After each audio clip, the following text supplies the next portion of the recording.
Chair, if it's okay, I'd just like to make an announcement that those who are here to speak later on in the agenda, if you could please mute yourself until then, it'll cut down on the feedback.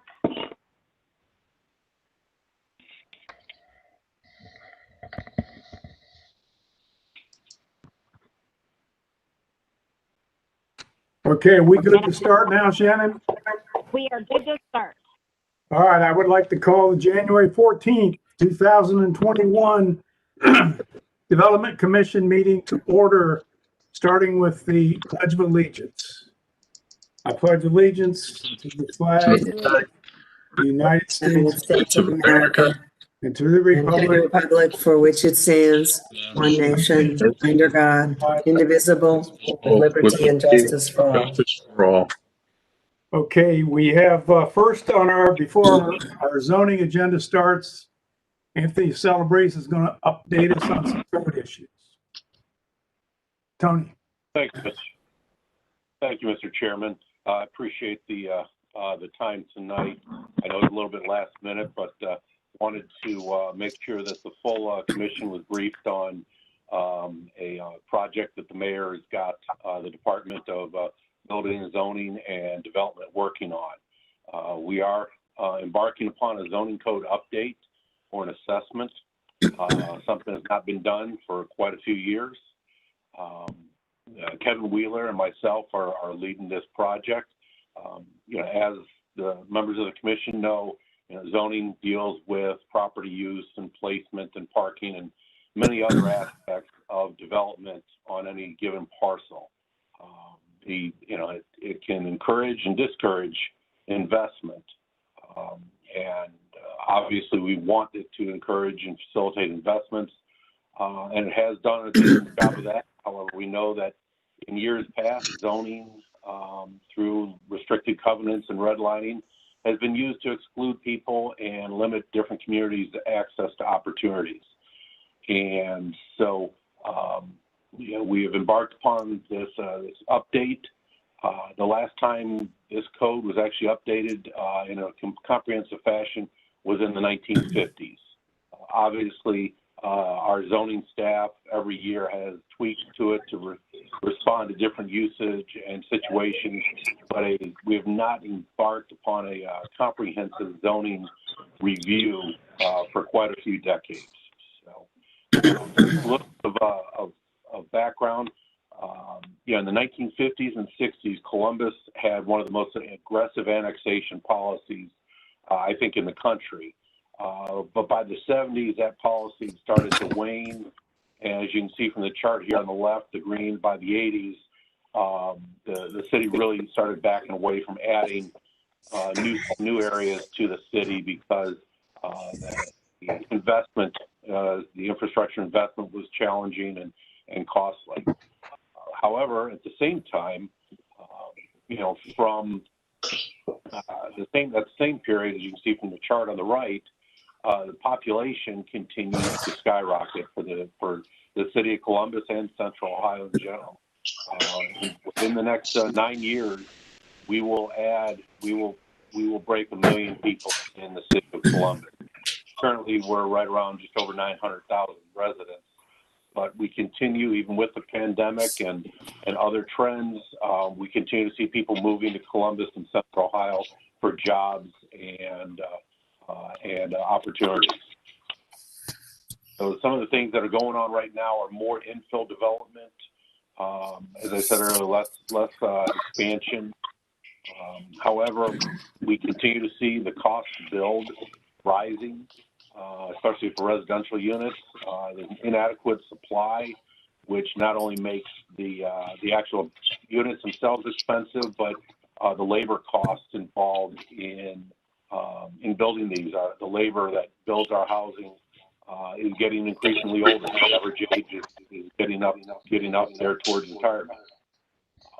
But this also is dealing with transportation options that we need to include in this review.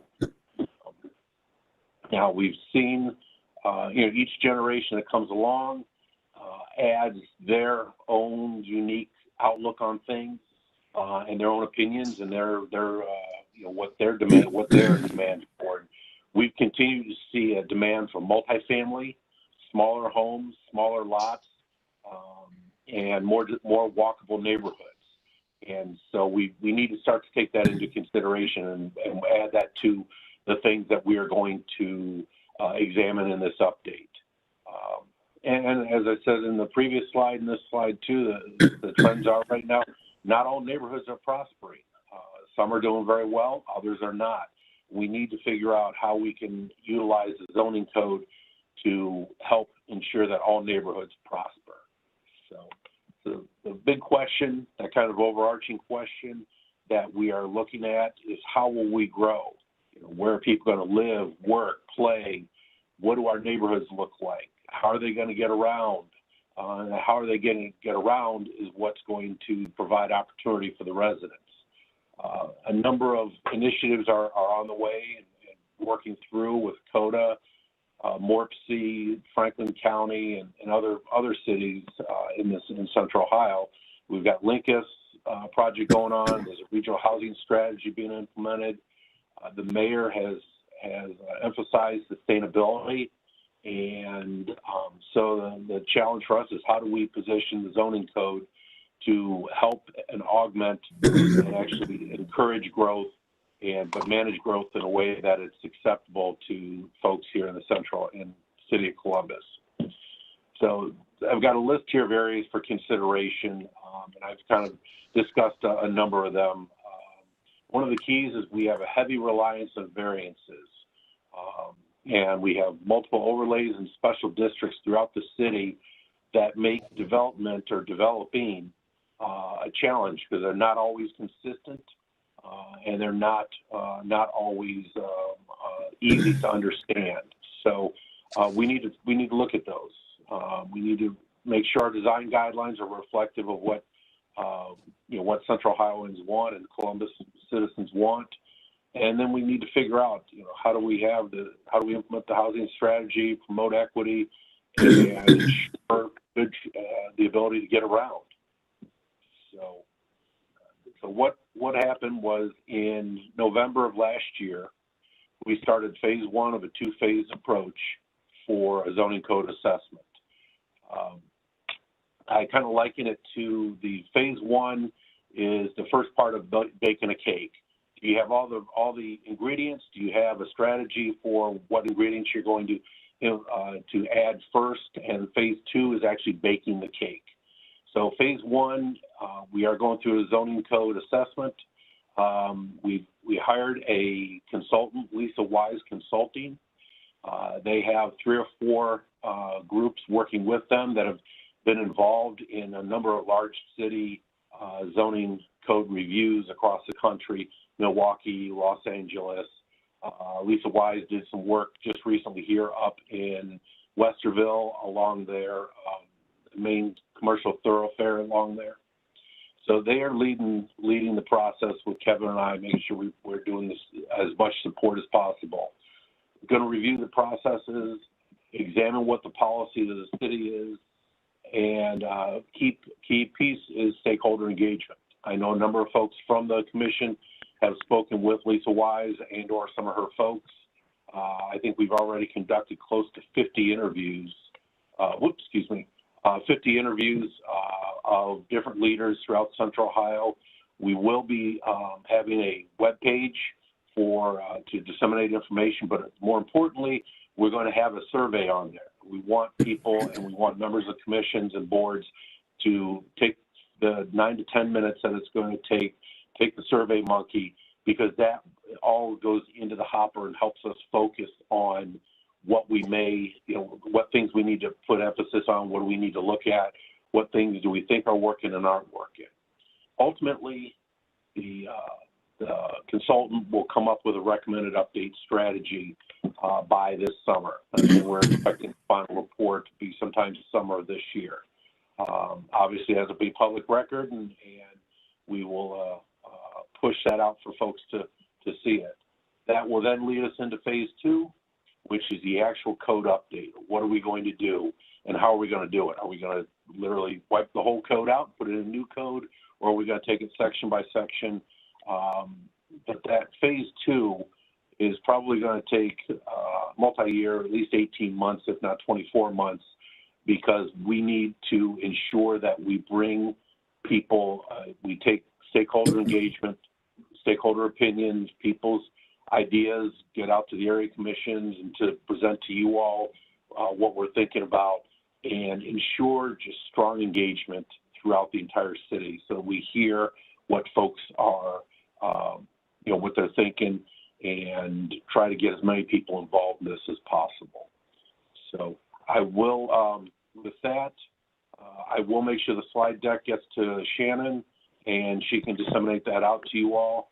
As soon as I have the survey page up, which should be sometime next week, again, I'll push it over to Shannon and ask her to push it out to the members of the commission, because we would like you all to, if you could, like I said, take the 9 or 10 minutes it does take to go through that. There's some rankings we ask you to give us your opinions on, so that overall we can start to get into the meat of this project, and that is figuring out what parts of the code need to be tweaked and changed, and how should they be changed and tweaked. So with that, Mr. Chairman, I appreciate the 10, 12 minutes here. If you want, I'm more than happy to take a couple of questions. Obviously, you can reach me as the Assistant Director here at Building and Zoning.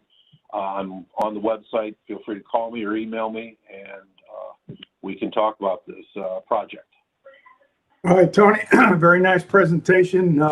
Be sure to keep an eye peeled for those variance issues, and especially unfinished business with traffic before it comes before the zoning commission to make a decision.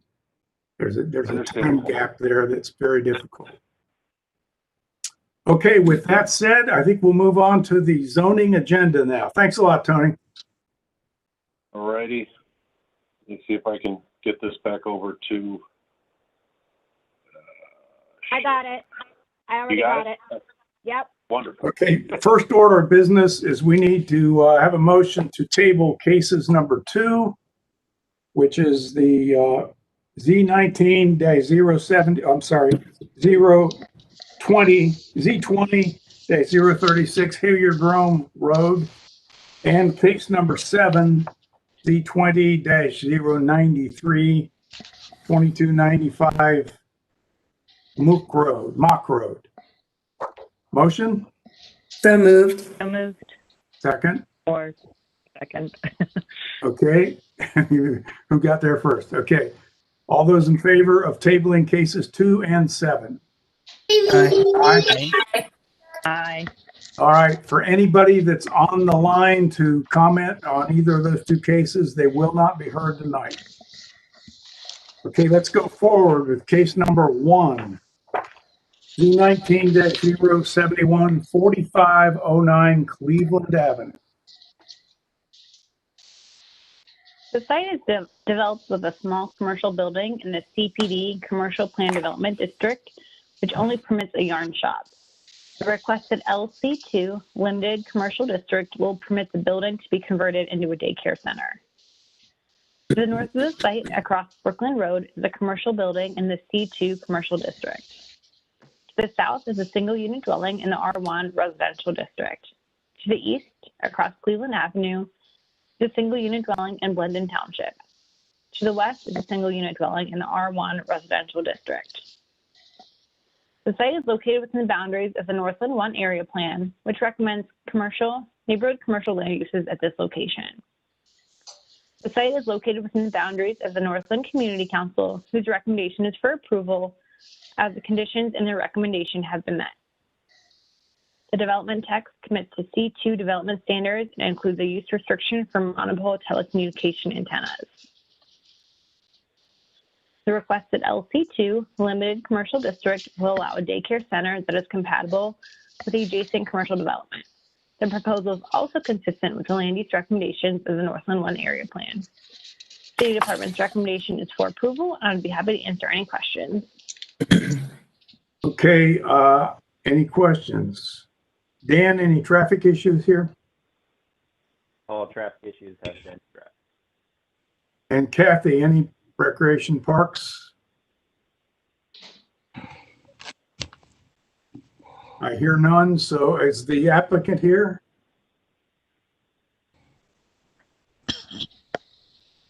Does anyone have any questions of the staff regarding this application? Okay, we have area commission approval, staff approval, and apparently no opposition speakers. Yes, Dave? Thank you, sir. Can you hear me okay? Sure. Okay. I'm mostly here just sort of pro forma, just as you know, we did, in fact, and again, my name is Dave Paul. I chair the Northland Community Council. We did recommend that this application be approved with one condition. As mentioned, it has been satisfied. The only thing I wanted to mention, and this is not something that I would want the commission to think was prejudicial or whatever. We were very concerned that the applicant keep in mind that the area that they proposed, where they proposed to put the play area, is immediately adjacent to Cleveland Avenue. And we were concerned about appropriate fencing and so forth to avoid, obviously, children in the right of way and or otherwise coming in contact with that very active roadway. So that's the only thing that I might bring to your attention. Otherwise, yes, we did unanimously support this application and we recommend its approval. Thank you for your time. Dave, since you bring that up, any recent child care center that I have seen built includes a masonry or concrete wall or steel bollards between a traffic light, Cleveland Avenue or equal, and the children's play area. So I would strongly recommend that those provisions be made here so that any car that gets bumped on the roadway and ricochets off through a yard does not go any further than the fence covering the playground. Is there room to put that motion into this proposal, Shannon? The applicant is on the WebEx meeting. Could we maybe have him address that? Yeah. Can he get on? Mr. Sambor, can you hear us?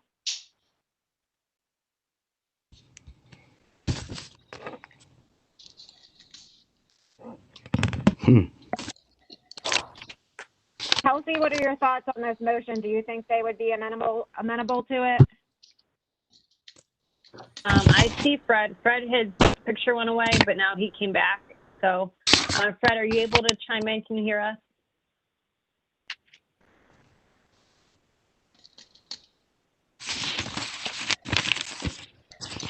Is there a reason why? The play area is not behind the house instead of the front? Looking for.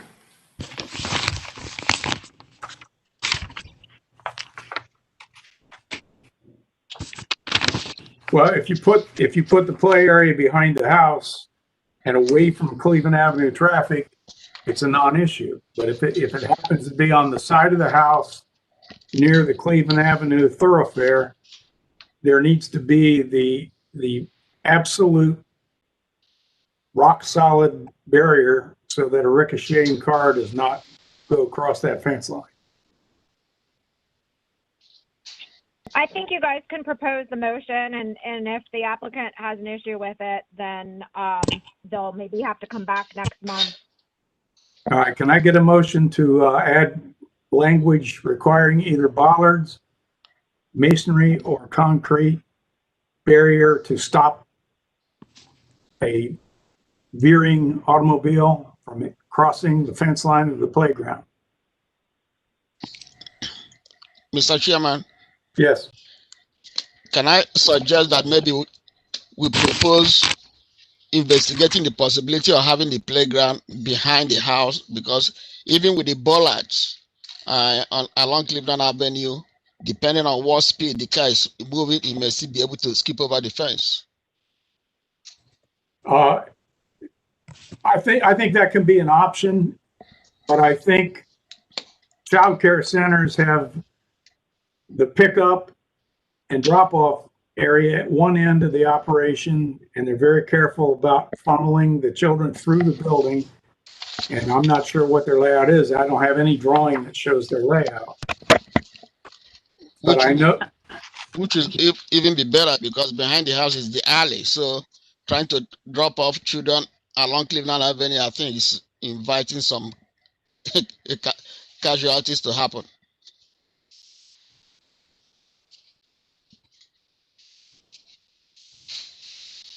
well, I'd like to see both. I think you have a good point, Kay, and I'd like to see both of those points in this motion. Either an option with a fail-safe protection for the children, or move the playground to the rear. So let's make that motion. Would you like to make that motion, Kay? Yes, sir. Second? Anybody second, Pat? Second, if we know what it is, so that Shannon can, detail it. I have add language requiring bollards, either masonry or concrete, as a barrier to prevent playground collision if on the side, or move playground to rear of building. All right. I second that. All right. All those in favor? Aye. Aye. Okay, that motion is I'm sorry, who seconded it? Was that Maria? Marty. Marty. Marty. Okay, thank you. Okay, with that said, let's add that to the text of the application, and please call the roll. Marty Anderson, Yes. Maria Conroy, Yes. Amanda Golden, Yes.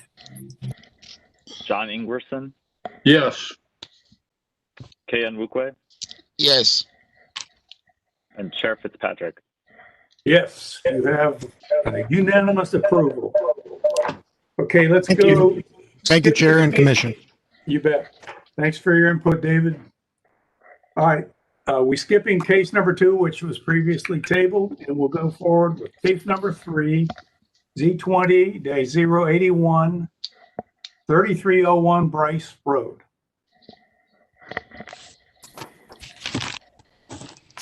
The site consists of 2 undeveloped parcels in the R Rural District.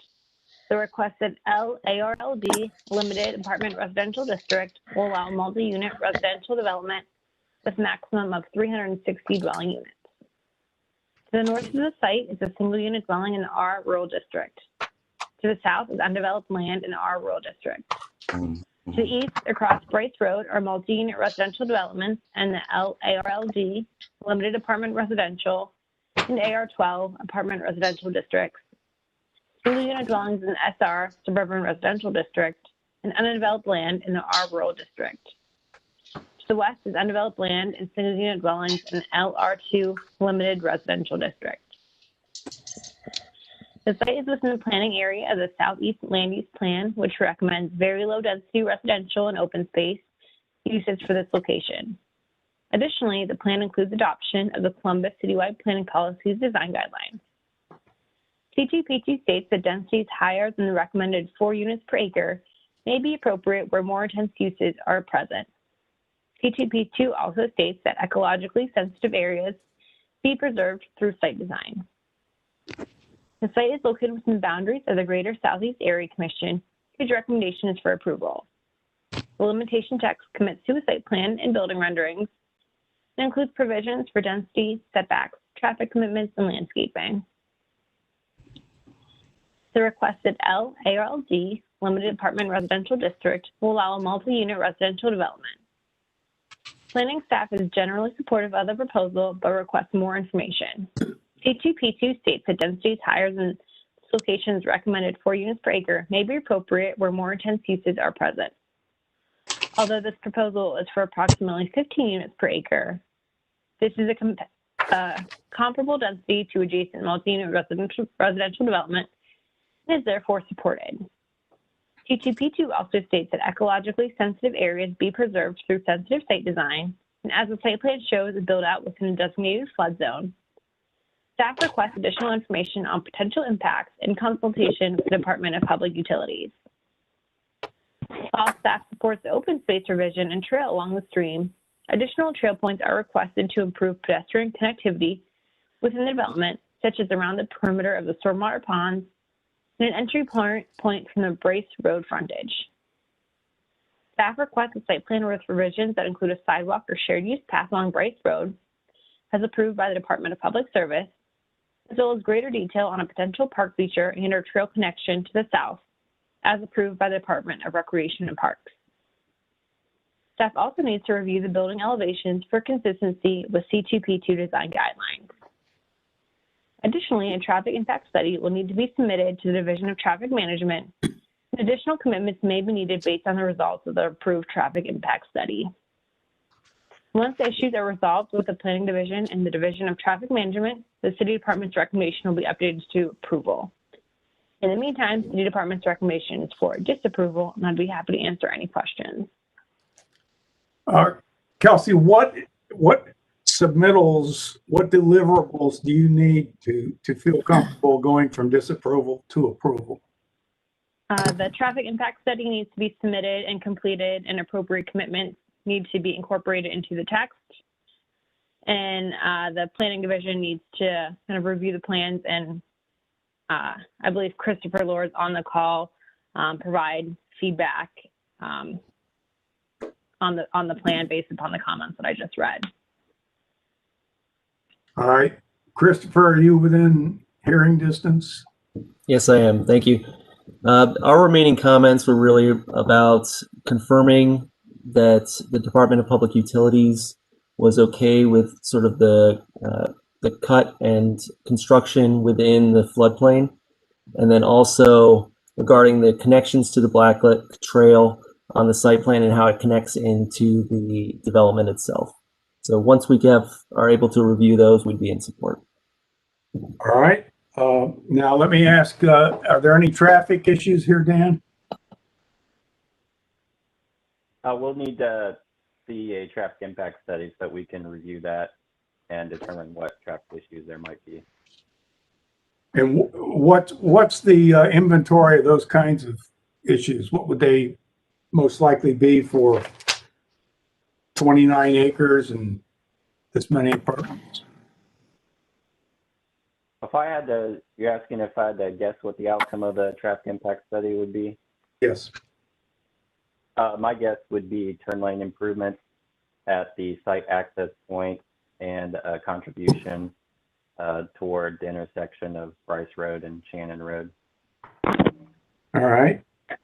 Is Kathy, are you happy with the nature preserve kind of atmosphere in this submittal?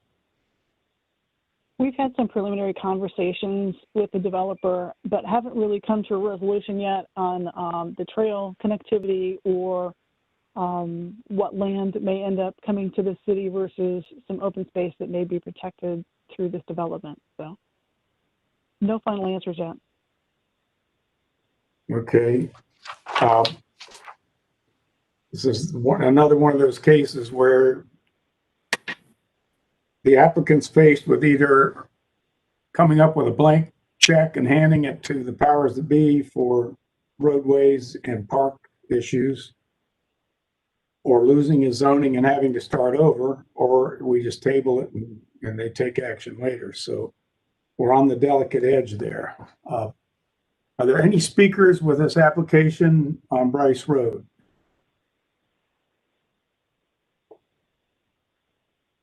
Do you know of any, Shannon? The applicant is here, and we also have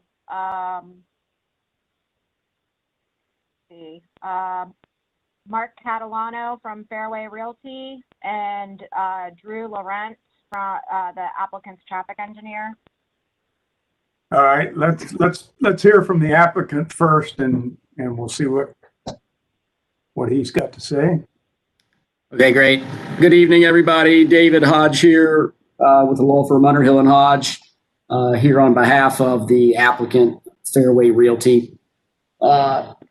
This is here this evening before the commission with a recommendation of approval from the area commission And as you heard from various staff members, some additional, I guess, T's to cross and a little more ground to plow.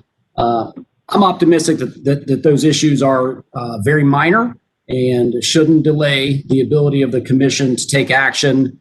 To the extent we need additional time to resolve some of these issues, they'll most certainly be resolved between now and a hearing at City Council. So let me take these possibly out of order first. There's the traffic impact study. We know that a traffic impact study is warranted here. That traffic impact study is underway. Our traffic engineer, Drew Laurent, is on the call. The end result of that traffic impact study is either going to be a turn lane is warranted or it's not, or an improvement up to the north is warranted or it's not.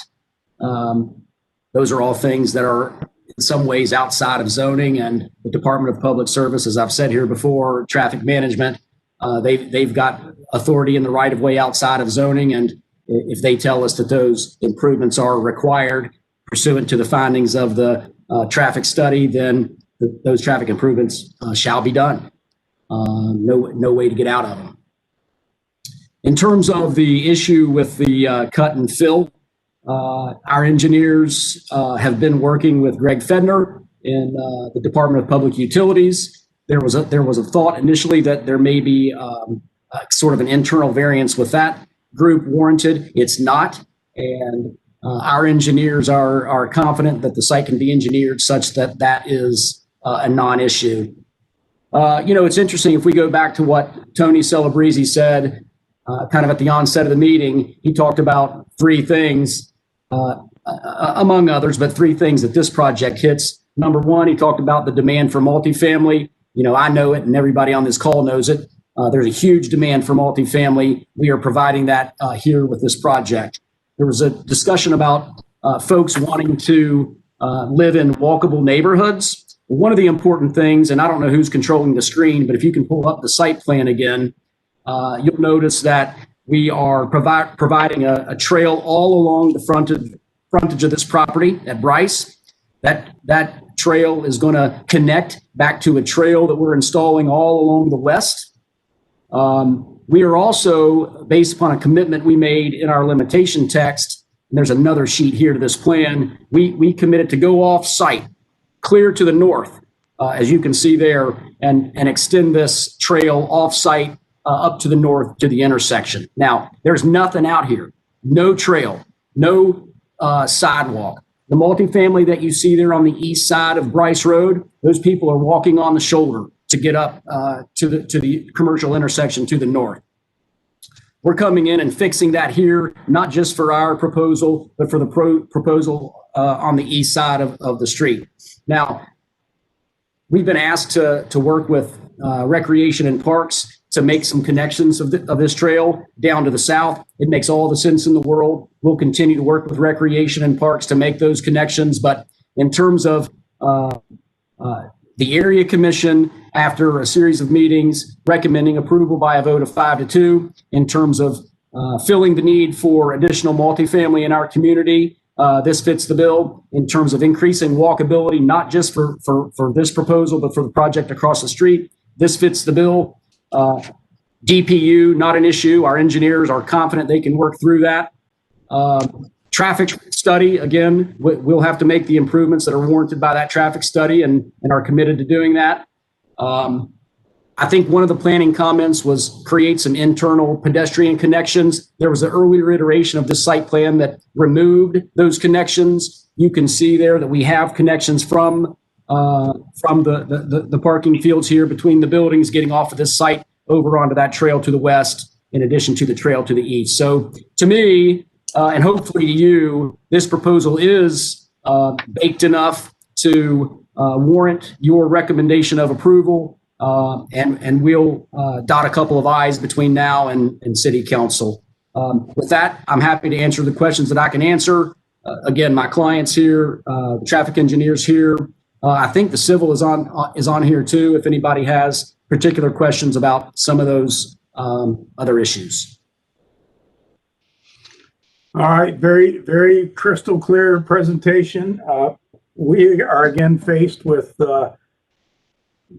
the job of determining whether we believe this is a proper use of the property.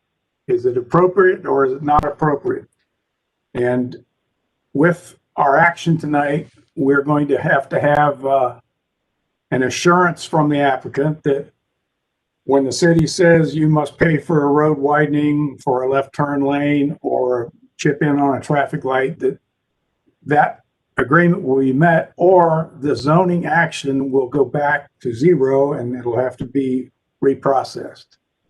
Same thing with your commitment for the cut and fill and for the sidewalks and trail connectivity.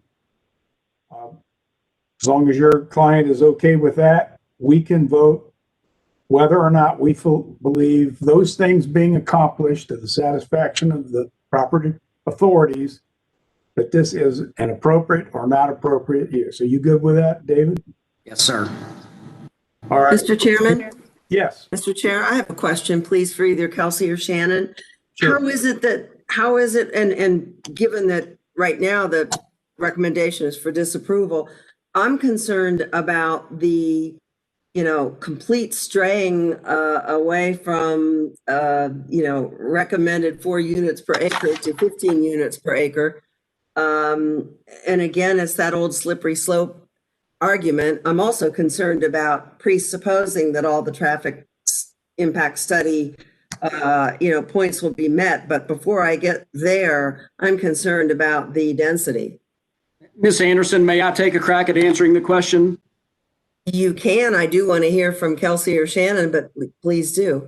Okay, sure. So in part of their analysis, and I don't know whether this came from the zoning division or the planning division that's on the call, but they make reference to the C2P2, and they state the following: densities higher than this location's recommended 4 units per acre may be appropriate where more intense uses are present. Although this proposal is for approximately 15 units an acre, it's actually now 12.2. This is a comparable density to adjacent multi-unit residential development and is therefore supported. If you flip back over to the zoning map, whoever's driving this, on the east side of Bryce Road, that existing multifamily development there that doesn't have any sidewalk to get up to the north is zoned in the ARLD district, LARLD. The ARLD, I believe, it's apartment residential low density. It allows up to 16 units an acre. So I can't stand here and tell you exactly what that density is over there, but the underlying zoning allows a density of up to 16 an acre. And here we're at 12.2. So while the underlying area plan may have a certain recommendation, the C2P2 is more recent than that, and the C2P2 plan supports the density proposed here.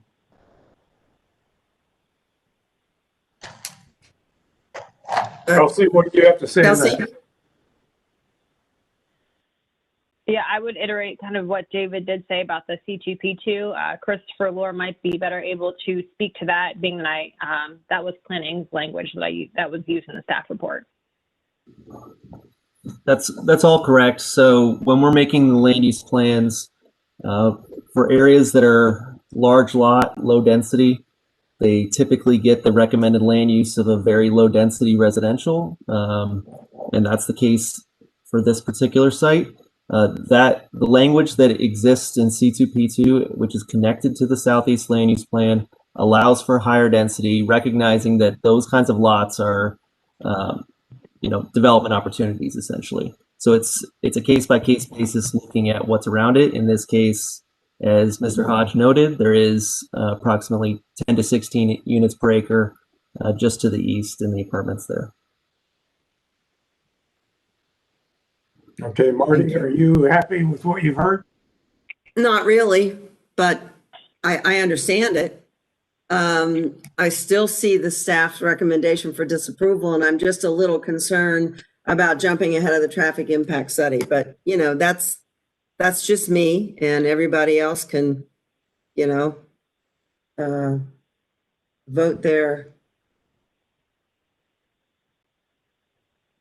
belief. I just wanted to know why staff would until staff approves this, I'm just concerned about putting it to a vote with the caveats that, Mr. Chair, you give the applicant, which I understand. It helps keep moving things along, and I do appreciate that. So. And this is Maria. If I can also add that I wasn't sure if Kathy's issues were addressed in all the listing of caveats. Kathy, are you with us? I am. They've not been satisfied yet, but we've just had some preliminary conversations, so I'm confident we can work through this and certainly make it a win-win for the developers as well as the community, but it's just going to take a little more conversation. If we, based on precedent of other actions we've taken, this cannot go to city council unless those details are put in writing and defined. And if they are hard on the applicant, he has the choice to either get his checkbook out and live with it, or to walk away from the zoning that is taken. So I'm comfortable with voting on it, as much as it's irritating that traffic never seems to be able to get on the same schedule with the actual land use process. As I mentioned to Tony Celebreze, that's the first place we need to look on streamlining the zoning process, that and getting rid of variances. But every month there's several, maybe more than several applications that are reasonable, but the details aren't worked out yet. And so we say, okay, we either think it's appropriate or not appropriate based on all those issues being fine-tuned and detailed. And if they aren't, then this project goes back to square zero and starts over. So, John Ingwerson, what do you say about that approach? I'm okay with the density and the character of this one, but I concur that we're kind of put on a scale here where is we need more information in order to make informed decisions, but particularly this one, I don't seem to have any heartburn with the fact that these issues will get worked out due to the rural character of that development area. All right, I agree with that, but we're getting awful close to where we just put up both hands and say, no more, bake the cake completely, or don't bring it in here yet, bring it in later. I agree with that. All right, on this particular case, unless anybody else has any other comments, Kay or Maria. Yeah, I'm in agreement with both Matthew and John. I think we are put in a position where, development has to happen, but in approving development, there seems to be a lot of unresolved issues. So I don't know what an additional 1 month would do to the development, but I think it would be better if we have at least 90% of these issues resolved before they come to us. Yeah, I agree with Kay. I feel like, at what point are we've had cases that yes, there's a traffic issue or what have you, but it feels like we keep adding to this. I am not concerned that they will not work these things out, but at some point, then what are we doing? If we're just kind of leaving it all out there and say, okay, it'll happen or it won't happen. I feel like we're right up on that line of how many things are we putting out there to be dealt with later, when in a month this could be complete. David, what's your feeling for getting these deals as ironed out as possible and bringing it back a month later? Well, one of the terrible things, maybe this is the 10 millionth terrible thing about the position we're in. I can't really lean over here and have a conversation with my client.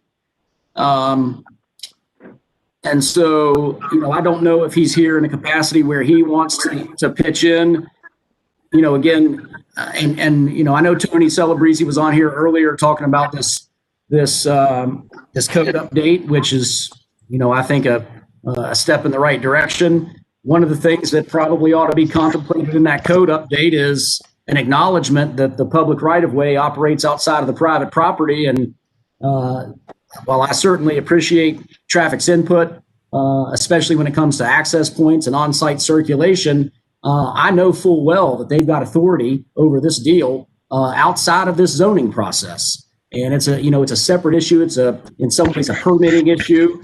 And, permits will be held up until commitments are made or bonds are in place or road improvements are done. So to me, the traffic issue is a little overblown here.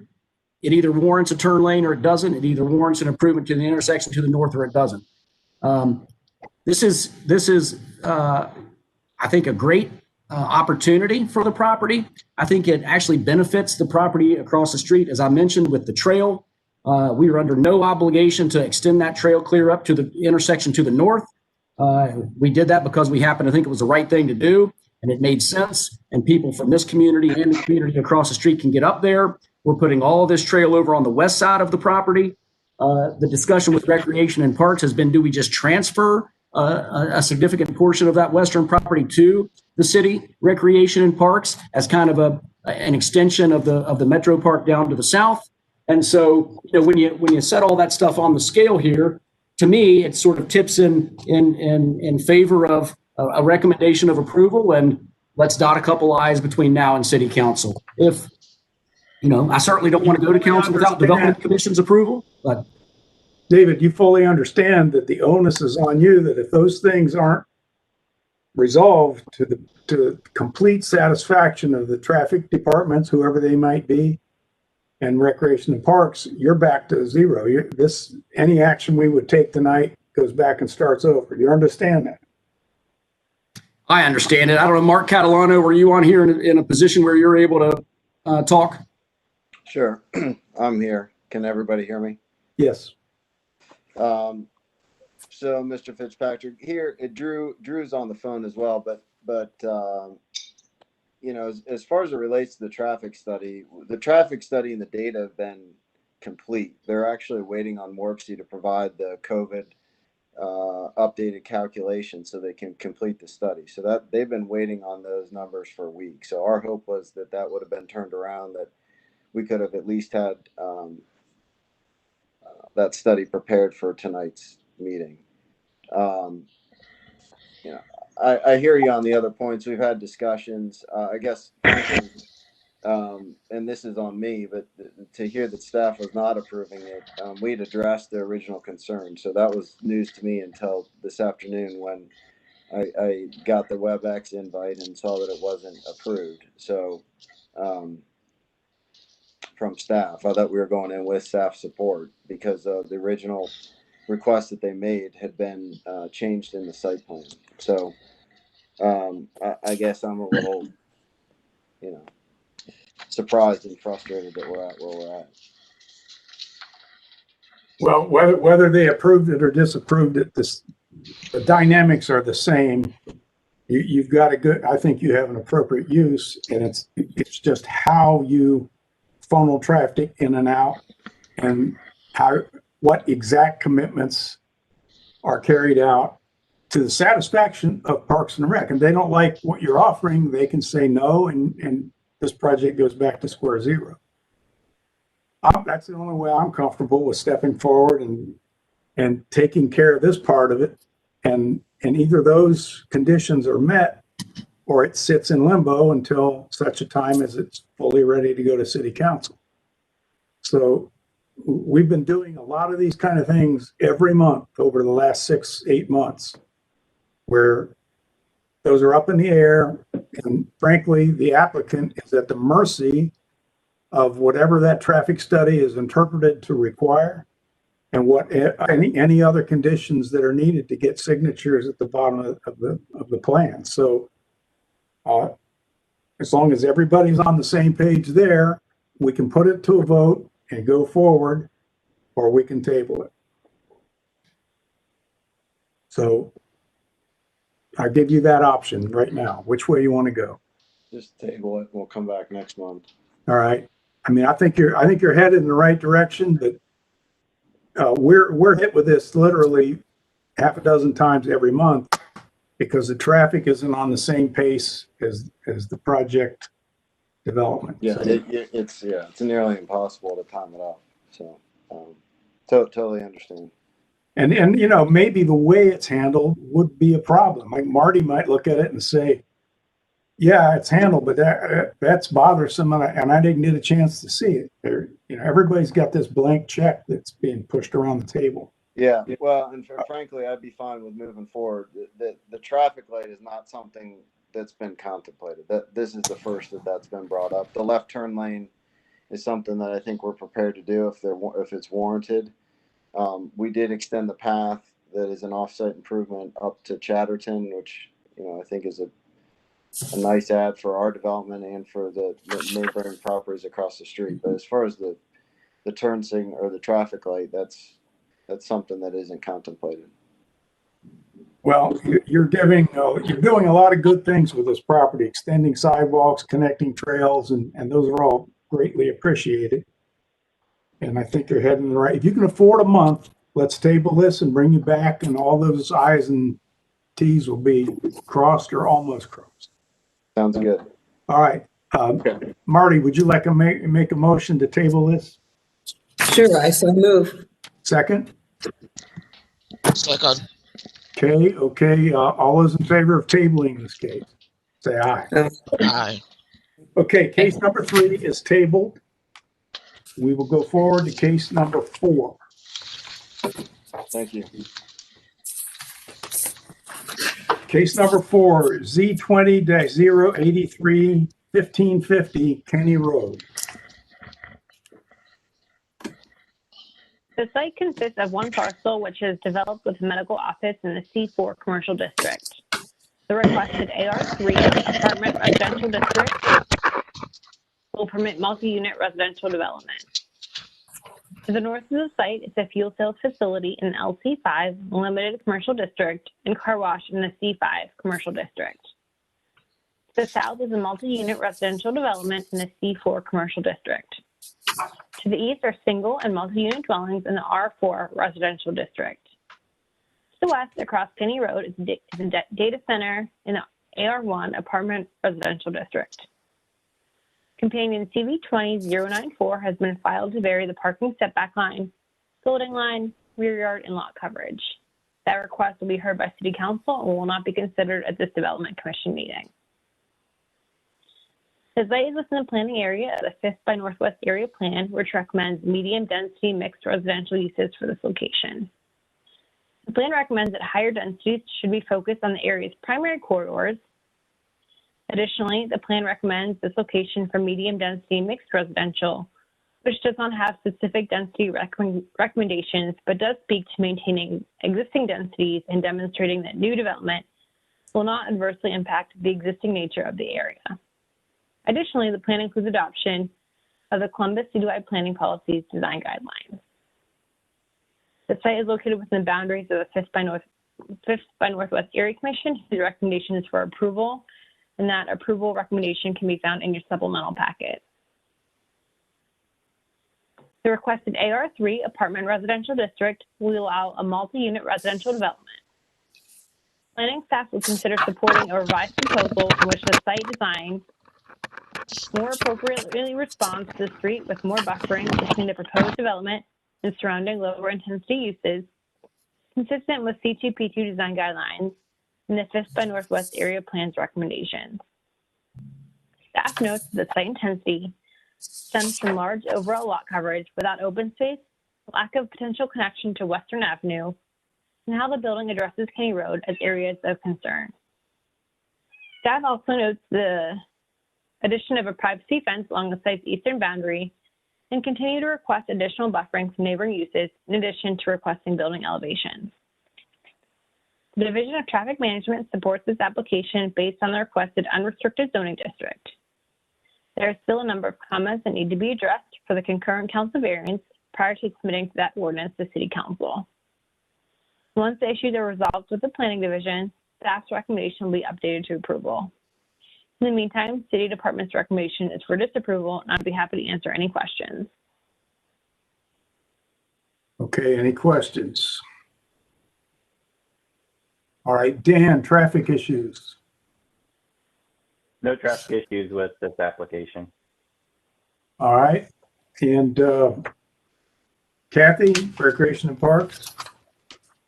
No comments on this at this time. Okay, are there any speakers for case number 4 tonight? Apparently not. Shannon, do you know of any? Justin Shaw from the Area Commission may be here and may want to speak. Actually, I do not see his name listed. He might be one of the callers. All right. They are all muted on my screen, so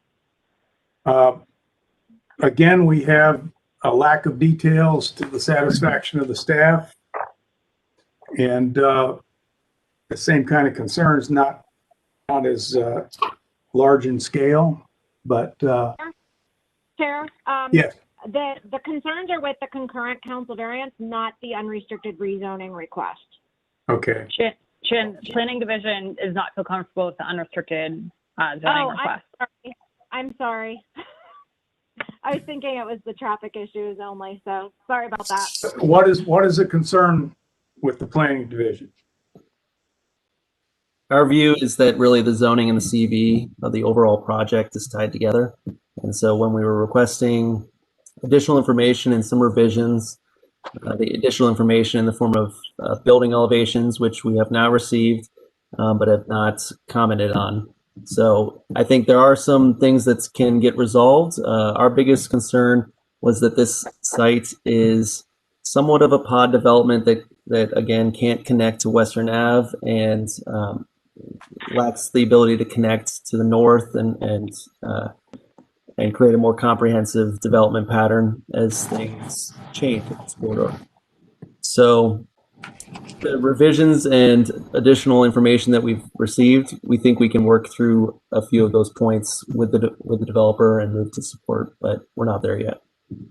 All right, I other than talk about this in vague terms and no real place to hang our hat, I'm afraid I propose to table this till those questions are answered and documented so that we have a clean submittal, and then we'll go forward and have the staff's comments move to a different refinement.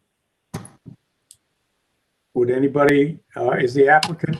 Yes, Mr. Fitzpatrick, David Hodge, again, here this evening on behalf of the applicant. As you heard from staff, there are some different issues here, certainly from the last case. Those issues stem from the companion legislation here, the council variance.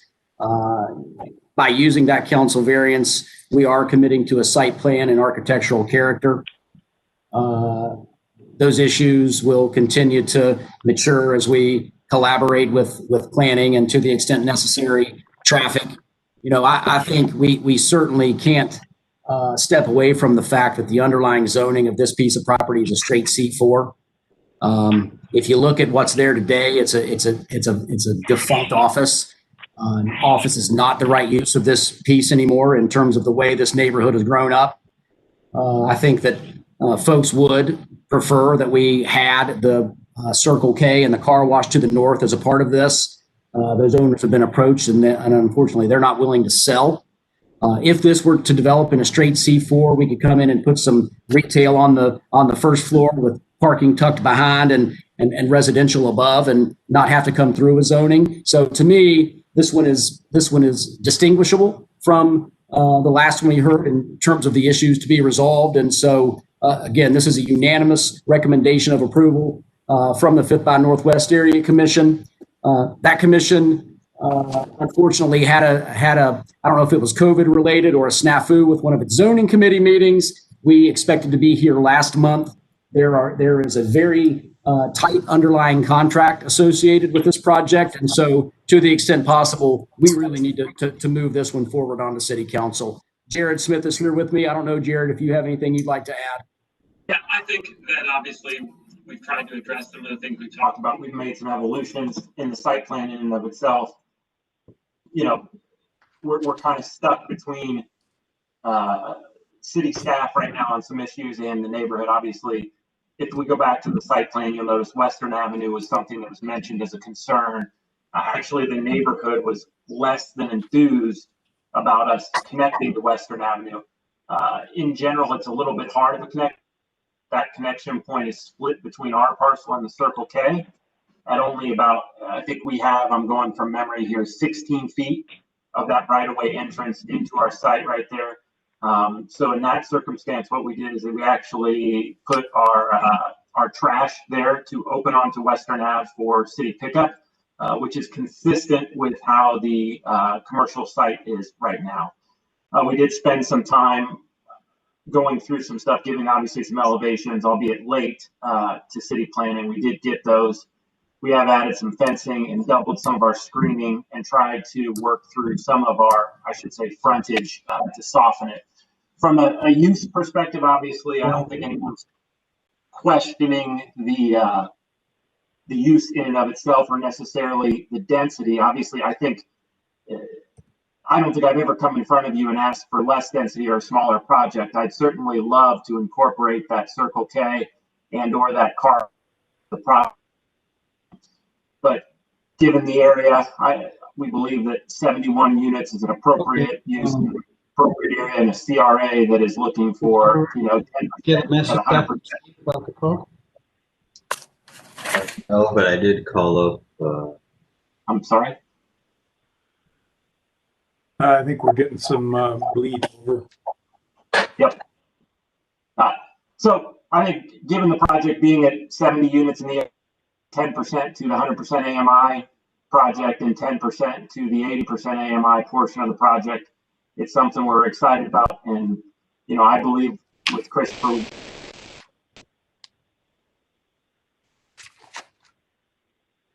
All right. Well, this is a classic infill, and I don't think they're being too aggressive with density here. Any other staff members have or board members have any comments? I've got a question regarding the height difference, and staff can answer this because I don't recall directly, but what is the height difference between C4 and this 60-foot ARD or AR3? How much of a change in height is there? Right now, the existing height district is an H35 height district, and they're requesting an H60. I think that there's some advantage with setting off of Western over on your the east side of the site. That you're giving the residential some breathing room, but the apartments to the south or the plan south, you're a couple stories above them.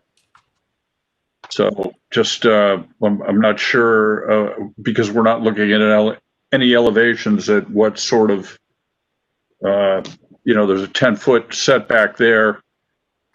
Seems a bit intrusive. I'm also a little concerned about the height and would rely on planning, frankly, to be satisfied with all their concerns first. That, again, that's kind of my typical theme, but I share John's concern.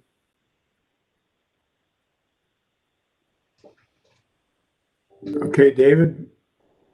I'm in a similar boat as Marty and John with the, because everything surrounding there is at the age 35.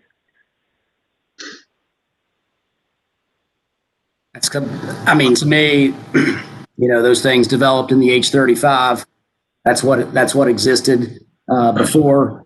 We are in a different time now. In 2021, we're trying to densify our core. Unanimous recommendation of approval from the commission. A good project, a good infill project. You've got an office sitting there now in a straight C4. A bunch of parking and rooftop. So certainly we apparently have a few things to iron out with planning associated with the council variance aspect of this, but the zoning here is appropriate, and we have underlying issues with our seller, so we need to move ahead with this project, and respectfully request your blessing for us to do so, and trusting that we'll work with Christopher Lohr and the other folks in planning to iron out some of those things between now and council. That council variance is a companion piece to the rezoning, but this is just on the zoning request. David, this is Jared. I just hopped back on. I apologize for my switch screens and battery died. One thing I think you were addressing before I fell off was the height. Is that correct? Right. I think one thing to notice, whether it's right or wrong, is a part of these CRA areas and doing the AMI districts, being in the market ready district for the 5th by Northwest, right or wrong, we're actually required to be at 5 stories.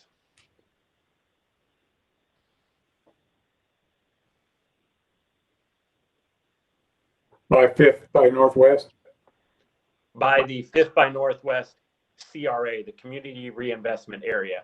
By that to do the AMI districts for the workforce housing component of the project. They require 5 feet? 5 stories?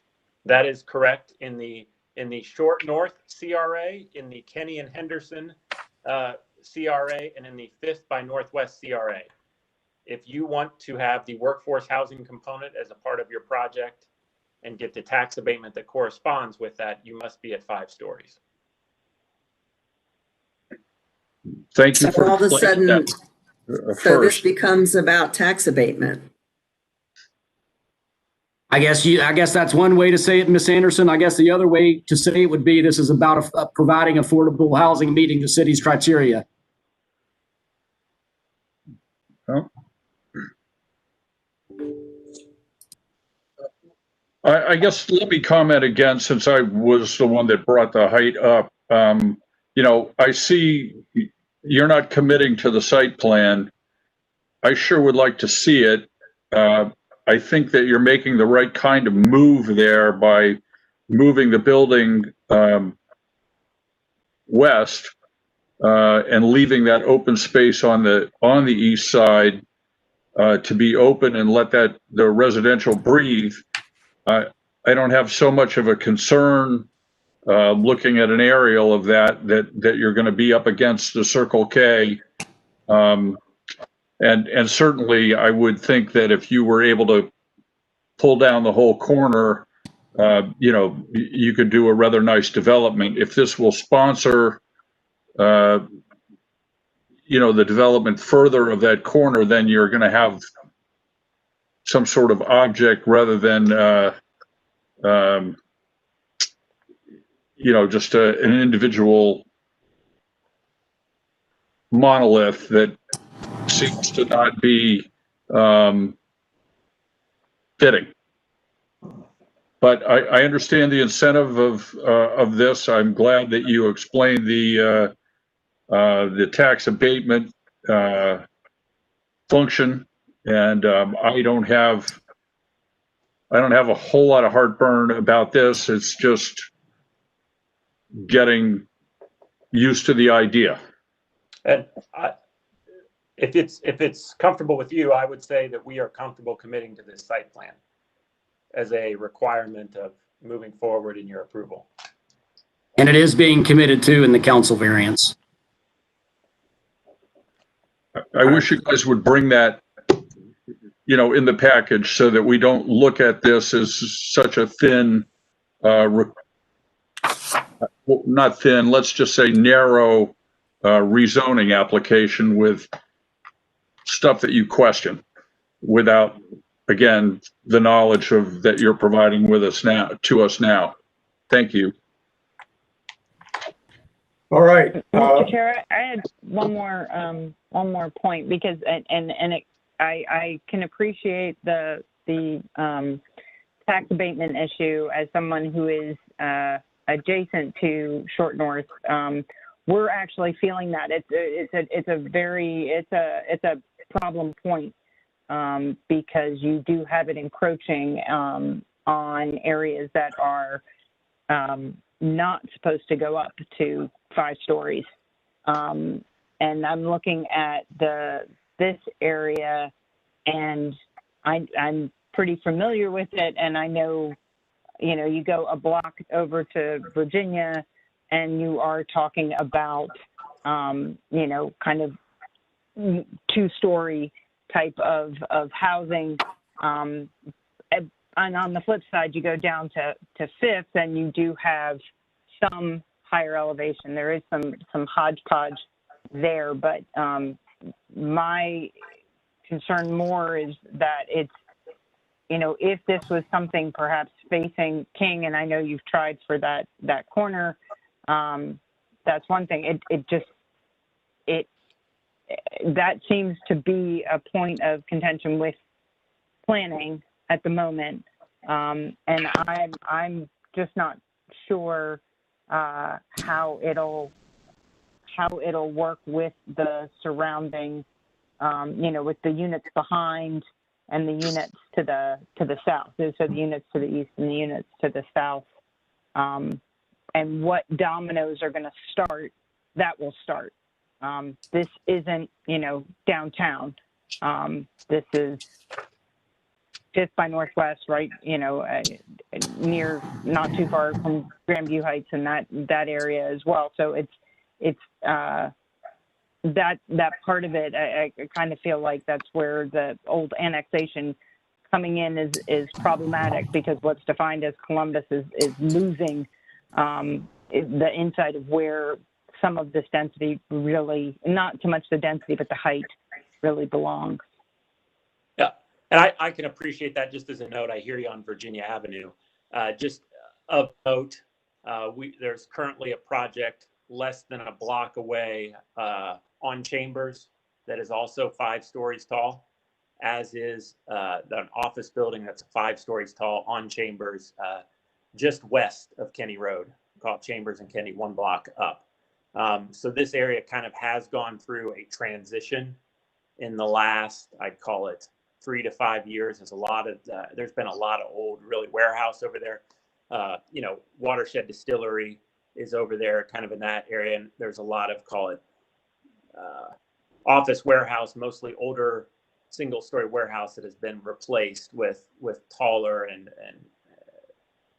taller buildings. But I hear you on Virginia and King and that residential area. And I don't think those areas there with the smaller single-family lots are going to change anytime soon. I can't argue that at all.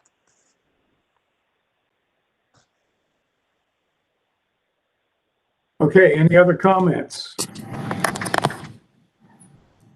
Okay, so again, last point, it's just, what would it take, Shannon, for an approval from you all? I kind of got lost in the discussion. The planning comments would need to be addressed.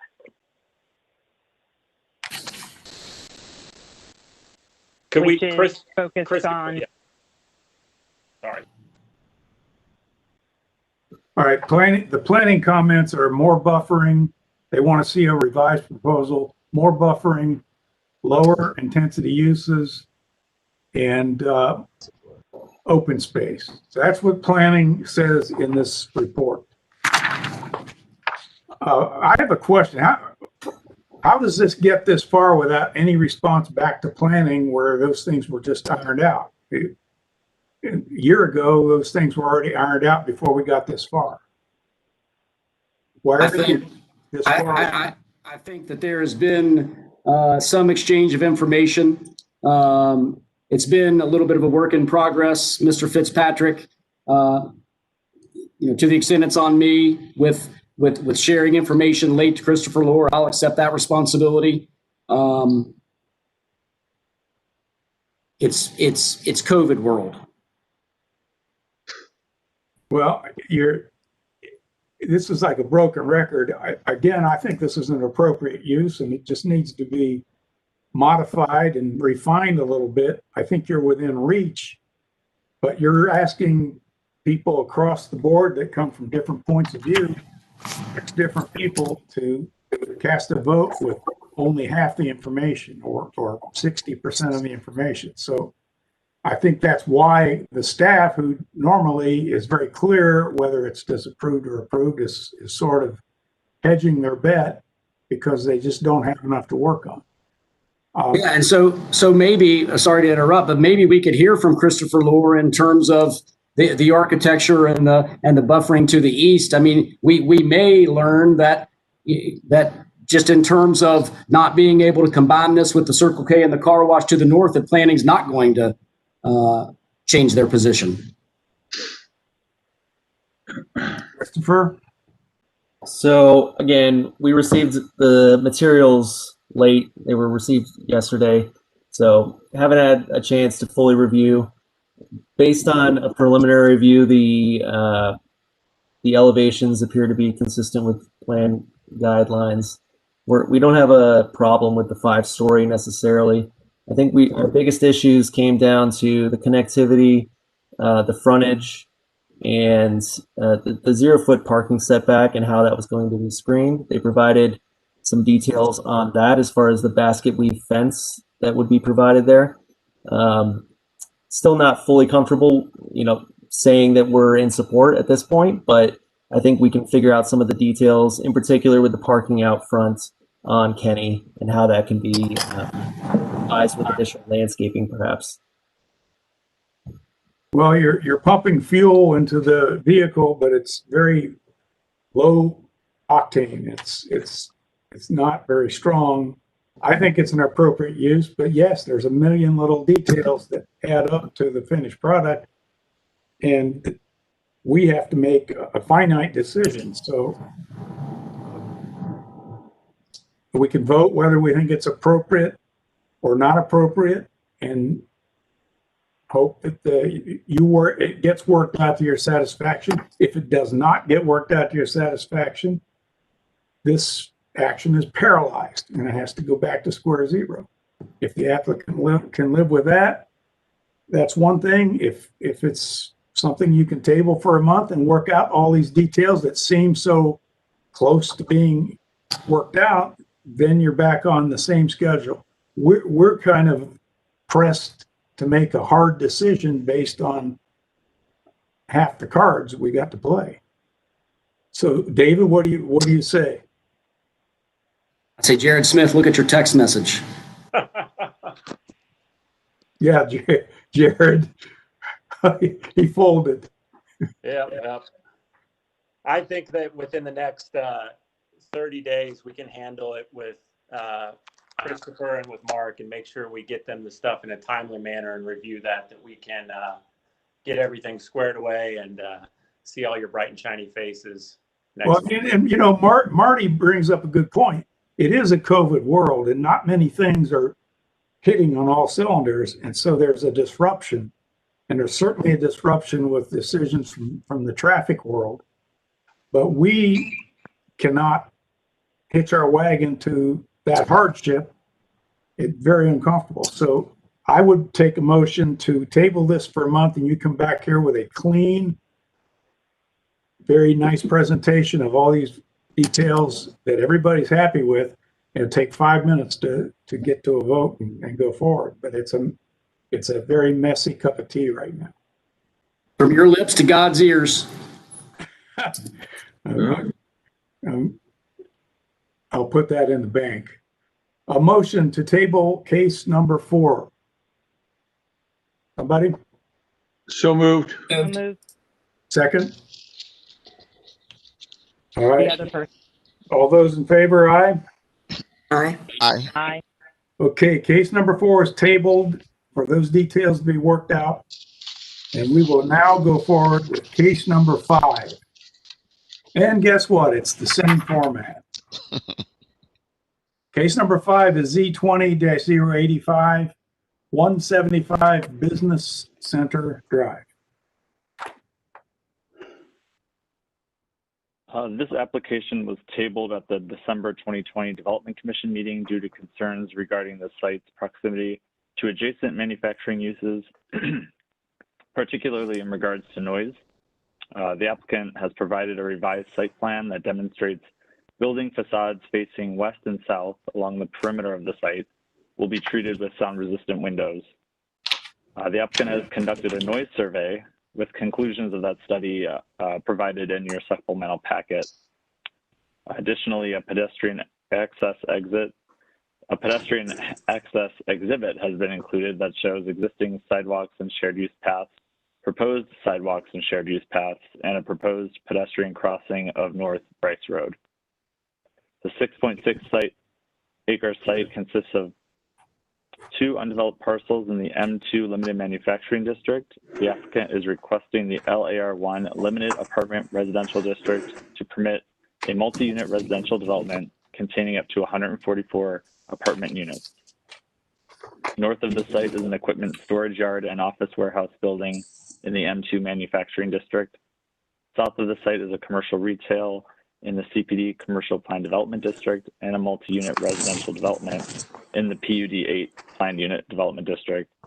East and west of the site are warehouses in the M2 Manufacturing District. There is a concurrent council variance CV 20-096, which has been filed to reduce the required perimeter yard. That request will be heard by City Council and will not be considered at this Development Commission meeting. The site is within the planning boundaries of the Far East Land Use Plan, which recommends industrial and warehouse land uses at this location. The plan also includes adoption of the Columbus Citywide Planning Policies design guidelines. The site is located within the boundaries of the Far East Area Commission, whose recommendation is for approval. Additionally, in your supplemental packet, there are letters both in opposition and support of the submitted proposal. The limitation text establishes use restrictions and supplemental development standards that address the maximum number of permitted uses and open space and include commitments to noise-resistant windows on certain buildings. Additionally, a commitment to a site plan has been included in the text. The proposed LAR1 Limited Apartment Residential District will permit a multi-unit residential development at this location containing up to 144 apartment units. The requested LAR1 zoning district is not compatible with the Far East Land Use Plan's land use recommendation for industrial and warehouse uses at this location. While the applicant has incorporated staff suggestions regarding the overall site and building layout, encroachment of residential uses in areas that are predominantly employee-based may diminish employment use prospects in the future, which is contrary to goals of both C2P2 and the city's economic development policy. Furthermore, the placement of residential districts in industrial areas can pose land use conflicts and can render industrial uses that are adjacent to the proposed residential district as non-conforming. And therefore, our department's recommendation is for disapproval at this time, and I'd be happy to answer any questions. Any questions, anyone? Okay, traffic issues, Dan? A traffic access study has been approved for this application. An eastbound left turn lane will need to be provided at the proposed access point to North Bryce Road. We took a look at the pedestrian exhibit that is in the supplemental packet. We can generally support that exhibit. A couple notes, there's an eastbound left turn lane shown at the intersection with Business Center Drive. And so just note for the traffic study, we'd want an eastbound left turn lane at the site access point. And then also consistent with the existing pedestrian facilities along North Bryce Road in the area of this site, the appropriate facility along the site frontage would be sidewalk rather than shared use path. All right. Kathy, do you have any input? We have no concerns. Thank you very much. All right. are there speakers tonight or just letters? Nope, I'm here. All right, the applicant's here. Any other speakers? Yes, we have one other speaker in support, Mr. Larry Levine. All right, We have Chair, speakers in I believe we do opposition have as well. Yeah, I believe there is Mr. Frankenfield in opposition. All right, let's, Jeff, do you have anything to add to the staff's presentation? Sure. Tim, if we could go back to what we sent you. I think Haley has that, so if you give her a second to pull that up. Okay.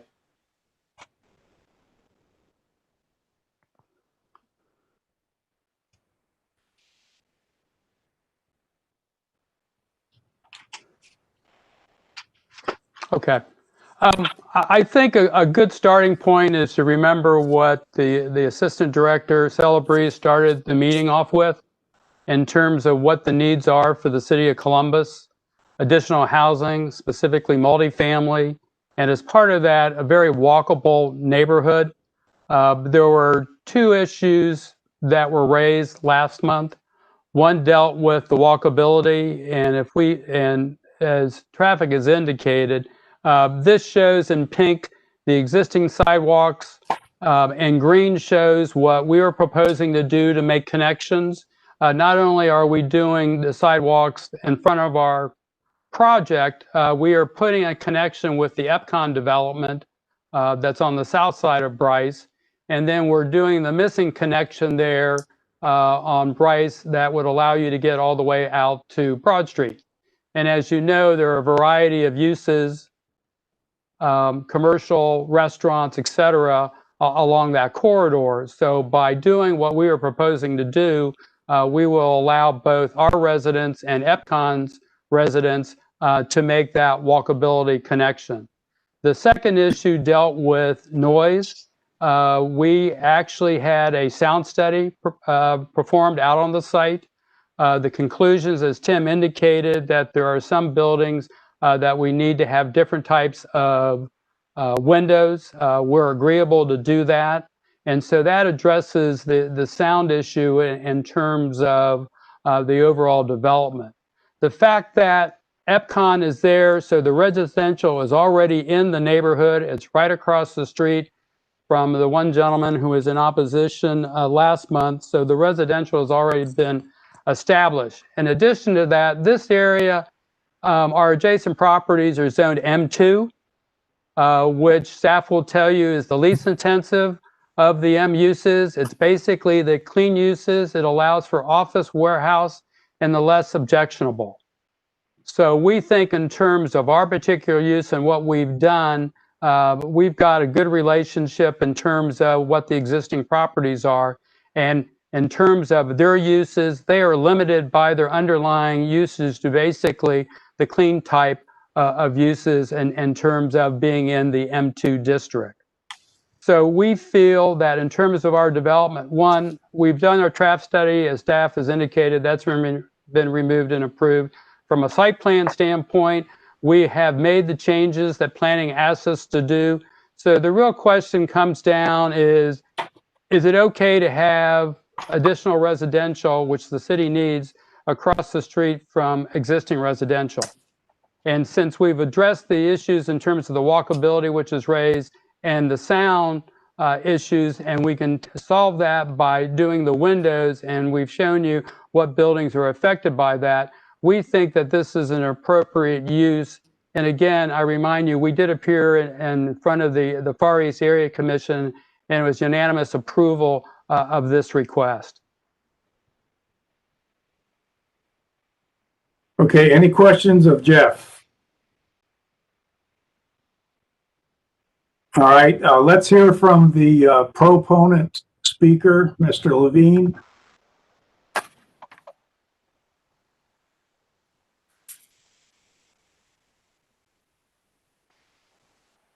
I think you have to unmute yourself. Is that a little better? Yeah. Okay. I'm the owner of the adjacent land next door. And during the last hearing, the gentleman from across the street said that he had trucks going all night to his facility from 12 to 3 in the morning. And because of that, we looked at it because we have cameras shooting out to our street. We saw a couple trucks at 6 p.m. and no other trucks for the solid week that we did it ourselves. There was no, I don't know what he was talking about, but there were absolutely no trucks whatsoever in the evening. And my employees do not report any issues with the trucks that they have coming in. They're far and few between and quiet. I love what these people have done with this land too. It looks like a very, very high-end, nice-looking apartment complex. And we are desperate for employees. I'm looking, as I'm waiting for the meeting tonight, on Indeed trying to find people. It would be phenomenal for us to have a bank of people that would be next door to us so that we can continue to grow our business. All right. Now we had Dave. David, did you say you have, or Jeff, do you have a anti-speaker as well? I think Shannon has knowledge of that. Shannon? Who would that be? Who's in opposition? Sorry, I had to scroll up through the list to unmute myself. Yeah, Mr. Travis Frankenfield is an opposition speaker. He spoke last month. All right. Yes. I'm here, and there's actually a couple others with me as well, Mr. Todd Morgan and Mr. Terry Nye. I spoke last month, and he brought up the point of our trucks and him checking his cameras. I would be happy to show our pour schedules of the crazy hours that our machines go out to these pours if that was needed. And, that brought up the issue of the noise, which was a huge concern of ours. And if there were to be noise complaints, and then that could be stuff that could affect our business, which is already in operation directly across the street.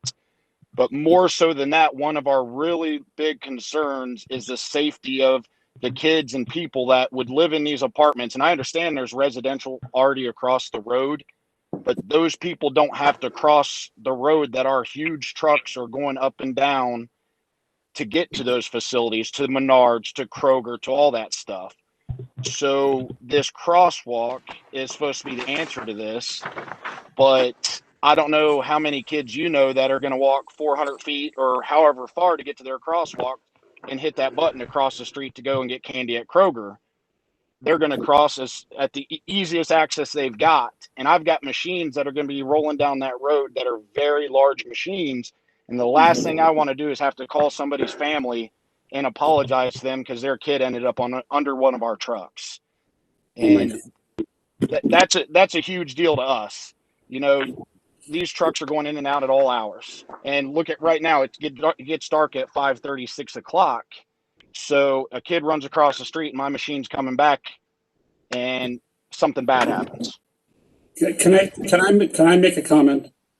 I have video. We watched it for all night for an entire week with 2 trucks that came by.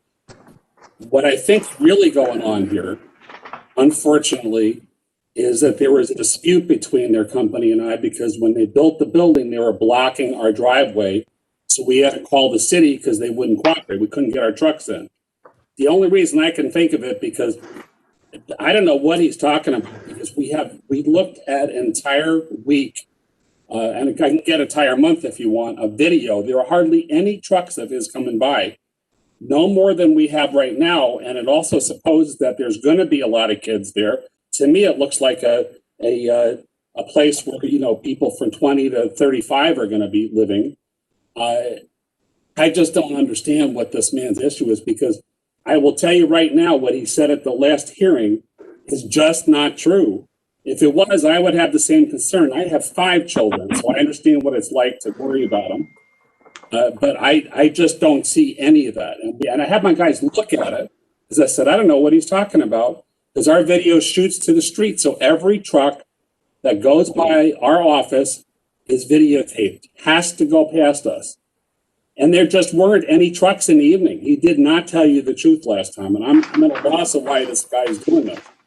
Well, may I ask you something, Larry? Yeah. are you is it your land? Are you developing this? No. So why would a dispute that we had make me want to come here and dispute this rezoning? You have to ask yourself that. Gentlemen, I'm going to have to interrupt here. We really don't want to hear your dirty laundry. We understand those trucks are big and they make noise. And we understand there's a juxtaposition of a residential use. I can't think too many people with toddlers and preteens be running around in this neighborhood. There's plenty of other apartments to move a family that's active. So, and they've addressed the sound. Last time we heard this, it was all about sound, too much noise, and you didn't want any complaints.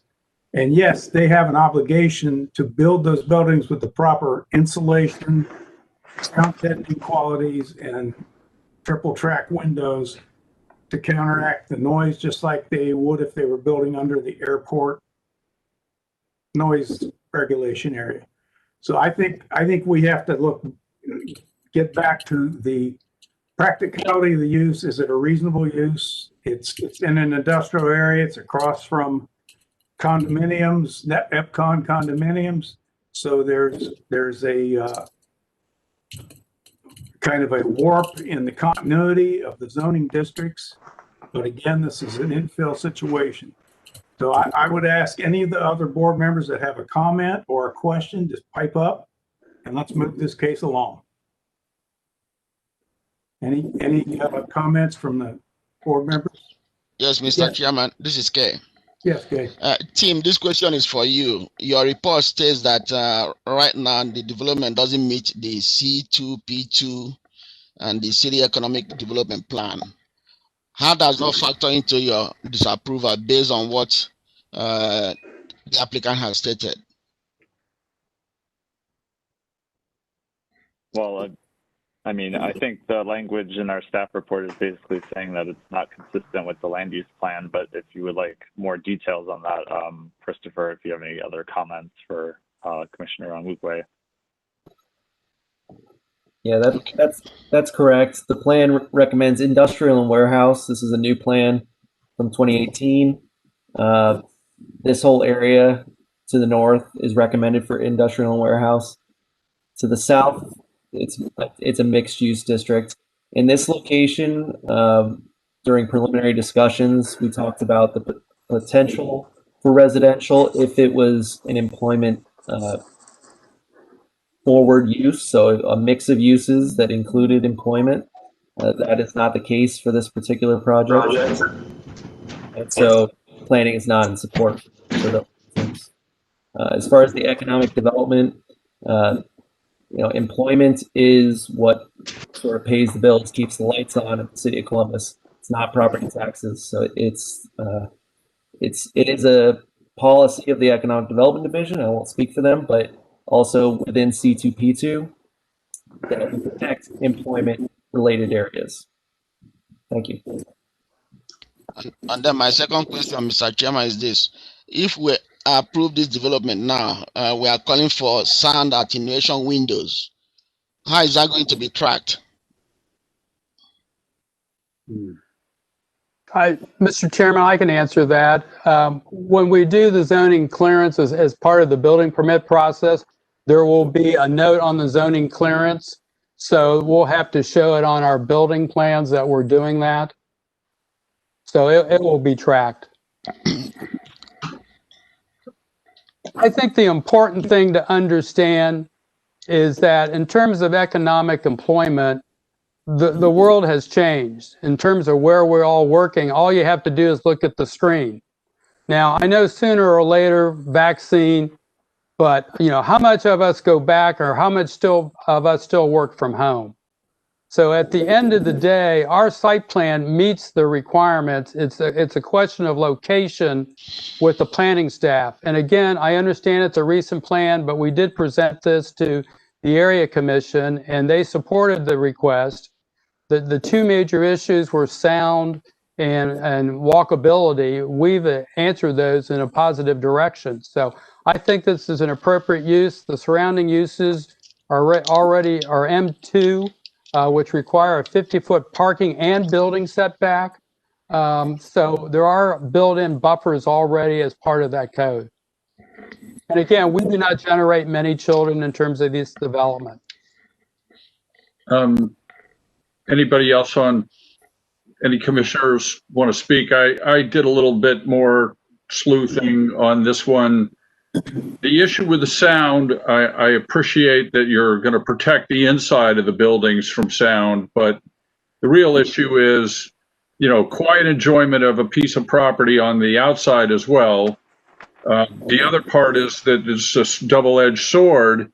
If there is a complaint on the decibel level, then the health department doesn't care what it's zoned. The health department cares that there's the sound, and they're going to tell the industrial use to abate and not tell the residents that they have to live with it.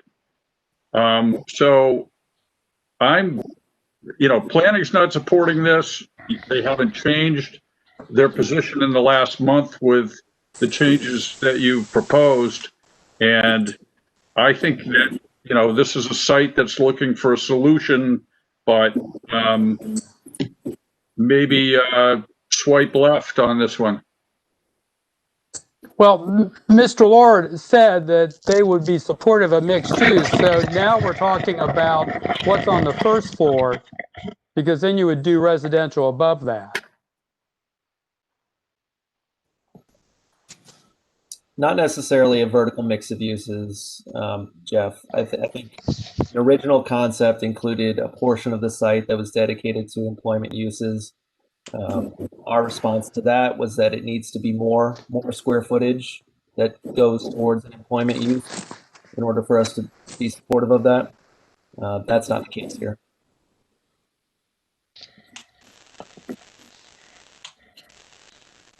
Mr. Chair, this is Maria. I would also like to just caution on some of the you know, we did hear about the need for housing, but caution on the ecological fallacy issue here, which is looking at Columbus as a whole, needing affordable housing, and then coming to a particular site that is not a valid assessment there. And the other part of that is the units that are south of Bryce Road have a decent amount of availability right now.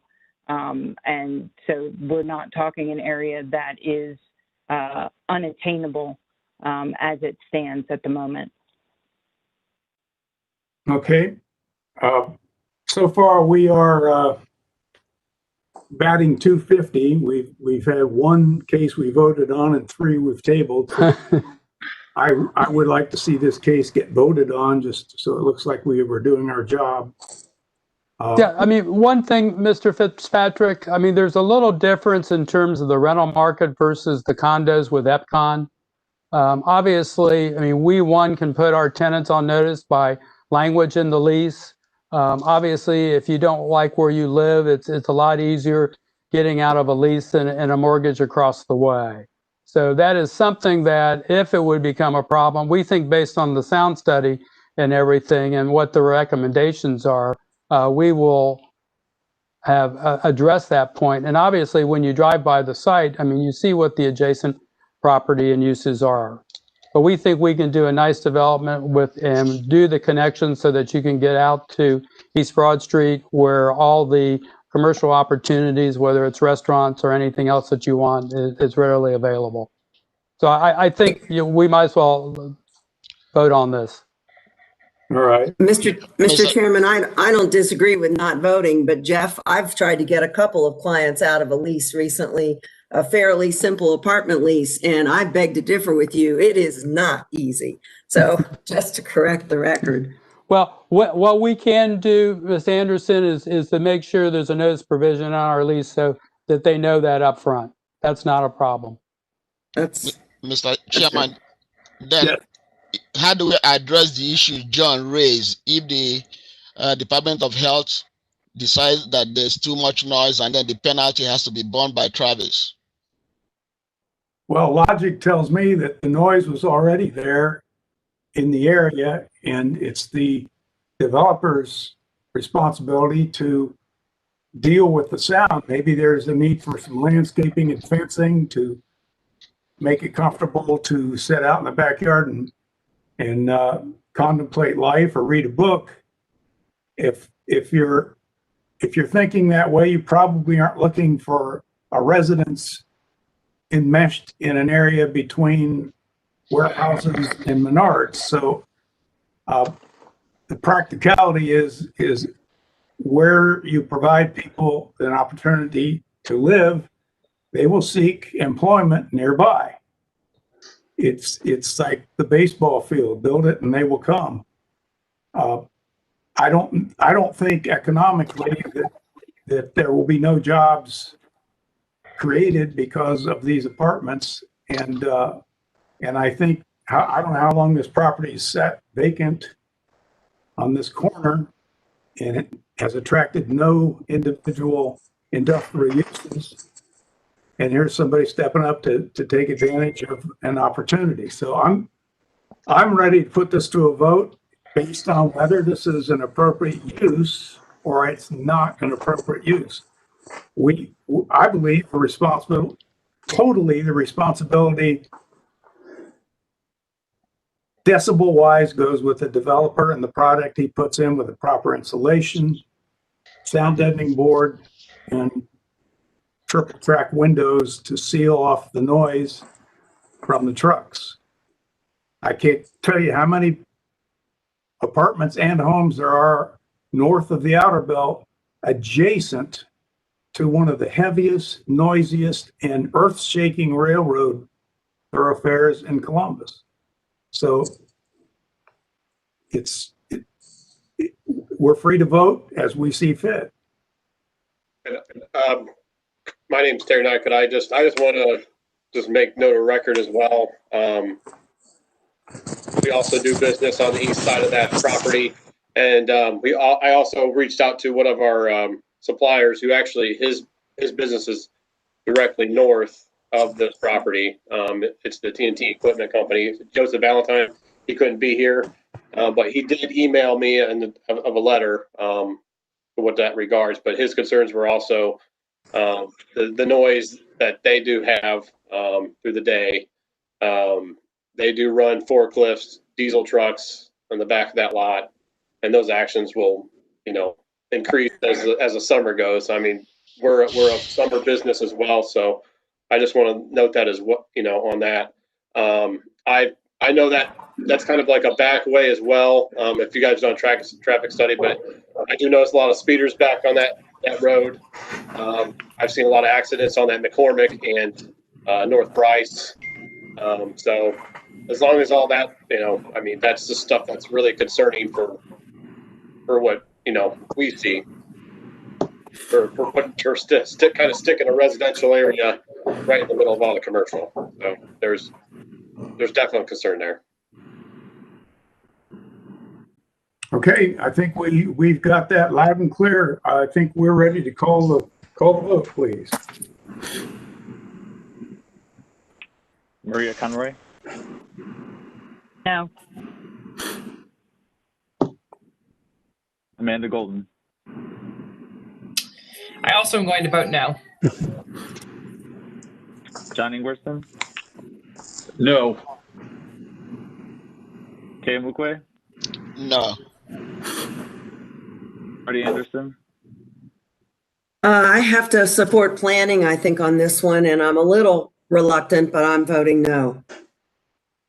And Chair Fitzpatrick? You forgot John Ingwerson, didn't you? No, am I muted? Got him. I voted no. Okay. Yeah. All right, I'm going to vote yes. I think it deserves, I think it's worthy. So we have a split vote. You have a copy of your basis sheets to fill in the information in your proper square, and this will go forward to City Council with a 5-1 failure to proceed. Thank you very much for your time and consideration. All right. Thanks, Jeff. Thank you. Now we will go to case number 6. I'm sorry. Yeah. Case number, what was that? Okay, case number 6. Z20-088, 2900 Cassidy Avenue. In your supplemental packet, you will find an updated CPD plan and development text, which was provided in response to the outstanding traffic comments mentioned at the end of this staff report. The site consists of one undeveloped parcel zoned in the LC4 Limited Commercial District.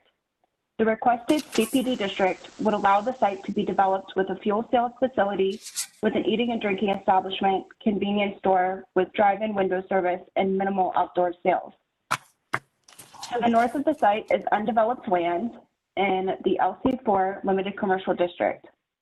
To the south and east across Cassidy Avenue are eating and drinking establishments and a fuel sales facility in the CPD Commercial Plan Development District. To the west is a hotel in the LC4 Limited Commercial District. The site is within the planning boundaries of the Northeast Area Plan, which recommends airport-related land uses at this location.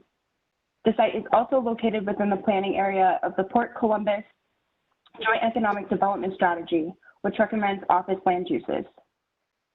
The site is located within the boundaries of the Northeast Area Commission, whose recommendation had not been received at the time this report was finalized. The development text permits most C4 and C5 uses, commits to a site plan, landscaping plan, and building elevation, and includes development standards addressing setbacks, site access, landscaping, building design, lighting, and graphics provisions. A variance to locate an air pump within the required parking setback along Cassidy Avenue is included in this request.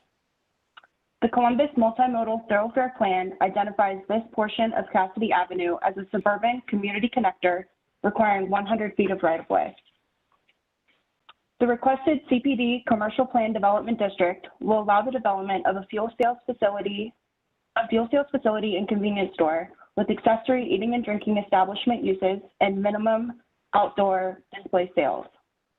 The CPD text establishes appropriate use restrictions and supplemental development standards and includes commitments to develop the site in accordance with the submitted site plan. Although the Northeast Area Plan recommends that parking lots be provided to the rear of the building, the Planning Division recognizes that there are constraints in which limit the site configuration and supports the submitted site plan, which includes adequate landscaping to mitigate the impact of the site design. Planning Division staff recommends that further options be explored to reduce the visual impact of the gasoline pumps, but does not condition support on this request. Additional discussions are needed with the Division of Traffic Management regarding the following comments. The proposed access configuration cannot be supported as currently shown. Further discussions are needed to determine whether modifications to the proposed improvements can be supported for the proposed access configuration, or if an alternative proposed access configuration can be supported. A revised traffic impact study has been submitted and is pending review.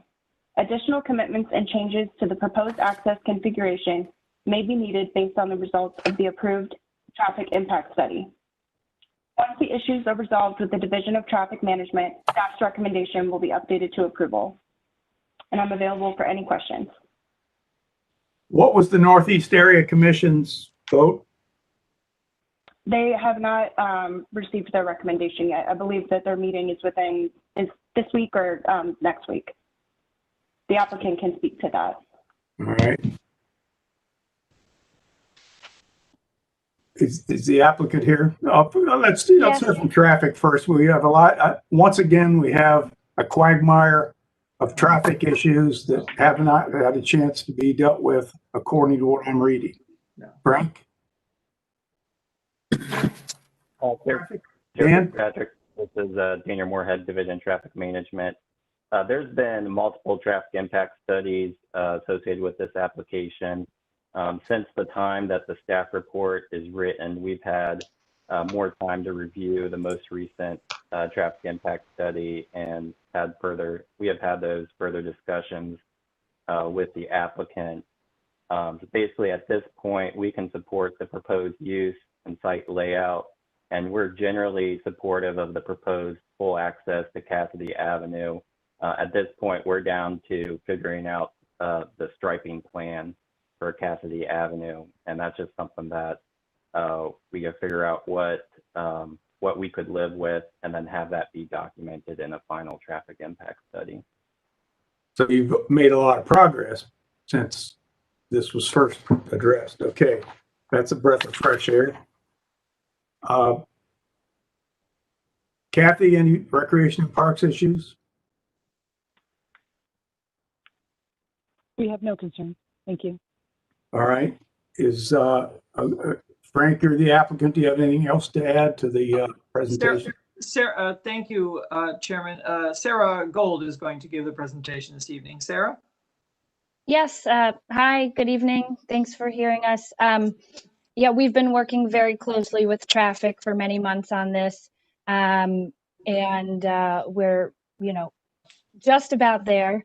And we are going to the Northeast Area Commission on Tuesday, January 19th, and have had preliminary conversations with them and anticipate that that'll go smoothly.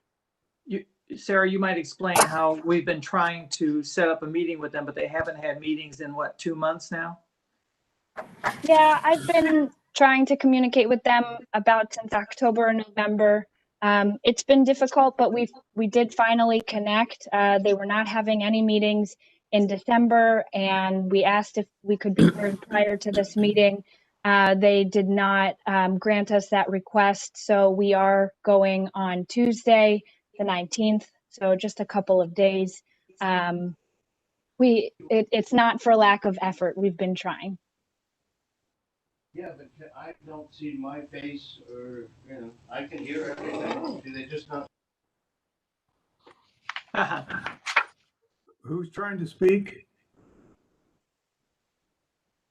Chair, that is someone that's speaking for another application. I think they just needed to be muted. Okay. All right. So the traffic management, Dan, is relatively satisfied. You're down to the small details of striping. Yes. How about the options of some of the planning issues for the carrying out of the overall design? Is the staff okay with that at this point, as of tonight? That has been our understanding. That's what Christopher has communicated to us. Okay. That's correct. We're encouraging them to explore alternative site plan designs that would reduce the visual impact of the pumps out front, but not conditioning. And so what's the status of that right now? Planning is in support at this point, but continues to encourage them, and we leave that to you. Okay. All right. Anybody on the commission have any input or questions? Okay, this is much cleaner than the others, and thank you for the extra work on ironing out those traffic issues so we aren't faced with yet another tabling situation. Absolutely. We are ready to call the roll, please. Mr. Chair, could I ask a quick question? Yes, sorry. Given what Christopher said about, recommending or suggesting reducing the impact of the pumps, that seems to me to be a pretty important visual because we don't have the area commission vote, and that's not the fault of the applicant, clearly. Can we just get that? Can we get a commitment to follow Christopher's recommendation in that regard? May I speak to that, please? We've worked hand in hand with Christopher on multiple projects of this type and have always come to terms on them. I believe he's talking about potentially adding some brick piers or some fencing or whatever. We have never said no to Christopher on any of his requests, I don't believe, with regard to any kind of landscaping mitigation. So I would tell you that we will work hand in hand with Christopher to get this resolved. Then there wouldn't be any problem adding it to as a condition? It's already a condition. Well, Christopher's not making it a condition because he knows that we will work together to get it done. I don't know what the condition would be to make Christopher happy. I'm not sure what the condition would be, ma'am.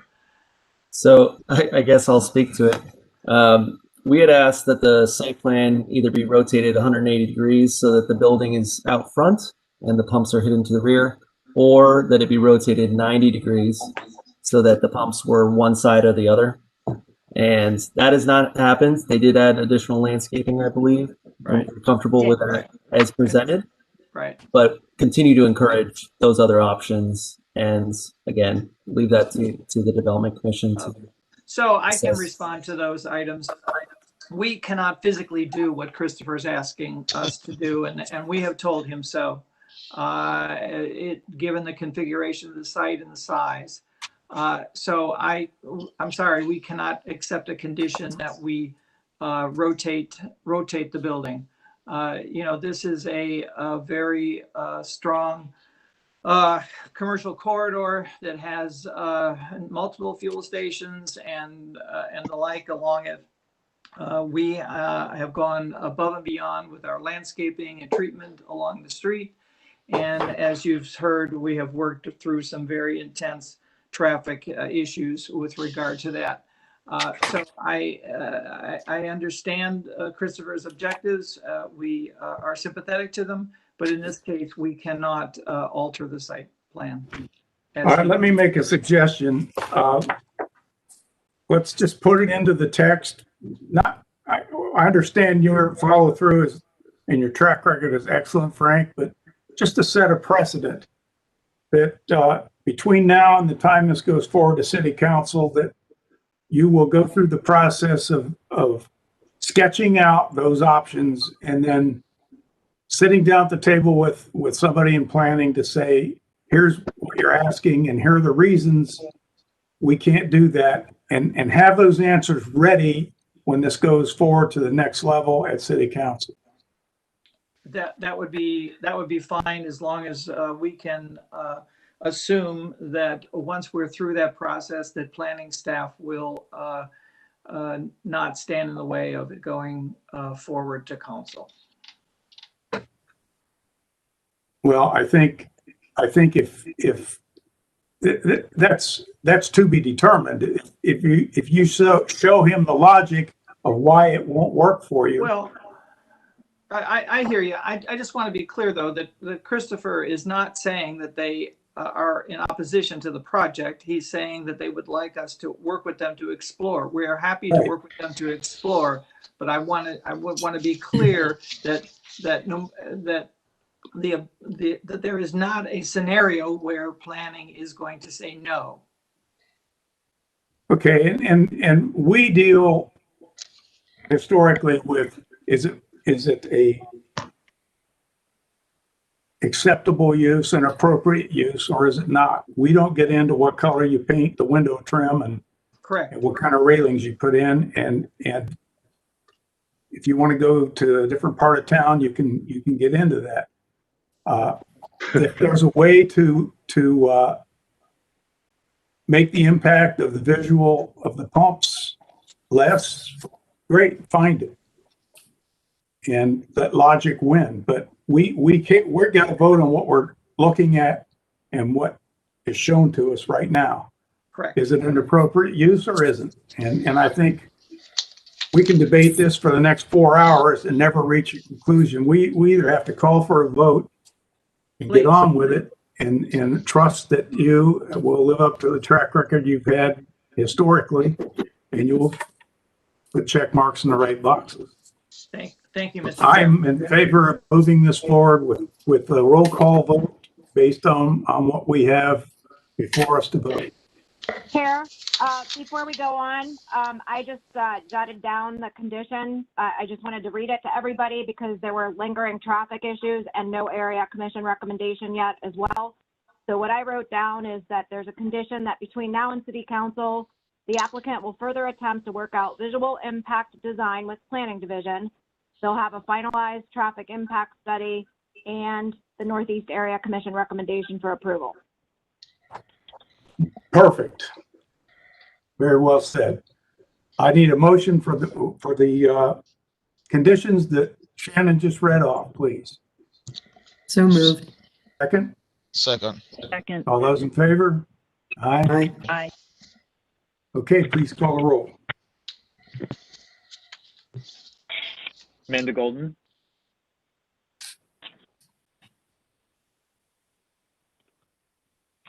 Amanda Golden. With all of the conditions that have been read, I am in support of approval as long as those conditions are met. And I do apologize for the background noise. Somebody It's else. it's an intern in the Development Commission. John Ingwerson, I vote yes, and I would say that the landscaping is quite extensive and does some buffering, and I think this is completely in character with the strip on North Cassidy, given the mobile station, the McDonald's, the car wash, the Wiffle Waffle House. It's all of the same cloth. Kayan Wukwe, Yes. Marty Anderson, Yes. Maria Conroy, Yes. and Chair Fitzpatrick. Yes, you are approved. Thank you. Thank you. Okay, case number 7 has already been tabled, so we will move forward to case number 8, Z20-090, 1572 McNaughton Road.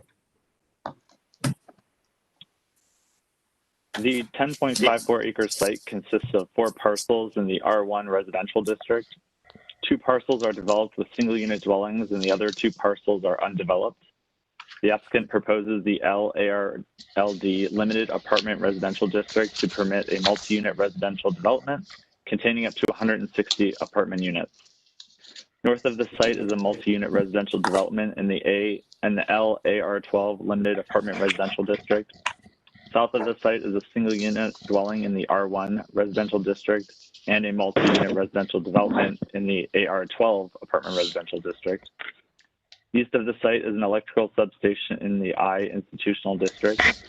West of the site is undeveloped land in the RRR restricted rural residential district and multi-unit residential development in the ARLD apartment residential district. Concurrent CV 20-104 has been filed to reduce the required building setback along McNaughton Road. That request will be heard by City Council and will not be considered at this Development Commission meeting. The site is within the planning boundaries of the Far East Land Use Plan, which recommends medium density residential land uses at this location. The plan incorporates complete adoption of Columbus citywide planning policies design guidelines. The site is located within the boundaries of the Far East Area Commission, whose recommendation is for approval. The limitation text establishes use restrictions and supplemental development standards that address the maximum number of permitted units, traffic improvements, landscaping, tree preservation, and open space. Additionally, commitments to develop the site in accordance with the submitted site plan and building elevations have been included in the text. The proposed LARLD limited apartment residential district will permit a multi-unit residential development containing up to 160 apartment units.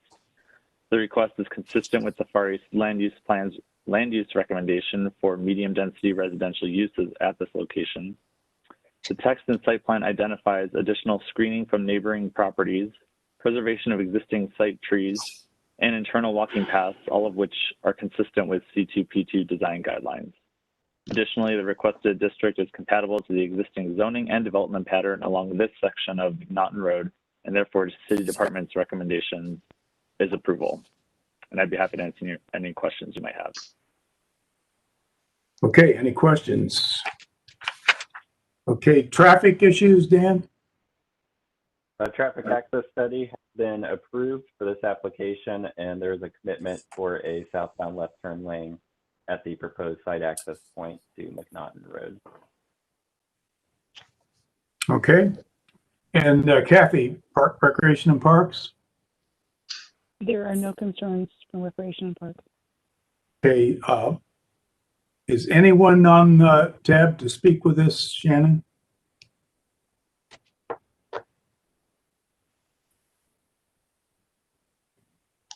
I don't know of anybody who's notified me ahead of time of speaking, but that doesn't mean someone's not here, but I don't see anybody speaking up, so. Hard to see anybody raise their hand. Okay, we know the applicant's here. Would you like to add anything to the presentation by the staff? I'm Jeffrey L. Brown, attorney for the applicant. I think I talked enough in the last case, so unless you all have any questions, everybody's in approval with this one. Okay, yes, staff approval and area commission approval. No conditions, and let the record show no traffic questions at this point. So this one's on time. Please call the roll. John Ingerson, Yes. Dan Wukwe, Yes. Marty Anderson, Yes. Maria Conroy, Amanda Golden, Yes. and Chair Fitzpatrick. Yes, you are approved. Thank you. Okay, case number 9.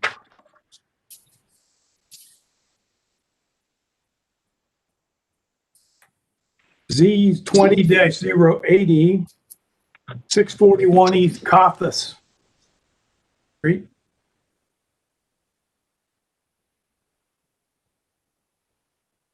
The 0.88 acre site consists of one undeveloped parcel previously developed with a commercial building and currently used as a community garden zoned in the C4 commercial district.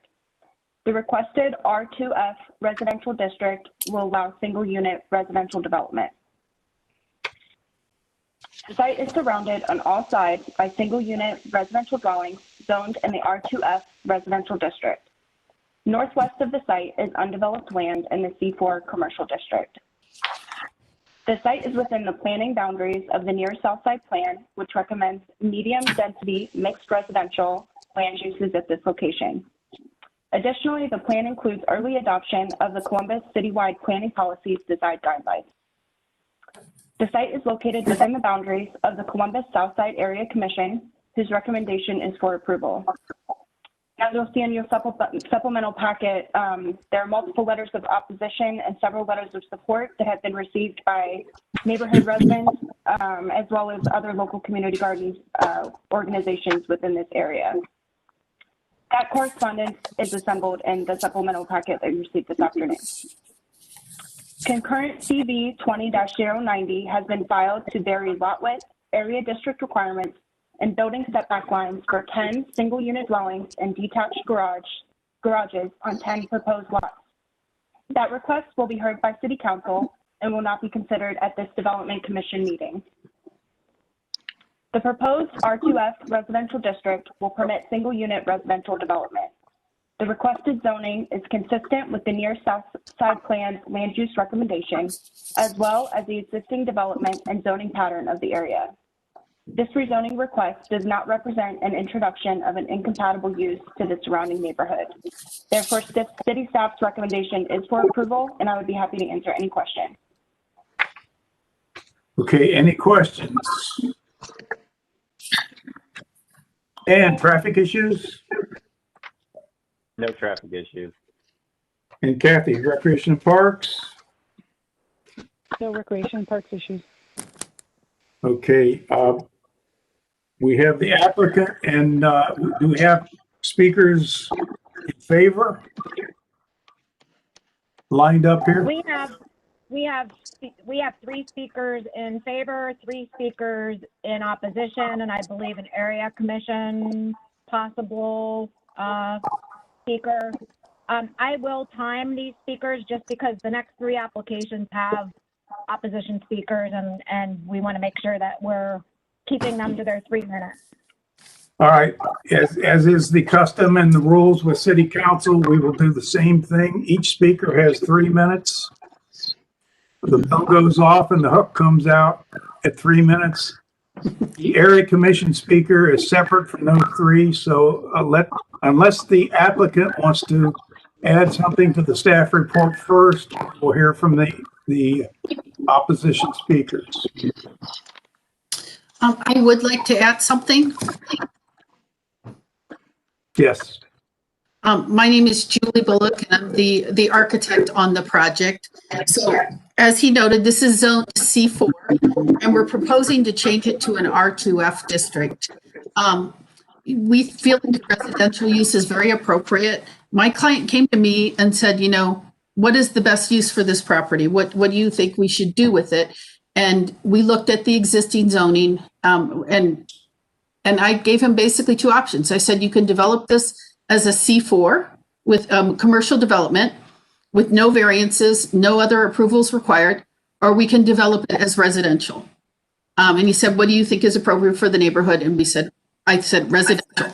So that's why we're going through this. His parents grew up in the area, his grandparents grew up in the area, and he really felt like he wanted to do what is appropriate for the area.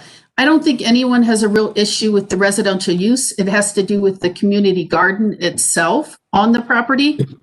When my client purchased this property from Salvation Army about 2.5 years ago, it was very clear. It was made very clear that there were no encumbrances and that the garden was well aware that they were going to have to vacate the property. My client actually made an agreement with the garden, allowed them to stay on the property with the condition that they do maintenance until such time when we would develop the property. And there's a letter in your packet from the woman who arranged that agreement. The agreement was not exactly met. The property was not maintained, so my owner had to come forward and actually maintain the property himself. If we do not get rezoned to residential zoning, it is our intention to develop it as a commercial use. So that's really what is before the board tonight, is whether we do commercial or residential. There is no scenario where the garden will stay on the property because of that. My client has a contract with someone for 10 single-family homes. He also has two conditional contracts to develop it, or first right of refusal to develop it as a commercial property. So we are going to proceed with one or the other. We do feel the residential is very much appropriate. The area commissioner can talk. We did, of course, wanted to find a way for the garden to exist in some manner. And one of the commissioners actually worked with Children's Hospital to set up an alternate garden location. And they were going to work with the Southern Orchards in the garden and it's about three blocks away from this property. We had also agreed to move any soil or anything like that up to $5,000 to relocate the garden. That option was turned down. We did receive an offer to purchase one of the lots from the owner, or purchase the area that the garden is on. The garden occupies about 3 lots of our property. And, the offer wasn't even close to what, the value of the land. In addition, my client already has a contract with someone to develop this property. We feel like my client has been very upfront with the occupants of the garden, and they've known for 2.5 years that they are going to have to relocate. So we feel we've been very fair. We were also actually just approached today by another individual regarding a lot at 817 South 17th Street. And he said he would certainly work with them if they wanted to relocate to that lot. I think that's all I have for right now, unless you have questions for me. All right. Is the area commissioner spokesman available?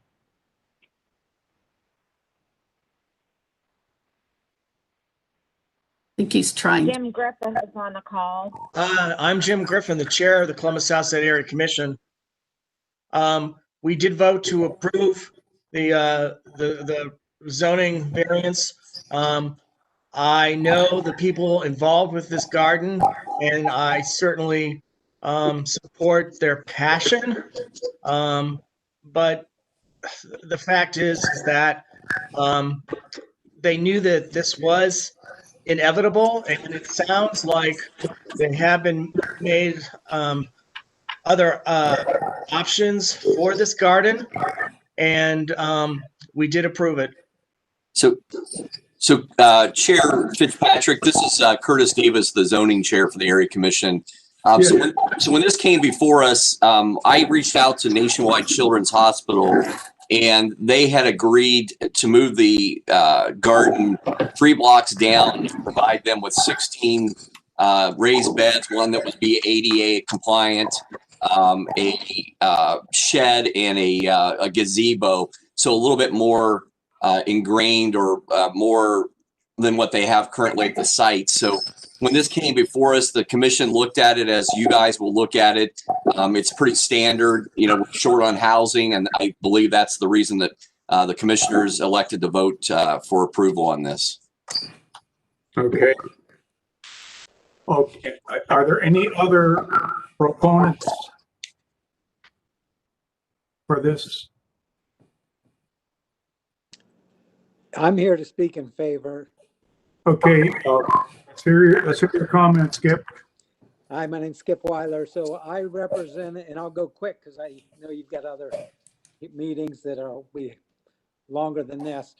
I represented the Salvation Army and still do. And I also represent Mr. Cohen, who's the current owner of the property. This is the classic example of no good deed goes unpunished.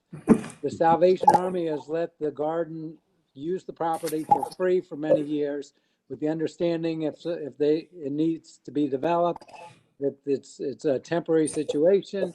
They ultimately sold it to Mr. Cohen. Mr. Cohen agreed to the same conditions to let them use the property at no cost, without paying anything, until he needed to use it. And that's been approximately 2.5 years.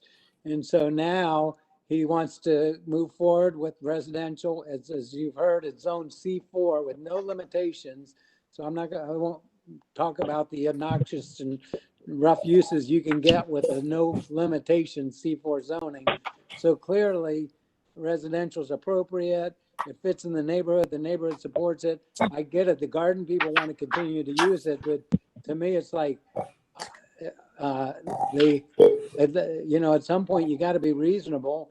And then when Children's Hospital was so kind and offered them another place down the street and they refused that, at some point I lose my compassion.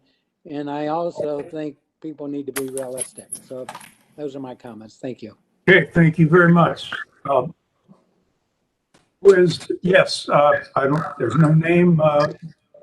You've been waiting a long time, so let's hear your voice. It's Deb Roberts, Chair. Deb Roberts, I think you're on mute. If you can turn your mic back. Okay, so Deb Roberts, sorry. I'm not going to reiterate everything Juliet said. I wrote a letter to support Tracy Cohen.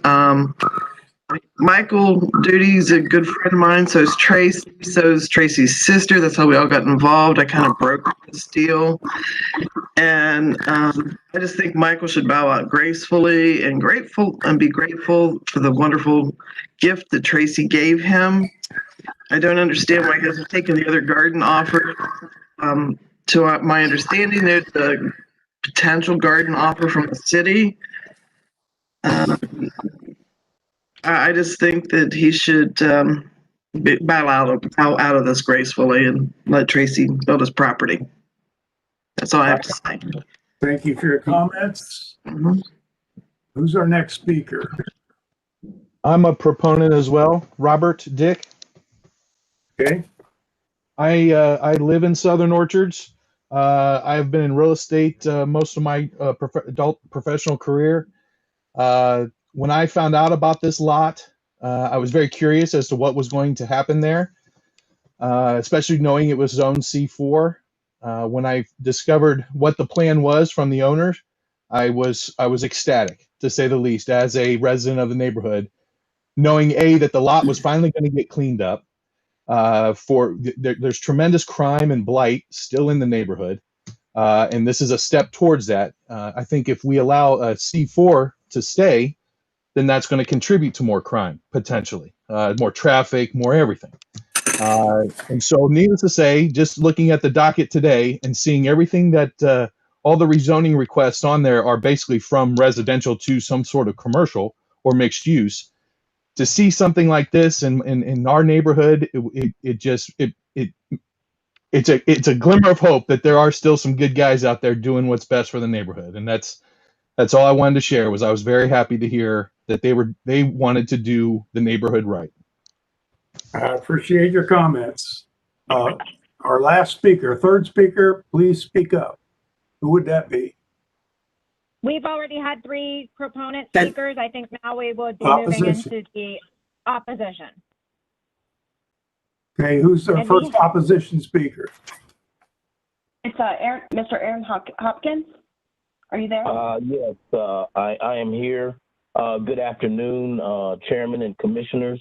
I am a resident of the South Side area, about approximately a mile from the proposed site.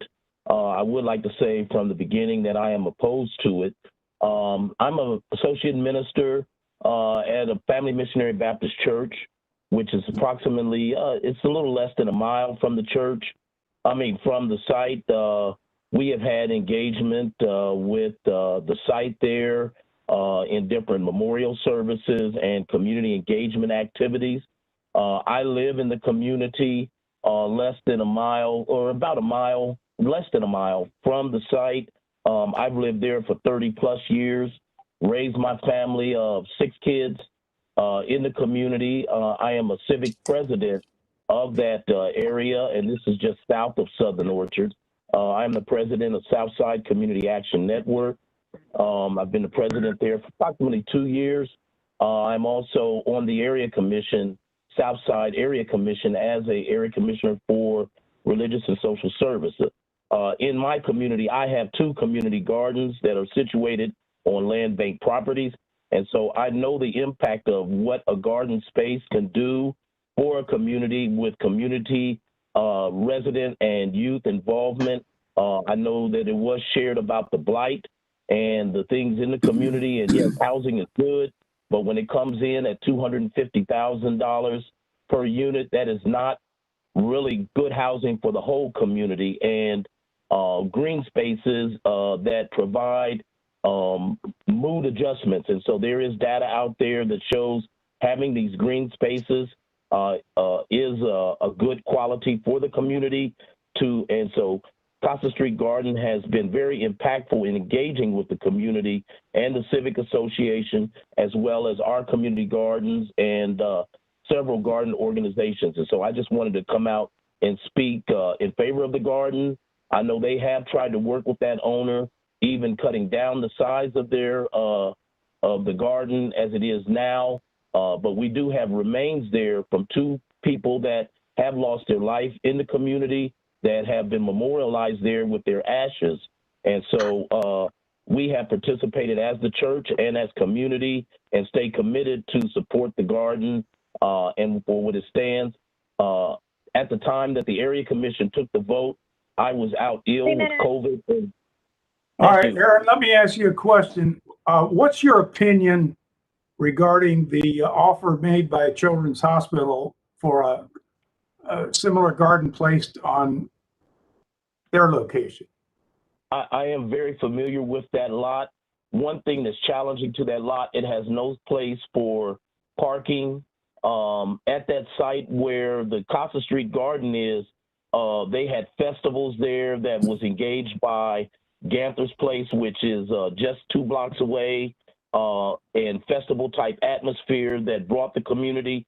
That site that Children's Hospital has offered is it's a whole lot tighter. It does have the raised beds, but space is very limited on that site as opposed to what Casa Street Garden has even looked to narrow. They say that they would bring their boundaries in some, and I know that they made an offer to purchase one portion that could work in conjunction and provide green space and gardening to the proposed housing. But that spot is considerably smaller. It's on a corner, and you would begin to bring a whole lot of congestion to that narrow side street. I believe it's a one-way going north. Walk. And I'm sorry. Pardon. All right, let's move on to our next speaker. Who would that be? Shannon? Emily Frechette. Good evening, everyone. Can you hear me okay? Yes. Great. My name is Emily Frechette, and I live at 676 East Kossuth Street. So we're catty corner to Kossuth Street Garden, and I have lived in the Southern Orchards area for about 8 years now. We previously lived in a different area of Southern Orchards, and I volunteered here at Kossuth Street Garden with my husband. We actually bought our house because of Kossuth Street Garden. We saw the community involvement, we really liked the green space, and we love to grow plants. So the slideshow that's playing is showing some of the things that we do. There was a sign that was put up in 2017. On the developer's application, he refers to Kossuth Street Garden as a vacant lot.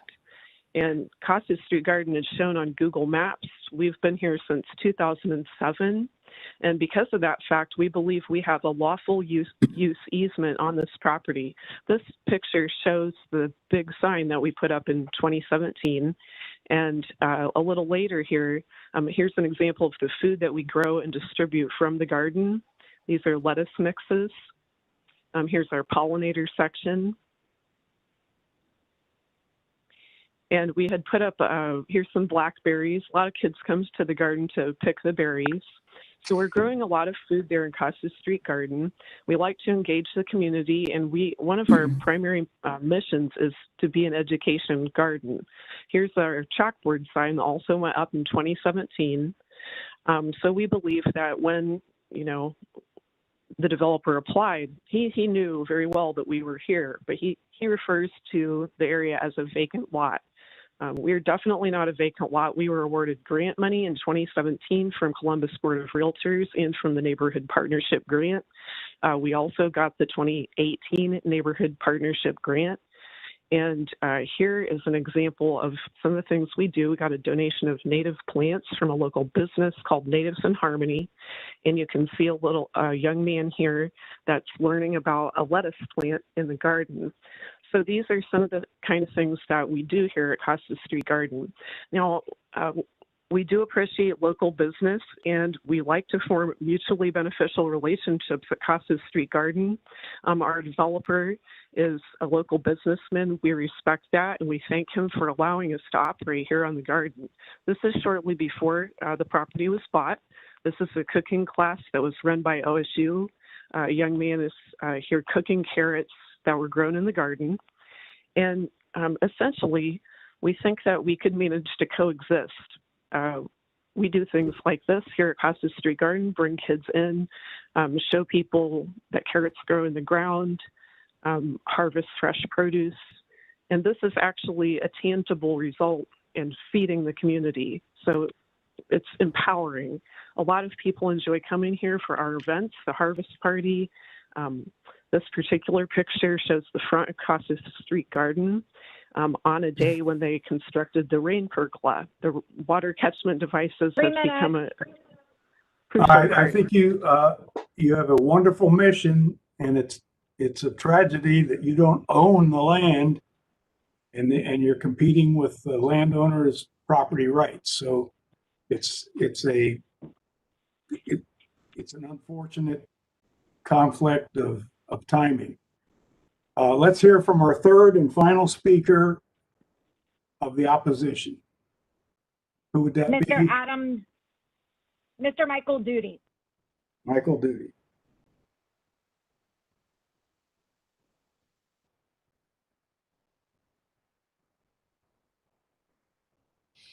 Mr. Duty, are you around?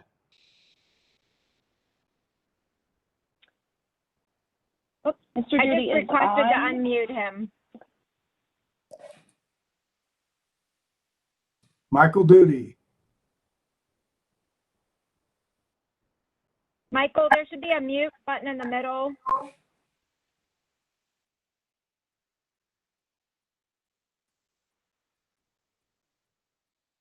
I saw his name on the list earlier.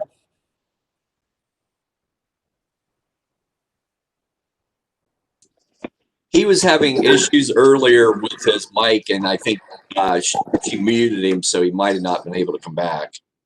All right, well, we have much more to do this evening, so we need to press on. Based on There was a letter in your packet. Oh, he said he cannot find the mute. Michael, it should be, if you hover your mouse towards the center or the bottom of the screen, the mute should show up. Or if you can click on participants, if you use the drop-down menu for participants and find your name, you should be able to unmute yourself. It appears that he is unmuted.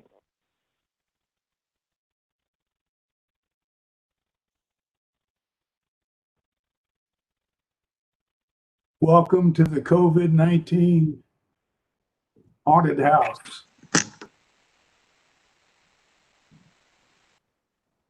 Okay, based on what you've heard so far, do any commission members have any comments or questions relative to the testimony? Okay, let's get the applicant back. Julie? Yes, one clarification. We did consult with an attorney and there is no adverse possession issues in terms of the garden there. And because we did notify them and it's been less than 20 years and we've been very clear as to when they were going to vacate the property. I just say we feel like we've given them a lot of options for the gardens and have offered to help relocate them. Unfortunately, they established a garden on a lot that they did not own. And to be clear, my client has told me we're going to develop this one way or another. If we don't do the residential, we are going to do the commercial. So there really is not an option for the garden to stay. If we do the commercial, we do not need any variances and we don't need any city council approval we can just do it simply through the permitting process. We don't want to go that route, but because we do feel the residential is appropriate, but one way or another, he is going to develop this. He has, verbal agreements and contracts in place to develop the property, and that's his intention. All right, I would think in this city, there will be some vehicle to get a mission as good as that garden mission is. Someplace to do their thing that isn't owned by someone else. And I understand Skip Wilder's comments about giving away something for use and then having it. So there are property rights involved here, and it's just a matter of which is the most appropriate use.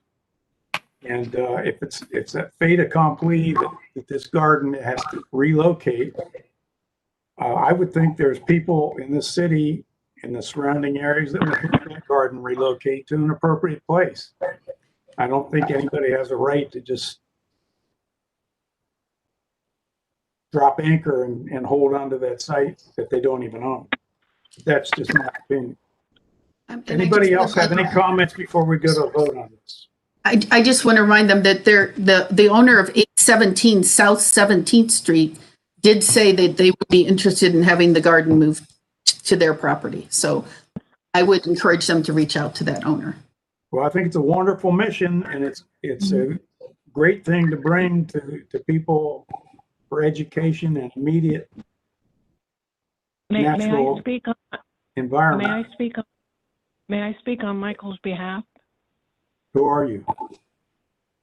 This is Marion Lupo. He's having a terrible time, and I don't have his full testimony, but I have the gist of it to share with the board. Okay, you got a minute and a half. We've got to get on with this. With all due respect, based on my understanding with my conversations with Michael, the representation that nationwide this broker deal is not an accurate representation. I just want you to know that. Number two, it has been used as a cemetery. that has to be dealt with at some point in time. Number three, they have tried to purchase it. They did talk to the original owner. The original owner should have passed on notice of the garden because the garden has been there for a long time. It didn't just pop up in the past 2 years. And to say that they have, they're not trying to say that they have an adverse possession. They're trying to say that they've been there and they have a use easement and that their property values will in fact be impaired if this garden is taken from this site. Now, I know Michael would be a lot more eloquent than me on this, but I wanted to get a couple of these issues in front of you before you make your decision. Thank you for your time. Okay, thank you. We understand, and unfortunately, land rights go with ownership and paying taxes on the property. And if you're generous and you let something very, very beneficial occur, that doesn't mean you don't own the property. So it's a real conflict here. And I feel sorry for the garden mission and the potential loss of that. But like it was described, this is going to go C4 or it's going to go with the proposed residential use. That's all our entitlement is to vote on which is more appropriate. And if this goes into a legal case where there's a question about squatters' rights or adverse possession, that's out of our purview. We are voting on appropriate use or not appropriate use, and I think we need to call the vote.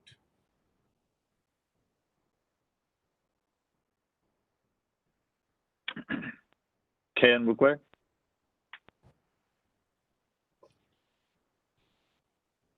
Yes. Marty Anderson. Yes, and I certainly hope the garden is able to relocate successfully. Maria Conroy. Yes. Amanda Golden. Yes. John Ingwerson. Yes. Chair Fitzpatrick. Yeah, if you call me for a donation, I will be answering your call. I will vote yes. Okay, the residential use is approved as an appropriate use on the property. Okay, now we go to case number 10.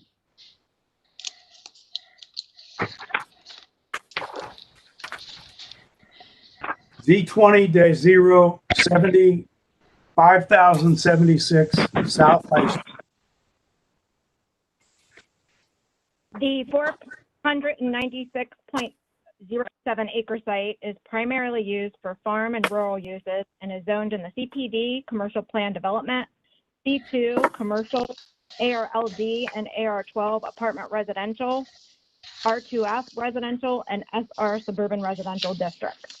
The requested LM2 Limited Manufacturing District will allow the site to be developed with a data center server facility with ancillary warehouse storage and office uses.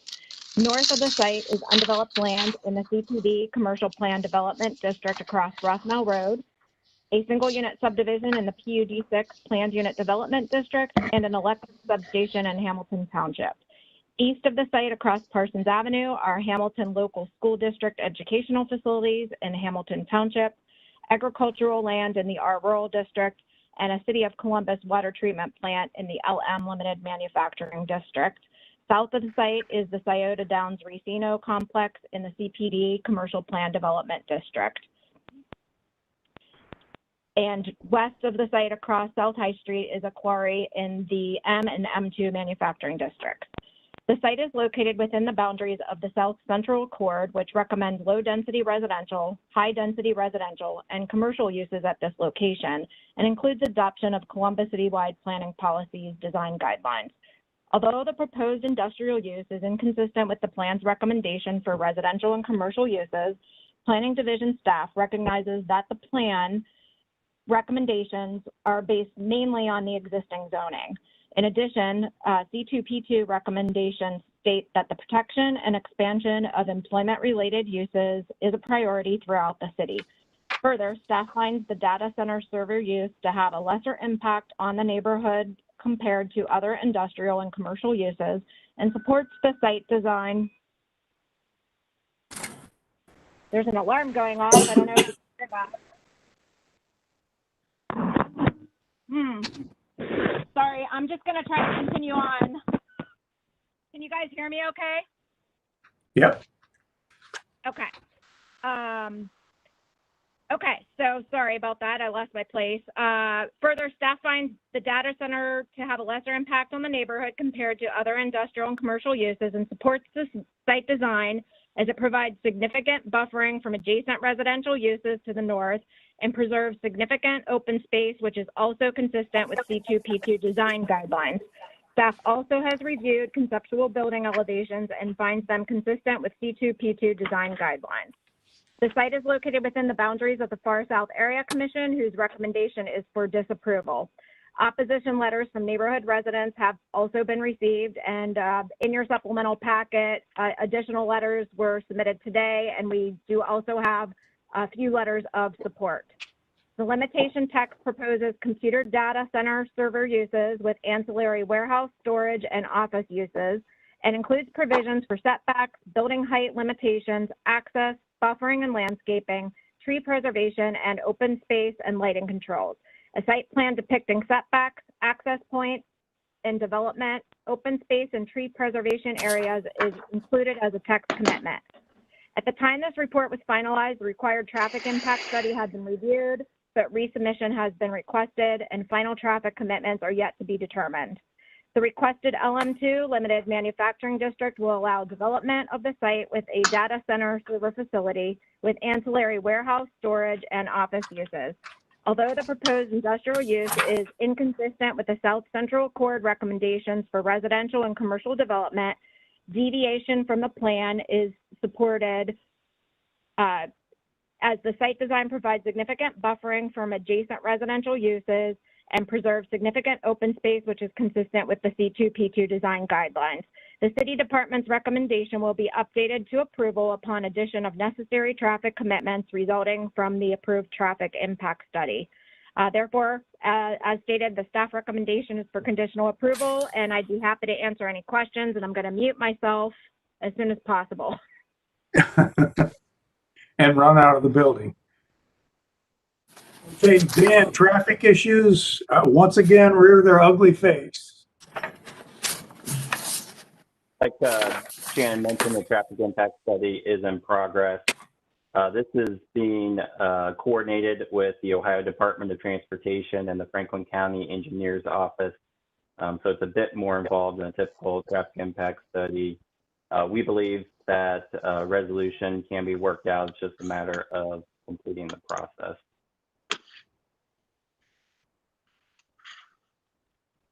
Okay, what's the status of that traffic report relative to your timing for reviewing it, making decisions, and following up? There's a comment letter that I believe is included in the materials. That was our response to the initial submission. Our understanding is that the applicant will be providing an updated submission shortly. Okay. Kathy, do you have any comments? We have no comments on this one. Okay, the applicant, Jeff Brown. Yes. Good evening, Jeff Brown, representing the applicant. We have a presentation that I'll go through and try to make this as quick as possible. Obviously, that shows the overall site. We're dealing with nearly 500 acres, okay? This property, our office was involved in a long time ago. It is not zoned for development. It's currently being used for a farm, but it has a usable zoning on that property, and it's not for a farm. The ownership has looked at this property and has reviewed many different offers, but they have looked for something that would be good for the immediate area and for Central Ohio. And we think in terms of what we're talking about with the data center is that this is going to be something that, because we're leaving a third of the site in open space, will benefit the surrounding properties, and because of the type of use, it has an economic benefit to the city of Columbus and the Central Ohio development picture. When you look at the existing zoning, when we evaluated the traffic that we're talking about is more than 80% less than the traffic that the existing zoning would allow. So from a traffic standpoint, you're talking about probably the best possible use that you could have. You've got the economic benefit both to the local city, state, and the region in terms of this type of use. You've got jobs that are being generated both from running the data center as well as the construction job, and you're dealing with a Fortune 100 company. Next, please. This just shows the overall zoning. This property is going to be developed. The question is, how is it going to be developed? Next, please. We have limited this property, as again, with Mr. Celebrezze talking about the last time the zoning code was really updated was in 1950s. And so no one ever heard of a data center. So the city tells us that the M2 district is the appropriate district for this. Hopefully when they update the code, they'll have a better choice. But what we're talking about, what we've limited it to, is a data center and uses related to the data center. Obviously, we will have the need for some storage and everything of that nature, but everything that happens on this site is limited to what goes on with the data center. Next, please. This just is a traffic analysis of what we did looking at the existing zoning versus what we're proposing to do. You can see the AM peak and the average trip. I mean, you've never seen numbers like that. Usually they're reversed. Usually you're looking at a proposal and what you see in the blue is what the proposal is going to bring to the road system. It is just the opposite when we're dealing with this development. Next. This is our site plan that we've committed to. And what you'll notice in terms of this development is a third of the site is open space. There are two large green areas. There's Spangler Hill, which is a large wooded area along 23. The other large green area is an existing pond and woods around it that we are preserving. The lighter green that you see is our buffer. The buffer starts at Raft Mill, wraps around the existing subdivision and continues past it. Now, when you look at the details of that, that is a setback of 225 feet. That's what our buffer is between the roadway on Raft Mill, the residential, and as you notice from the earlier slides, there is an AEP substation that already exists on Parsons. There will be an additional or expansion of that substation next to it as part of what AEP needs to do in order to do this development. Next. We gave the area commission a conceptual development to give them some idea of where buildings would be going. Again, you see the large green areas, which is the pond. The darker green is 225 feet. At the end of the pond, you're over 1,200 feet from our property line. To the top of the slide is the expansion area for the substation, and then you see the other rectangles for our possible building areas for the overall development. Again, a third of this site, open space. Next. Conceptual elevations, it's a data center. There's a lot of equipment inside, stuff that helps us run the virtual meetings world that we are now engaged in. Next. In terms of landscaping, what we've done here, this is the written stuff and the text. It talks about the number of trees. We've got 1 tree, 10 evergreens per 100 feet. So you get you get 1 shade tree every 50 feet. You get 10 evergreens every 100 feet. So we've got that. And then we also have tree preservations that we're going to do in terms of the overall development. Next. This is an example of what this mounding and landscaping would look like. But I think the important things that you saw on the original aerial is the amount of existing trees and buffer that exists there. So what we propose to do in the areas where there are gaps, once the buildings get within 300 feet, if there are gaps, this is the type of landscaping going in. It's a 10-foot mound with the combination of evergreens and shade trees. And then in the bottom of this slide, you can see what 100 foot of frontage looks like in terms of the trees and the evergreens that we would do. Next. These are just some visual lines in terms of looking at places within the subdivision. This shows you the quality of the tree line that's there. And again, the setback that we're talking about around that subdivision is 225 feet. And the ponding area, which you see in the drawing on the left, is over 1,200. Next. We actually went out and did a tree survey because we wanted to make sure in terms of the quality of the trees there and also to have a better understanding of where the gaps were. So this is something that we presented to the area commission. It shows the various trees that we've identified. We have other slides that show you in terms of the type, diameters, etc. But this just gives you a level of detail that we went to on this particular development. And again, as you can see from this slide, there's a large pond or detention area in the subdivision. You see our pond to the south of that. And on the right side of the screen, you see the existing substation that is adjacent to the subdivision. Now, the important difference between the expansion of the substation is that we will be doing landscaping and screening where none exists on the existing facility. Next, please. We will have this cattle fence. This will be on the perimeter of the property. It will be on our side of the setback.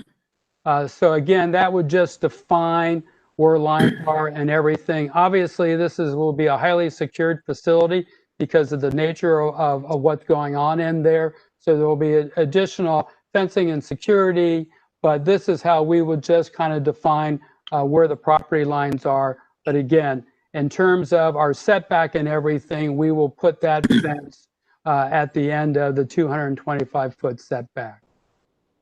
Next. There have been some questions about Hartman Farms and everything about that because it's been there so long and the name Hartman has been associated with Central Ohio for a long time. Just some facts for you. This has been delisted from the Ohio State Historical Preservation Office list since the early 90s. The Hartman Farm mound that was on the property was stripped and removed by mining gravel operation in the 80s. And the Spangler Mound, if it ever existed, was demolished in the early 1900s when they replaced it with the 20,000-gallon underground water tank. So that just kind of gives you some of the background in terms of Hartman Farms. Next. And just in summary, in terms of what we're doing, this is a very limited use of the property. It is for data centers, which we all need. A third of the site is being preserved in open space. From the traffic impact, you can see that over the existing development zoning pattern is 80% less. There is an economic benefit in terms of the technology sector, indirect jobs, and 5 indirect jobs for every direct jobs and hundreds of construction jobs. And again, this is a Fortune 100 company. So we think this is an appropriate use of this property. The property owners have considered many offers and they wanted something that would benefit the community, benefit the city, and benefit the region. And they think in terms of this use and how it gets developed with the setbacks, the open space, the lack of intensity really from a traffic standpoint or anything else that you would compare in terms of the development, this is an appropriate use of this property. Now, when we have Todd Cunningham's our engineer, he's on if you have any questions. But in terms of the traffic, we have submitted the traffic study. The various agencies involved have reviewed the traffic study. They've sent us comments, and we are reacting to those comments. So this traffic study has been in progress for a very long time, and we're moving toward resolution of that. As a matter of fact, they've been having weekly meetings on this for a long time. Okay, does anybody have any questions for Jeff? All right, let's go to proponents for this application. Mr. Fitzpatrick, if I could, the school superintendent, as Shannon Pine indicated in her presentation, Hamilton Schools has a large presence on the east side of Parsons. So they are a neighbor of ours. He could not be here tonight, but he sent a letter. I said I would read it if I could. This is from Mark Tyler, who's the superintendent at Hamilton Local. It says, the Hamilton Local Schools are in support of this project for three primary reasons. The first of which is because there is no realistic way that the property remains undeveloped. The current landowner is highly motivated to sell the property, and as such, we know we developed into something. Second, we believe the addition of a data center on that property would place a good neighbor across the street from our school system. The proposal details a very minimal traffic increase and large setbacks. The developer has committed to leaving approximately a third of the land as undeveloped and preserve many of the key landmarks. Third and finally, we are very concerned that if this project fails, the land will ultimately be sold for a purpose that could be detrimental to our school system. And as we've indicated to the neighbors in the area commissions, this is me talking, not the superintendent, this property is not zoned agriculturally, it's not zoned for a farm. It has zonings on it right now for single family, multifamily, twin singles, office, and commercial. And it will get used. Thank you. Okay, I want to hear from the proponents first. So do we have candidates to speak regarding those in favor? Yes, we have Matt McCade. All right, let's hear from Matt first. 3 minutes, Matt. And I'd like to speak in. Yes, please do. Okay, good evening, everybody. My name is Matt McQuaid. I am Managing Director of Business Development at One Columbus, which is a public-private partnership responsible for growing the regional economy. And I, on behalf of my organization and our state partner Jobs Ohio, am here to speak in support of the project. Our team has recruited several hyperscale data centers into the Columbus region and can speak to the significant economic impact they've made on the community. These projects result in major long-term investments in the community that often range in the hundreds of millions of dollars and generate new construction jobs, permanent jobs, and tax revenue, which, as we all know right now, is more critical than ever to the city. These projects are highly competitive and consider numerous locations across the globe, and we're excited for the city to have this opportunity. We've also found that the companies that drive these investments to be great community partners that support critical areas like education and workforce development.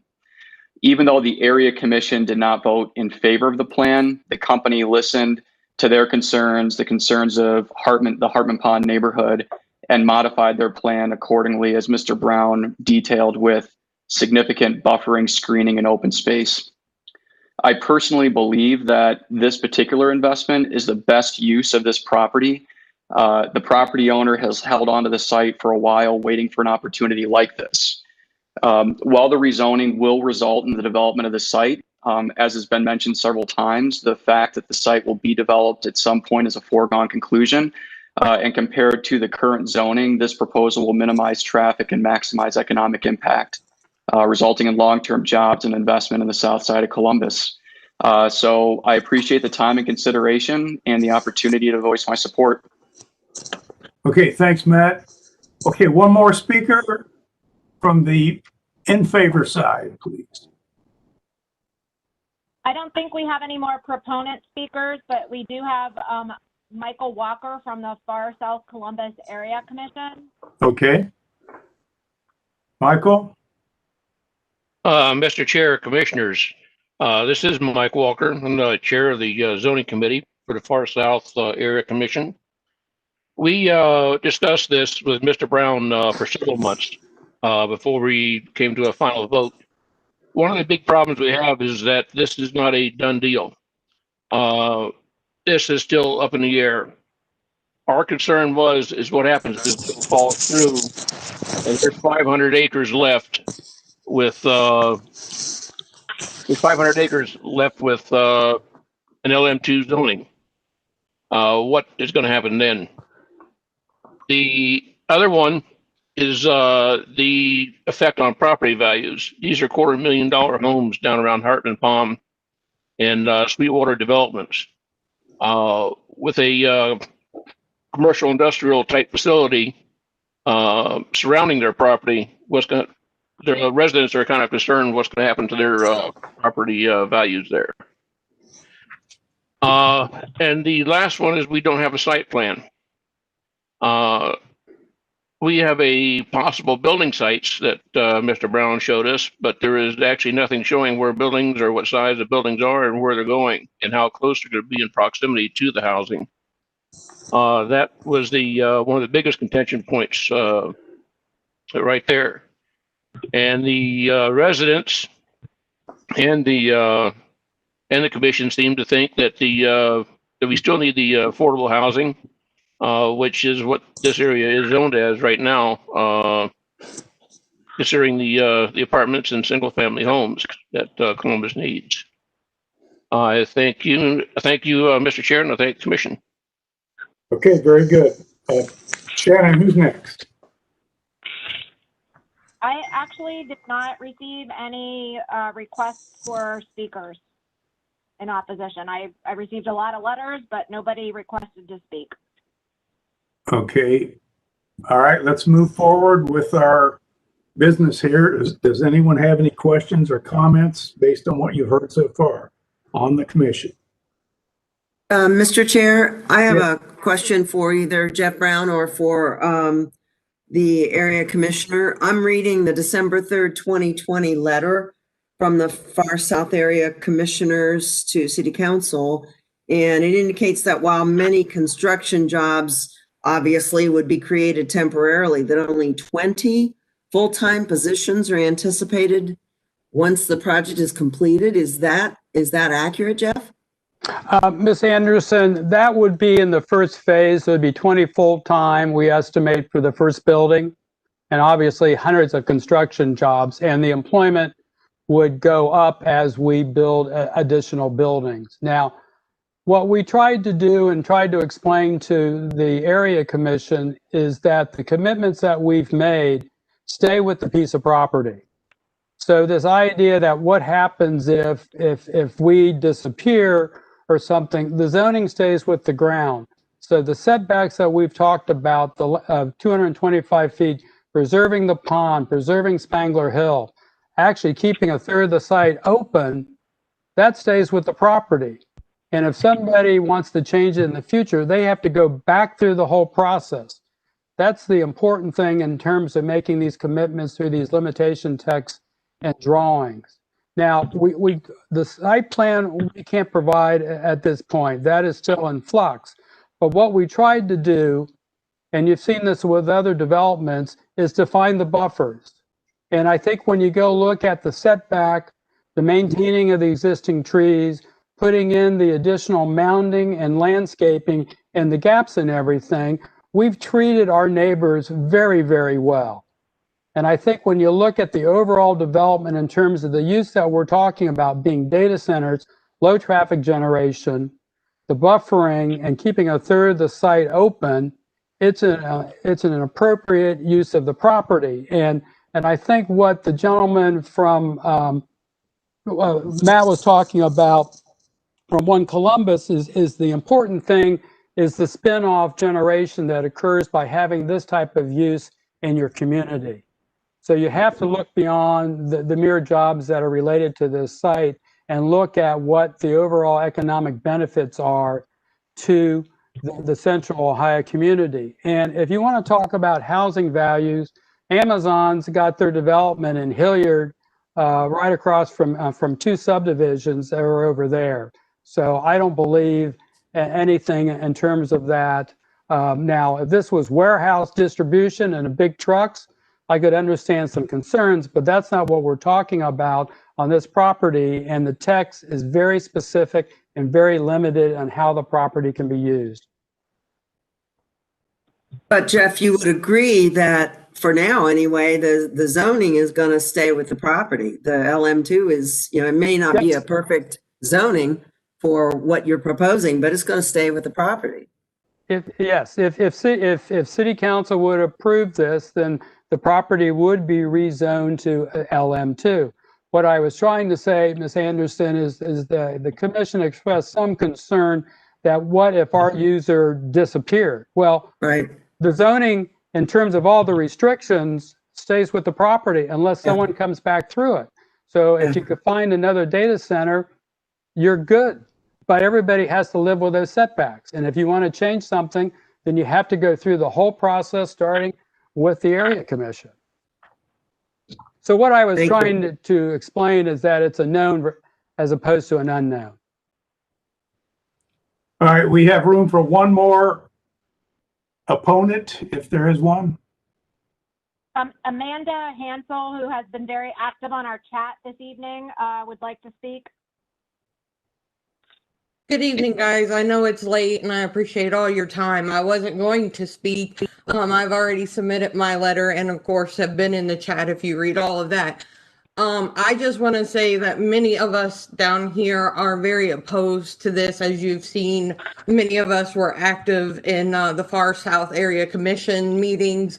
Many of us went to all of those. We even went to the Zoom where they walked out the buffer, and it did not pass because we still had many, many concerns. One of my concerns is that the temporary proposed construction drive is on Rathmill, which is by a school zone, and that is a proposed construction driveway, which means construction traffic and big vehicles would be going in there.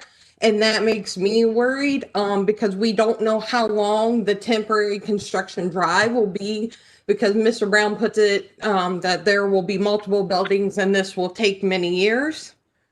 Also, that the intersection at Rathmill and High Street is a very dangerous intersection, and we are worried about the increased traffic in that because there have been 108 recorded crashes from 2011 to 2016 and 13 fatalities since 1998. The other concern that we have is that we've been here before. Hamilton Local Schools has been here before and has been directly affected by rezoning issues. The last time we were here, our children at our schools suffered as a result of these decisions. In 2011, Franklin County approved the annexation of Scioto Downs to Columbus. With that decision, our school lost $1,369,153.83 in tax funding. That money went from taxes raised from the casino to Columbus public schools instead of Hamilton local schools. And that funding would have helped our school district rival some of the best schools in this state. There are multiple other reasons why the people down here are very disappointed and oppose this, but I'm not going to keep your time. Thank you. Okay, that closes the public input. Are there any comments or questions by commission members? I have a question for traffic. Jeff, as this takes shape, you've got a lowering of intensity, but there have been some very gruesome, I think, lack of concentration accidents in Rathmill and High, and they've been graphically portrayed in the news. What sort of proposals for moving forward with both construction traffic and the and the actual property use traffic will be coming in, and will that be an improvement to the abrupt nearing of a city after driving in the country? Mr. Fitzpatrick, the ODOT is moving forward with safety improvements at that intersection. That it's independent of anything that is dealing with our development. In terms of the temporary access, obviously all access is reviewed by the city, and they will put in whatever stipulations or requirements in order to create a safe access. When you look at the existing zoning, I think one of the concerns from the school superintendent that it would generate a lot of kids. And how does the school district handle that? With what we're talking about, you get no kids. And I think that's the important thing to go look at. There is a usable zoning on this property. And a lot of it is a mixture of multifamily, twin, single family. So that's a lot of traffic. As you saw in our slide that showed that in terms of the existing zoning traffic versus what we're talking about, it's a lot of children that could come out there that would have a negative impact on the school district. So when you look at what we're talking about doing is, a third of the site, open space, great setbacks, significant landscaping as part of the overdevelopment. I mean, this makes total sense to me. And it's not often that a project that you're dealing with has kind of a citywide regional effect. And I think you heard from Matt earlier, this is the type of project that does have that effect. So it benefits not only the immediate area, it's the city, it's the whole region. And Todd Cunningham, do you have any more about what ODOT is doing? Yes, Todd Cunningham with EMH&T, and Jeff is absolutely correct. There is a safety improvement that is actually scheduled to be under construction and completed by the time we're open and operational on our campus at that intersection. And the other thing that we're dealing with, as Mr. Moorhead alluded to when you asked him the question about traffic with the ongoing weekly meetings we have, we are actually engaged with the city on understanding the construction traffic and how all that layers into the existing surrounding network. So as he said, with the multiple agencies, we started this process in August, and everybody's been very helpful along the way. There's a lot that we're working through, and we're very close to getting things back in with everything buttoned up for the city and the agencies to look at. And again, we do have staff support in terms of this application. Okay, I think it's pretty clear cut. Unless somebody has a question or comment, I think we're ready to call the vote on this application.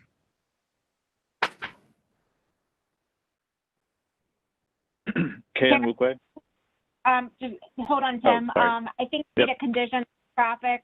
The traffic impact study needs to be approved. Yes. Yeah, just another small issue in the world of traffic.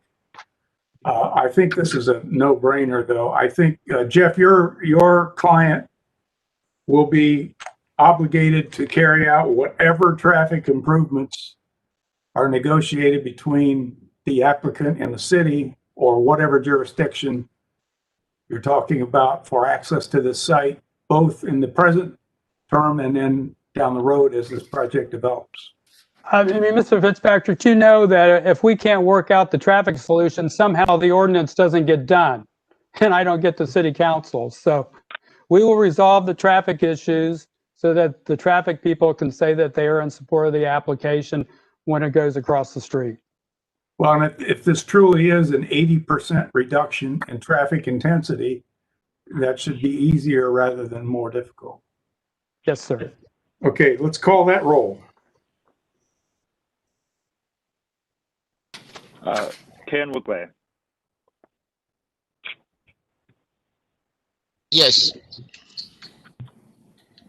Marty Anderson? No. Maria Conroy? Yes. Amanda Golden, Yes. John Ingwerson, Yes. and Chair Fitzpatrick. Yes, you are approved 5-1, and there will be an information sheet that will go to City Council. And they will know why we voted the way we voted, and it will be part of your conversation in a month or whenever that does occur. Okay, let's go For your forward. consideration tonight. You bet. Okay, case number 11, Z20-061, 280 East Whittier Street. The site is developed with a supermarket zoned in the CPD Commercial Plan Development District. The requested CPD Commercial Plan Development District proposes redevelopment of the site with a new mixed-use building, including 8,250 square feet of retail space and 262 apartment units in the 860 Height District. The site is surrounded by development predominantly in the R2F residential district. To the north across Kossuth Street are single-unit dwellings. To the east are single-unit dwellings and attached single-unit dwellings, a 3-unit dwelling, a 9-unit apartment building, and a small parking lot in the CPD Commercial Plan Development District.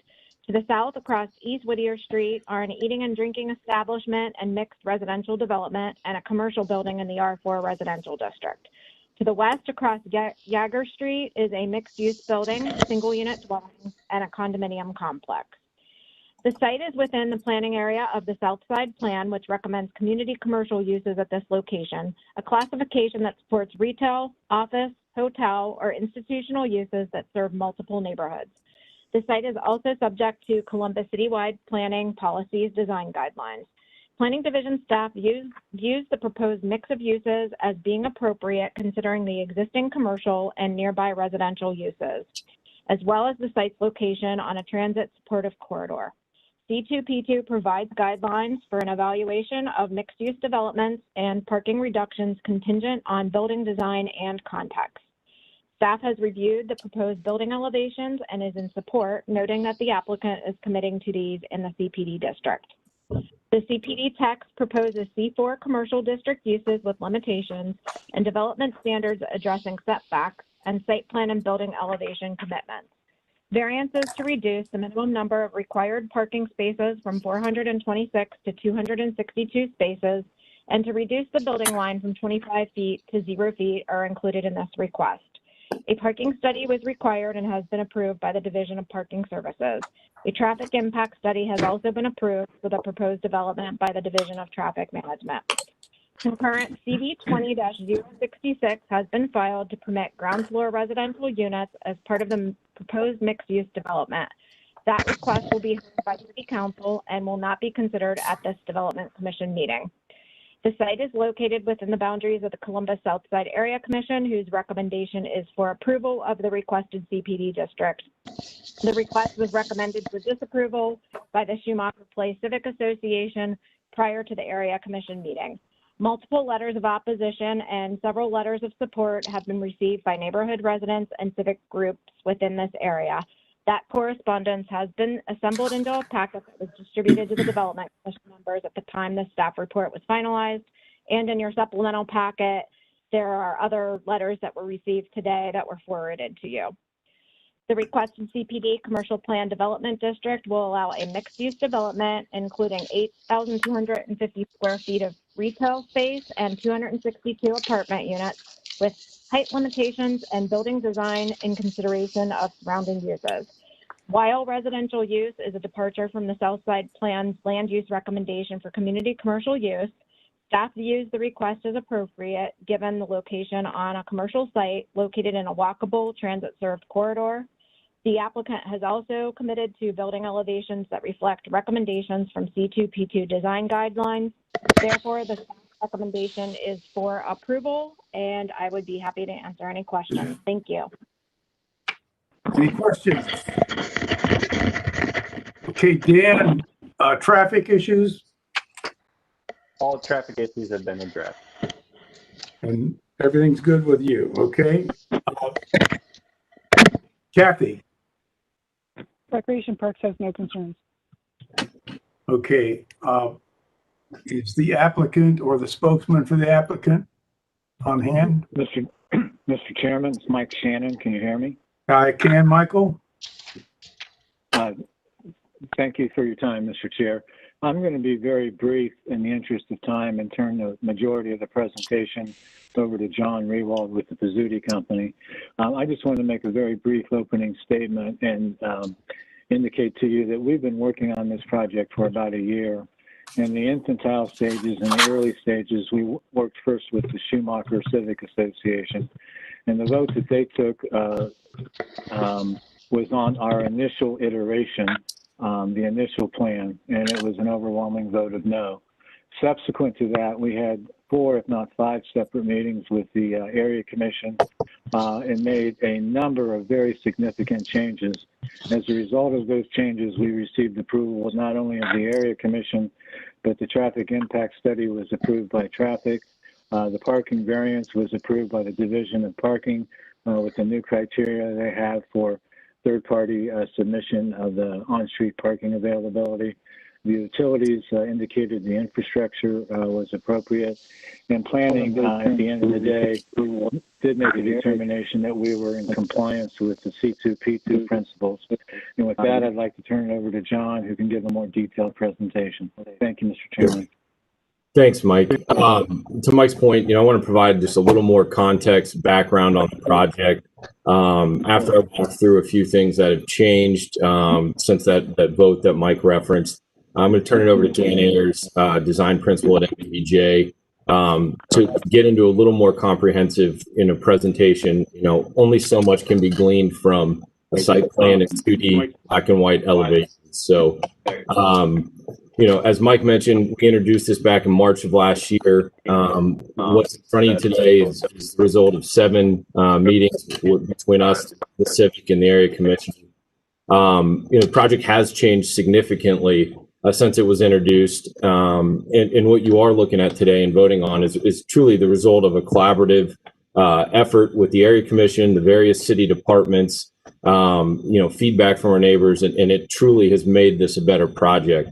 We're here with the full support of the Area Commission to further build on, what we've done as far as traffic impact study being accepted, parking study. We also have a scope of work letter from DPS for our work in the right of way. So there's been a lot of conversation today about wanting a baked cake. We're here. We've gone through the process. It's taken time to get it to the point that it is today. I'll also add, and Curtis can attest to this from Southside when he speaks, but we've moved and rescheduled our Southside vote multiple times to give the community time to digest comments and feedback from traffic on our traffic impact study and parking study. So want that reflected there. So what's happened since the Schumacher vote in early October? We've addressed neighborhood concerns regarding height. We eliminated an entire floor on the north half of the project. The building now steps down in height as we transition from this more commercial transportation corridor with a wider right-of-way on Whittier towards the neighborhood on Cosset. So north half of the project is now 3.5 stories. It reads as a 3-story building at 38 feet to the main parapet. And Dan, if you can pull up that elevation, along the south half of the project, we're at 4.5 stories. It reads as a 4-story building to 49 feet to the parapet. And we also heard concerns about density. Dan, if you can go to that first slide. Initially we're at 330 units. We've made 2 subsequent changes in density, dropping to 279 and ultimately down to 262 where we are today. That results in a reduction of 68 units or over 20% of our original project size. And if we look at density in the context of the greater neighborhood of Schumacher Place, Marion Village, and German Village, this project represents a blip in the increase in density under 3% at approximately 2.83%. Parking, as it relates to the parking study and the parking that we're providing on site has been a hotly debated item since day one.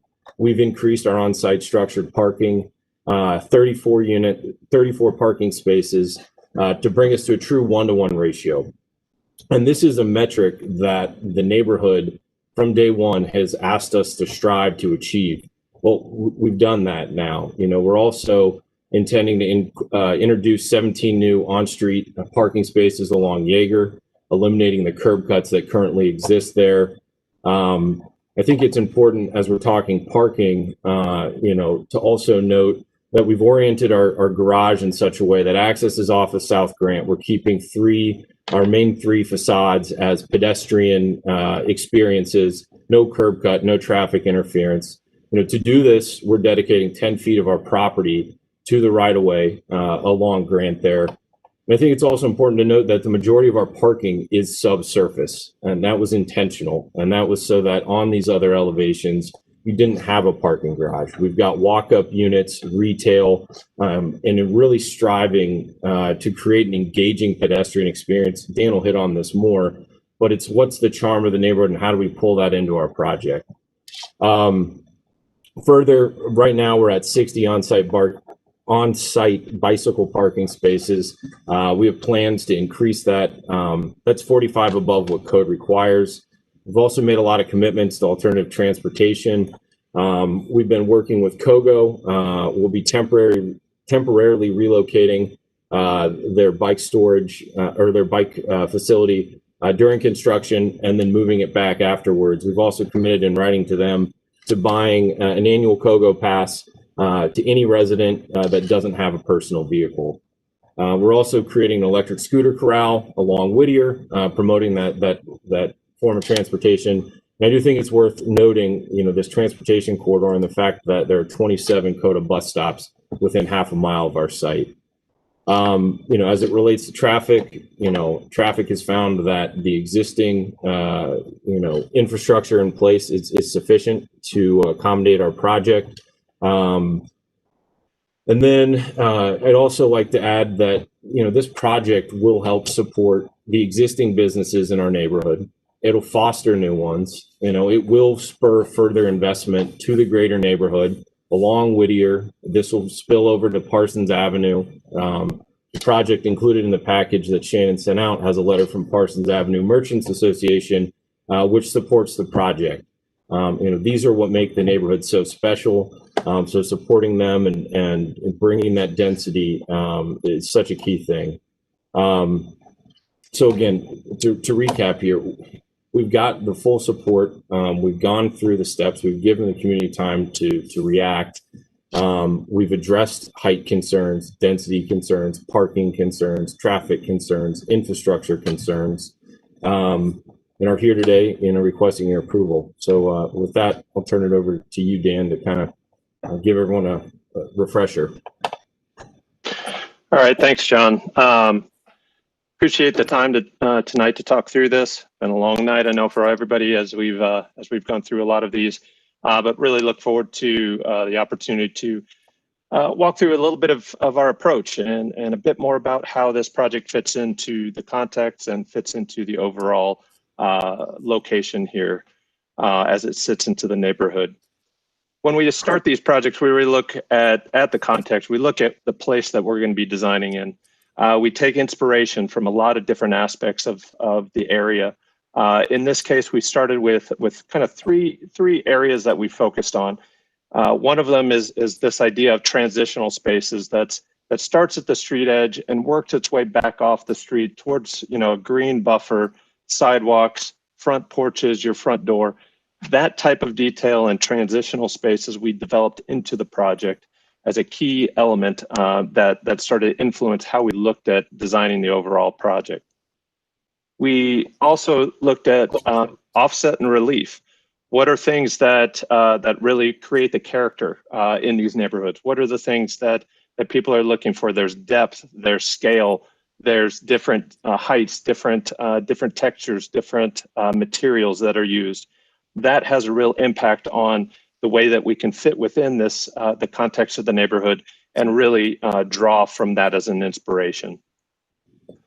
The public spaces also vary widely throughout the neighborhood. You have a lot of different places that can become very intimate, public and private. an interesting way that these two can overlap in and around the neighborhood are ways that we try to address how people are going to actually be walking by and experiencing the project, are going to be engaging on a day-to-day basis. And as you go around the project, you start to see each street, each area that the building actually engages is addressed in a different way, because each of those streets and the character of those streets are very important to how we looked at the project. So zooming back, looking from above, this is a plan to the right. We broke the building down into two areas in two different languages. On the north side of the site, we looked at a 3.5 story. It's a bit lower, a little bit tighter into the neighborhood, and not just changing the height, but also the language of it, the texture, that look and feel that is different, that really relates to these sides and to these streets to the north.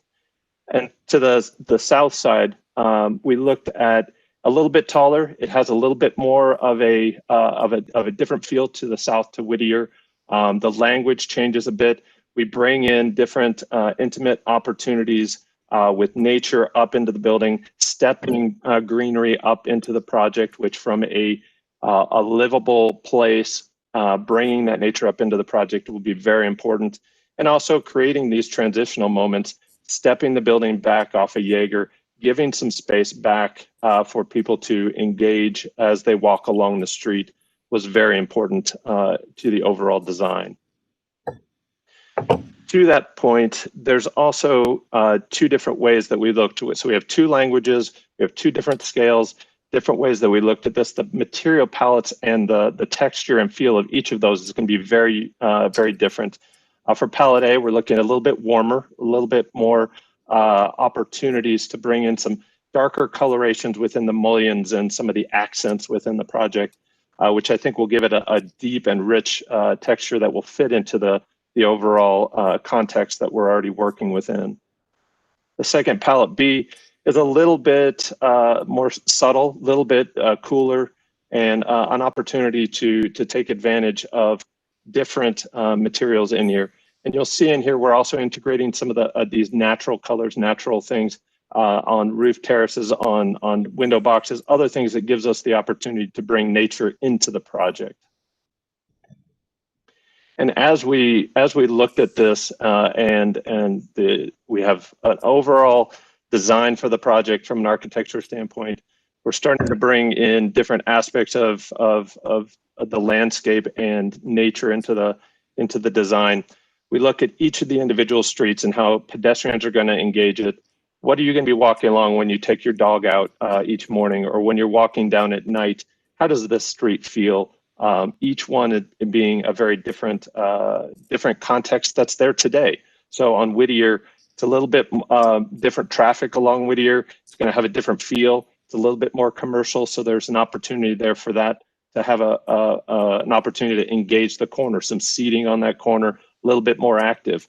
As you move north up Jaeger, the building starts to step back. We step back almost 21 feet at the middle point where Lansing comes in on Jaeger, which creates that buffer, creates that separation off the street, but it allows it to have a comfort right at that entry point. And then as we continue around to Kossuth, and the ability of the building to step down, changes scale, changes texture and color, a lot of great opportunities. And then inside the project, we give the opportunity for courtyards. I think it was mentioned earlier tonight, even a number of times, that green space and that opportunity of people's visual to that green space is so important to how we live and to how that we can see. These courtyards will be important for a lot of opportunity to have that visual connection to that. There'll be different activities between kind of a passive garden and a more active garden, while also creating the primary entry as a small garden entry into the project. Scale, the opportunity for this to feel like individual homes on the street, we've been developing into the overall design. At the same time, when we look at this in the context of density, the whole meeting started off with that, of where we're at with our overall planning in Columbus, on how that's so important to it to be developed to today, to 2021. Where are we at? But even if we take a step back and look at a footprint between these two between our building and the adjacent lots, the coverage of these buildings, this is a very dense, the existing fabric is very tight. And with that tightness comes a lot of lot coverage. And so it was an interesting study for us to look at the lot coverage on ours, which is around 35% ground, 65% building. The adjacent sites are similar. So it's just kind of an interesting opportunity to look at that and say, yes, this has a size that may be different, but it has the opportunity to fit in within that same overall coverage.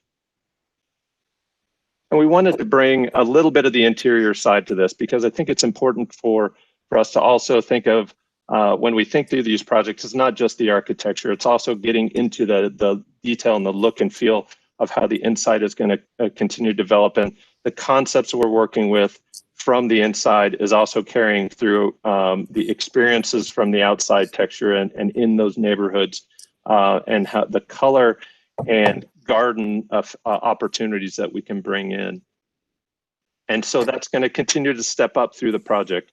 There's ways as you enter in through the main entry through this gardens, we'll step up to level 2. We'll continue moving all the way up to the rooftop. So bringing greenery and softness and access to that will be very important for everyone to experience those different levels of that garden through the amenities. And some of those amenities, opportunities of co-working, lounges, fitness and yoga, all the way up to solariums. We found them around in the different neighborhoods of solariums and greenhouses. How can we bring that into this for people to engage in different ways? So a lot of really great and exciting opportunities that are happening within the project, everything from around it to the opportunities of these indoor, outdoor engagements that people will have in different ways. So just a quick reiteration on a couple of the views that we looked at earlier.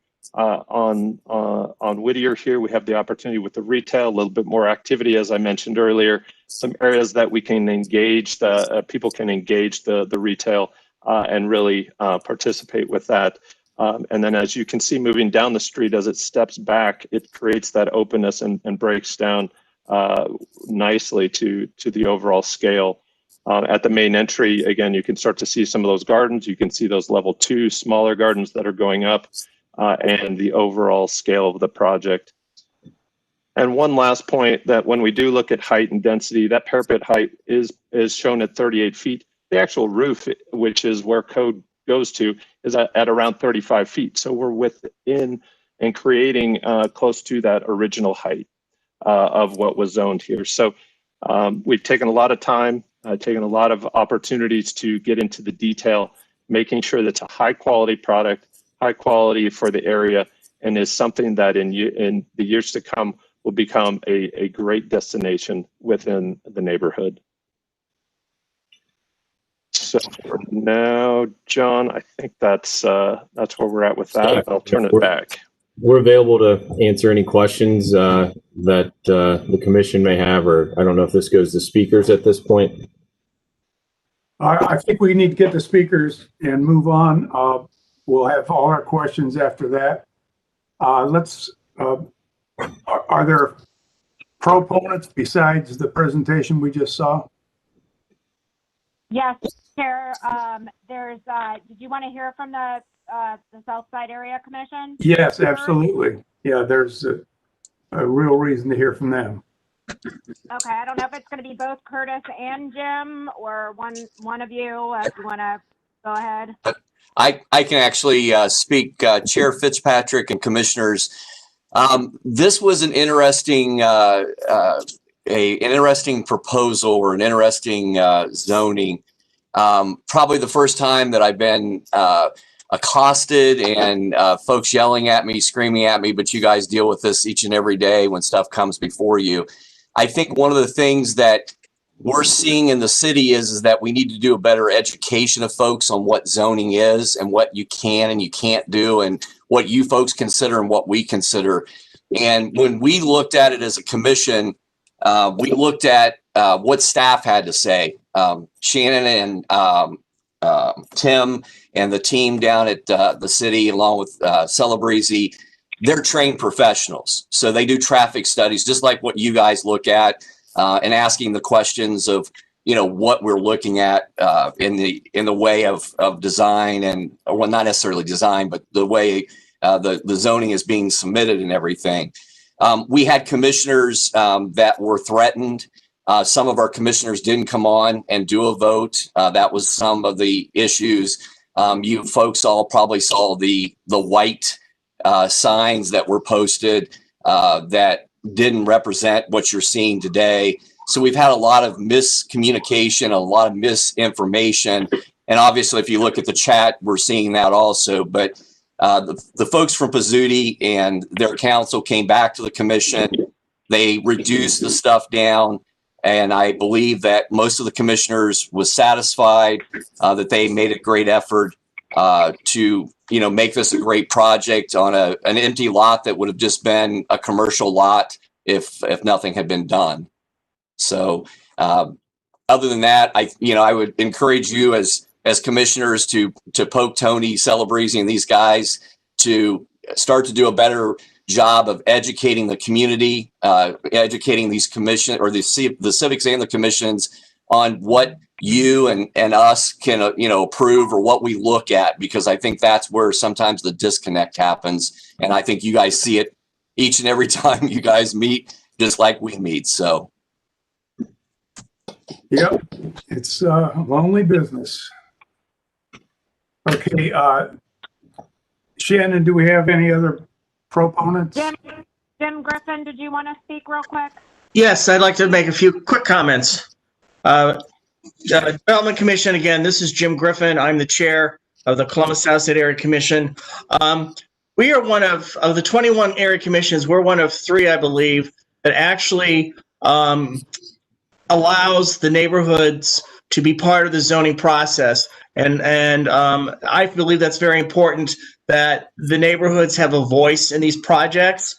I knew in the beginning, when this whole project was first introduced back in March of 2020 at the Parsons Avenue Library, that there was probably going to be considerable pushback from the neighborhood, just from what I saw at that time, because quite honestly, I didn't believe that what I saw was appropriate, given the 3 neighborhoods that all meet there at Jaeger and Whittier.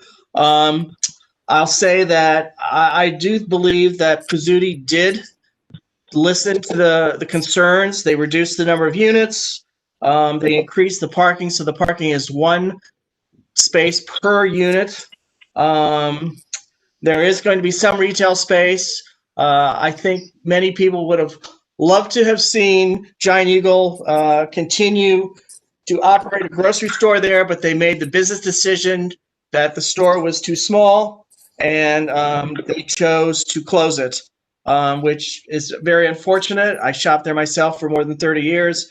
I do believe that this is a quality project, and despite a lot of people, neighbors in Schumacher, who are opposed to the project, I do believe that in the end, this will really be a positive for all 3 neighborhoods. Thank you.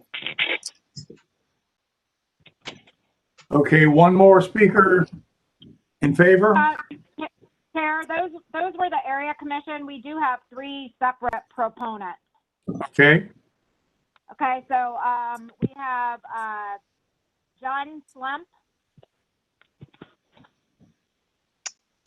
Yep. Can you hear me? Yes. Okay. Great. So good evening. Thanks for allowing me to speak before you tonight. Speaking in favor of the proposed development. So just want to start by saying, for years, I've been frustrated personally by how much I felt the site was underutilized. So I'm excited to see the scope of this proposal. I know every member of the commission here is well aware of the larger picture in Columbus and the housing shortage that we're experiencing. And I can understand why some of our neighbors lack that perspective. I think, many times when we're considering projects like these, it's hard to look at it from a distance, and it's natural to start to individually maximize with a closed mindset. But I think we need to challenge ourselves to think with more of a collective mindset and with more compassion. I think we should think about the millions of people that are moving to Columbus over the next few decades and what that's going to mean for our city, the change it's going to bring, but the opportunity it's going to bring also. Right? We're going to be able to build incredible families here, businesses, and communities, but only if we can embrace collective mindset. And I think now more than ever, we need to come together as a community and encourage development and density for this greater good. I think it's indisputable that up to this point we've failed to build an adequate supply of housing to support the city, just based on data and the findings of the Insight 2050 report commissioned by MORPSI.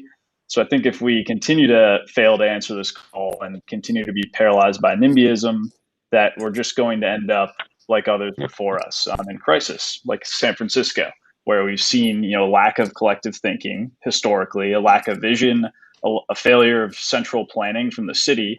And what's that caused? It's caused one of the worst housing affordability crises in our country. But fortunately, we can learn from others' failures, and that's exactly what I think we need to do. So the success of a project like this and others around the city are going to be vital to support the growth of Columbus. And I think if we hinder development in the name of maintaining the status quo, we're going to fail because we're already failing, and change is needed. And I think with Giant Eagle leaving, we're now left with this large gash in the middle of the neighborhood. And why shouldn't we try to make this a piece of productive land that can better serve the city? Why shouldn't we bring more vibrancy to the neighborhood and provide opportunities for others to join us? And we really believe that continuing to build two-story single-family homes is going to solve the housing crisis. I think it's worth mentioning also, this is a particularly emotional project. Throughout the process, we've suffered through misinformation, really with the sole purpose of inciting negative emotion for the project. We've heard people claim that renters in neighborhoods bring down home values and increase criminal activity, even though there's dozens of reports and expert studies that point to the exact opposite. We've seen anonymously commissioned patently false renderings of the project plastered across the neighborhood, listen to non-expert opinions, questioning traffic studies commissioned by the city, and the list goes on. I think we just need to encourage everyone to form perspective of facts. So thank you. In favor of the proposed development. Okay, let's go to the next speaker. We've got to keep moving. Rob Leif or Leaf. Yeah, good evening, commissioners, and thank you for allowing me to speak before you tonight on this matter. My name is Rob Leaf, my pronouns are he, him, and I've been a resident of Columbus for nearly 4 years, 2 of those in Schumacher Place. The question before you tonight is whether to allow development over a now abandoned grocery store. While the loss of this store is a blow to our community, we have an opportunity to turn it into a positive with the approval of the proposed plan. There are many who oppose this project because it's too dense, too tall, doesn't fit with the character of the neighborhood or the Southside plan, and so on. Many of those arguments are subjective, and the Southside plan is outdated at nearly 15 years old. Our city is changing, and we must look to create updated strategic development plans for the future. This project is minuscule to the larger needs and demands of our growing city, as cited in MORPOC's Insight 2050 study. We cannot do block-by-block zoning when the need for housing at all income levels is so great. I believe that the height and density are appropriate, and with the project's updated facade to a more Bauhaus architecture, this project provides an opportunity to be an anchor and connect the wider South Side. It's ironic to me that neighborhood leaders tout walkability while complaining about parking. If we continue to make parking easier, we will never have a truly walkable neighborhood with viable transit options. As a neighbor who supports more neighbors and the densification needed to meet demand and housing shortages, I fully support the proposed project 280 East Whittier and the zoning variances being requested. Thank you for your time. Great. Okay, thanks a lot. Shannon, our last speaker. Yes, the last proponent is Yes. Will Roth. Can you hear me? Yes. Yes. Okay, thank you so much, commissioners. I appreciate it. My name is Will Roth. I am a principal of the real estate group here in Columbus. However, regarding this development commission matter, I do not involve myself in this meeting as a representative of the real estate world, but as a resident of the German Village, Schumacher Place itself. I've lived in this area for the past 22 years and have watched how this neighborhood has remained and gained a sense of unique charm that is very exclusive to our downtown living area. I've also witnessed the submissions of numerous different real estate projects that would not complement the uniqueness that I just mentioned. Currently, the vacant former Giant Eagle that Pizzuti Company wished to demo does anything but complement the urban context of this area. After watching the public process play out following the initial project's release, Pizzuti has responded to feedback from the community and addressed the concerns in their latest proposals. The changes include altering on-site parking to achieve the requested ratio of 1:1, as well as providing traffic and parking studies that show the site and surrounding infrastructure can accommodate the project as currently designed without negatively affecting the surrounding neighborhood. In terms of infrastructure, reductions in overall size have been made by reducing the overall density by 20%, totaling 68 units, as well as reducing the height and removing an entire floor from the north half of the project. Complementing these now smaller dimensions, updating design and pedestrian experiences were implemented further time into the fabric of the neighborhood. We must look at this project as one that will mature over time and blend naturally into the fabric of our neighborhood. Speaking to the usage of the project, added density of residents will further support the many small businesses that make this neighborhood uniquely special. During these trying times, all of us have suffered in one way or another as we physically and financially try to recover from the wake of COVID and the impact that has had on all businesses. These small businesses that we know to be one of the major components of our unique neighborhood are at the forefront of this economic struggle. With a letter of support from the Parsons Avenue Merchants Association and potential to spur further investment in small business support in the Whittier-Parsons Avenue corridors, this project would create long-term positive effects for the economy of our community. As a retail specialist, I can assure you this is a huge factor in attracting best-in-class businesses to this neighborhood. In addition to these attributes, this project, unlike the vast majority of projects in the last few years, does not have a CRA tax abatement. Committing to bringing living with art to both interior and exterior portions of this project, Pizzuti will bring its world-class level of art. 3 minutes. I greatly. Yeah, please wrap it up, and let's go to the other speakers. Can you wrap it up real quick?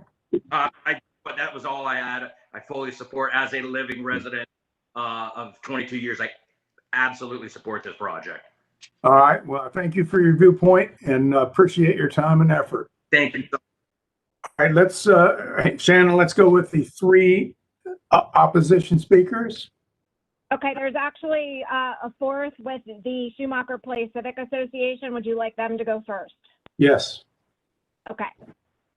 Gary, the floor is yours. Can you hear me okay? Yes. Okay. My name is Gary Stuhlfoth, and I'm speaking on behalf of Brenda Gischel, President of Schumacher Place Civic Association.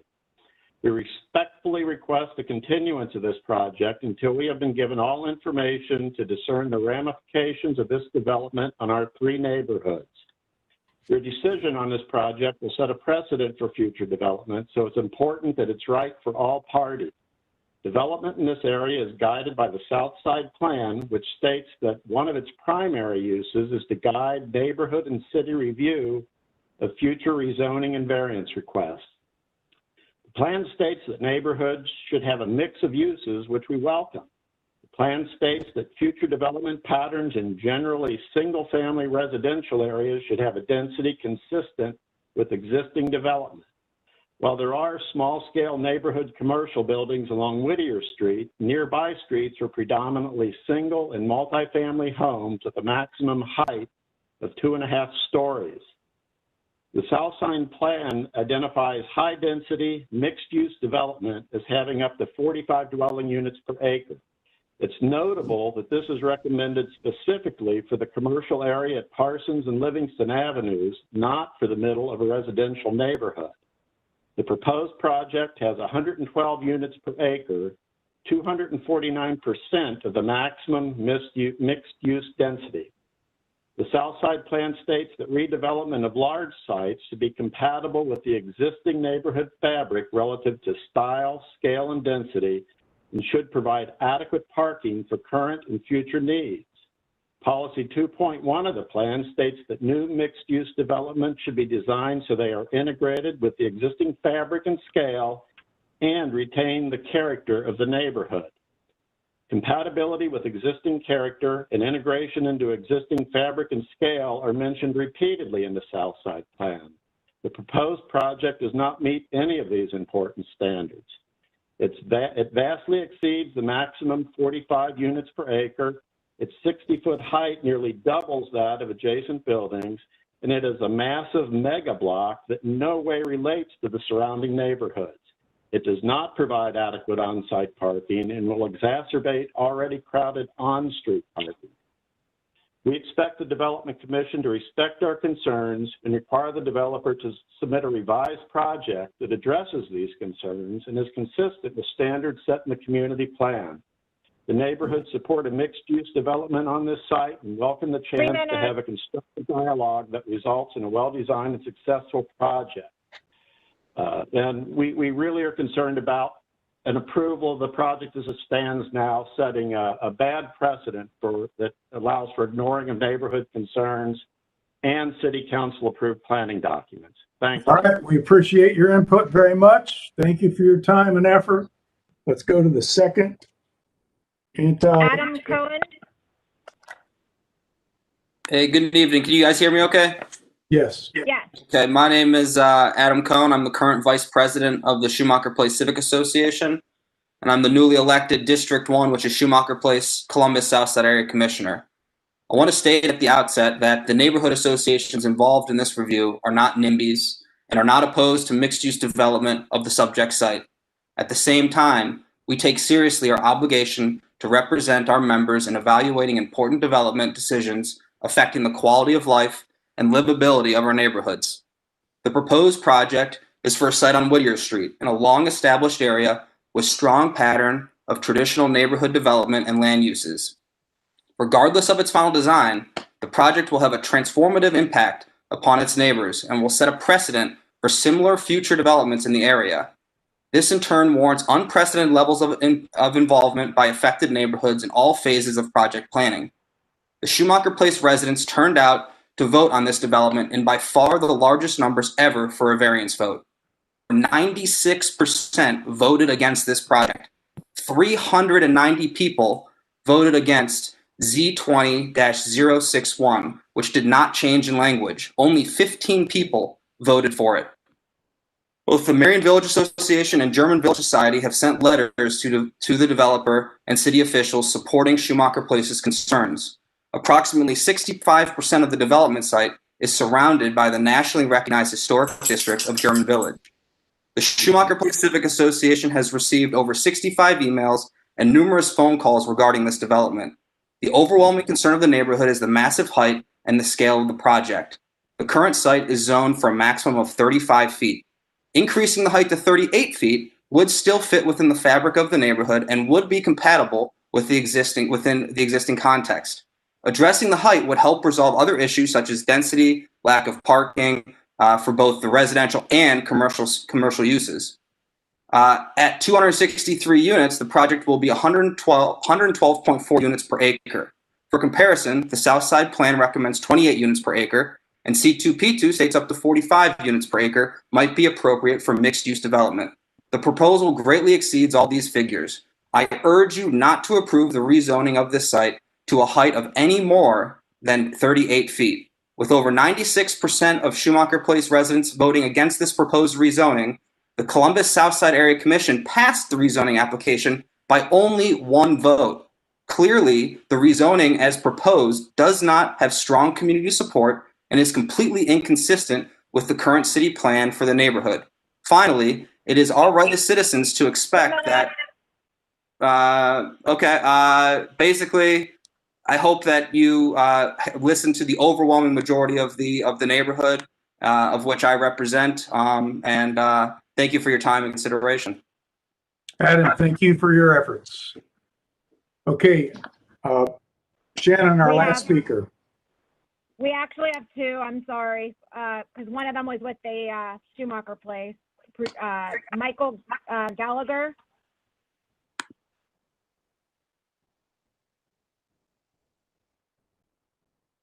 Michael, Michael Can you hear me? Can you hear me? Yes. we can hear you now. Yes. Okay, thank you very much. My name is Michael Gallagher.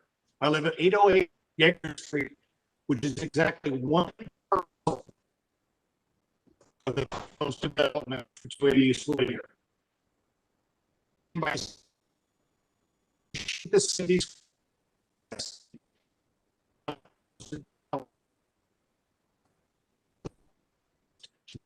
rezoning request or any zoning request that exceeds the current zoning restriction of 35 feet by more than 30 feet. 38 feet.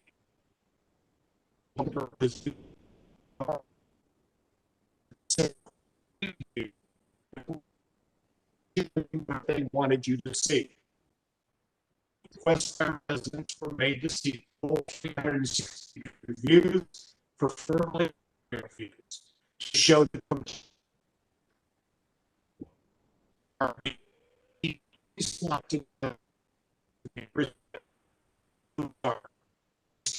looking southeast from Yeager and Langston, street level looking northeast from Yeager and Gator, and street level looking directly from Casablanca.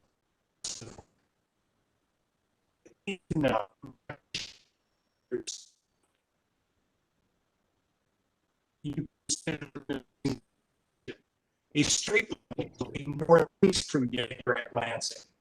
A street level west from 297 Whittier. Street level from across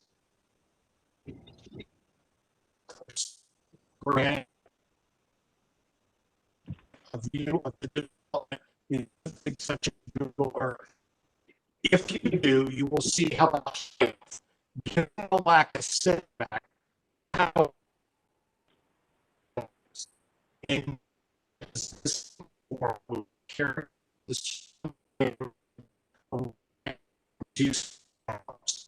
more than in the guidelines for the adjacent historic neighborhood of German Village, which borders 65% of this parcel.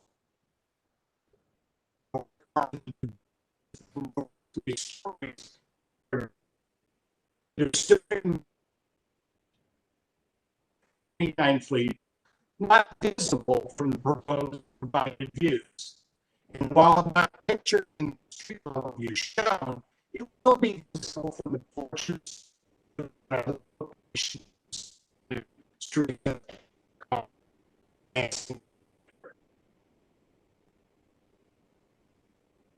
with an interior towering nearly 62 feet.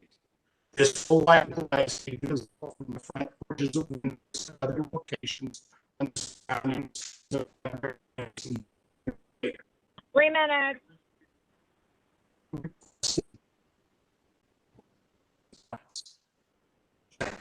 Science and Ohio State, I have heard my own shadow study, which I'm willing to hear and getting testify the rest of Yeager.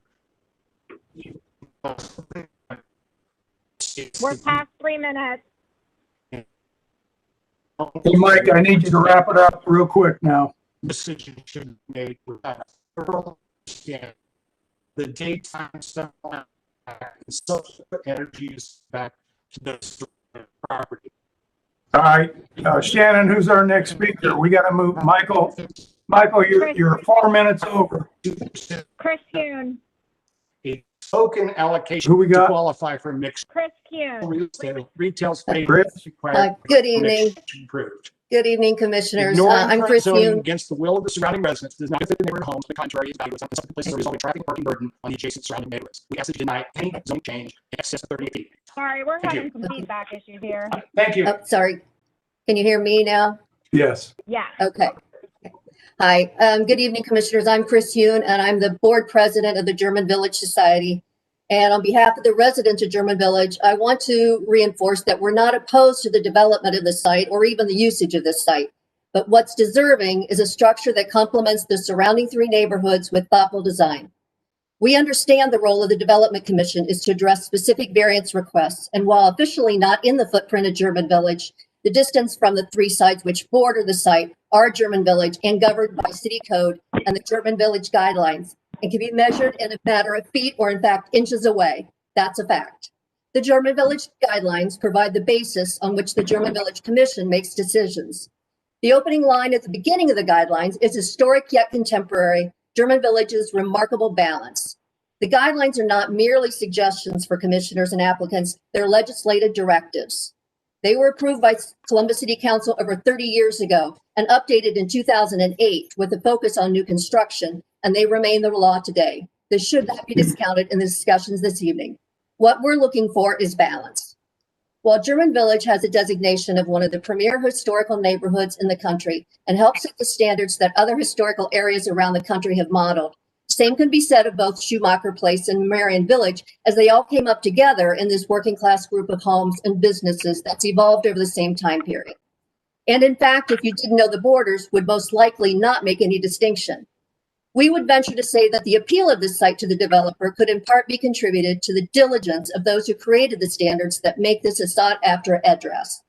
This is why we are, as a collective group of concerned citizens, are continuing to lobby for a structure that integrates into the existing fabric of the neighborhoods. We feel strongly there's a potential for compromise that adheres to existing zoning. While there have been some modifications, and we do applaud those efforts, the overall imposing structure continues as the overriding issue with the height, and we feel there's still work to do and would encourage another look at options. On behalf of the three collective neighborhoods of German Village, Schumacher Place, and Marion Village, I as well respectively request a continuance to allow for dialogue with the developer and hopefully a proper resolution that maintains the integrity of this historic area and allows for a development that achieves the balance that we all seek. Thank you. Okay, we have had a lot of input and very, very eloquently spoken. I would like to say, just as an individual, I had an office in the old St. Mary's School for probably 20 years, just down the street from Lindy's. And I did some historic preservation work in Charleston, South Carolina, and was totally shocked when all the people from Charleston, South Carolina came to Columbus to study how German Village, with private investment, turned into such a historic record. So there's a lot of respect there. On the other hand, I very much appreciate the design efforts that have gone into play so far, but I think they need to go further because there are parts of this, the scale is broken down. I was initially thinking this was going to be really blatant, but it's got a very even hand. It's just a little bit of an overreach and it needs to be refined. In my opinion, it's on the right track. It just hasn't gone quite far enough to address some of those issues. I have a lot of respect for German Village. Upon occasion, I will taste the every once in a while Bahama Mama just around the corner from this location. So I know it quite well. The last thing you want is this to be a Kingsdale shopping center that sits there and rots for another 10 or 15 years. So there's a balance. There's a line of balance that needs to be achieved. I think the design is excellent, but it's not excellent enough yet. It's headed in the right direction, but I too agree that this is a true candidate where further discussion and exploration of other options is necessary before it gets to the point where we're ready to vote on it. I'd like to ask my fellow commission members to speak what their thoughts are along the same lines.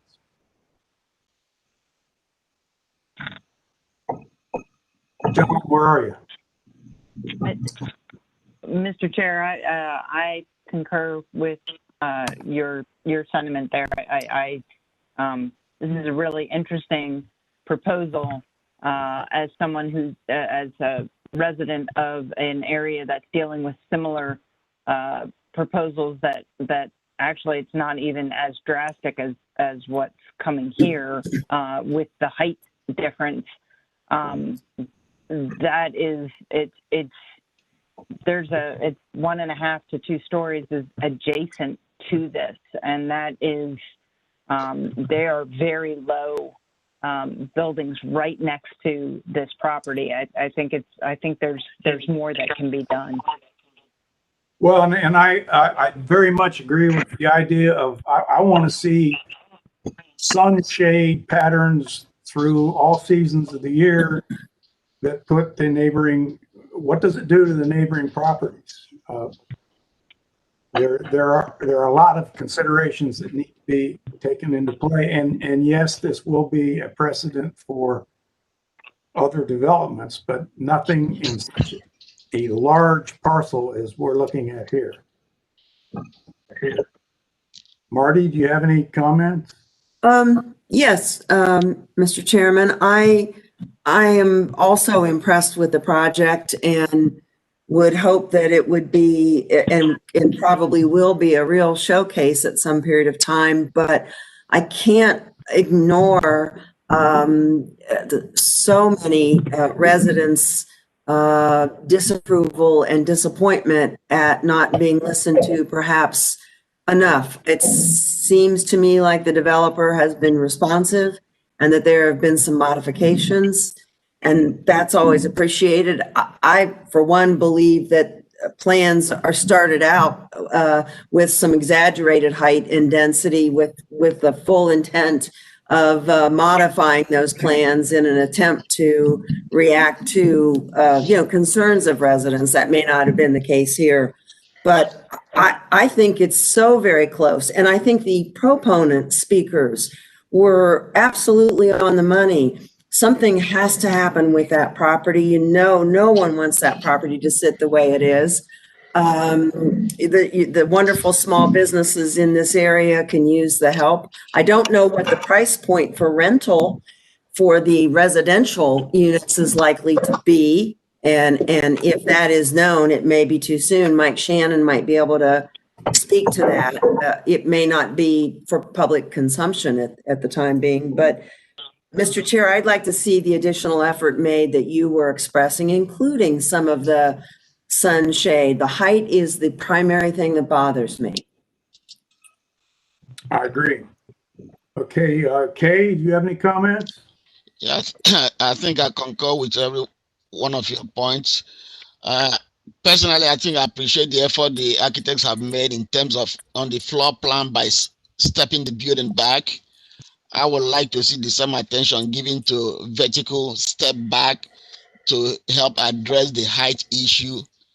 And interior courtyards, I don't know how big they are, but I have a feeling if it is not properly addressed, the interior courtyard will be all in shade all year round.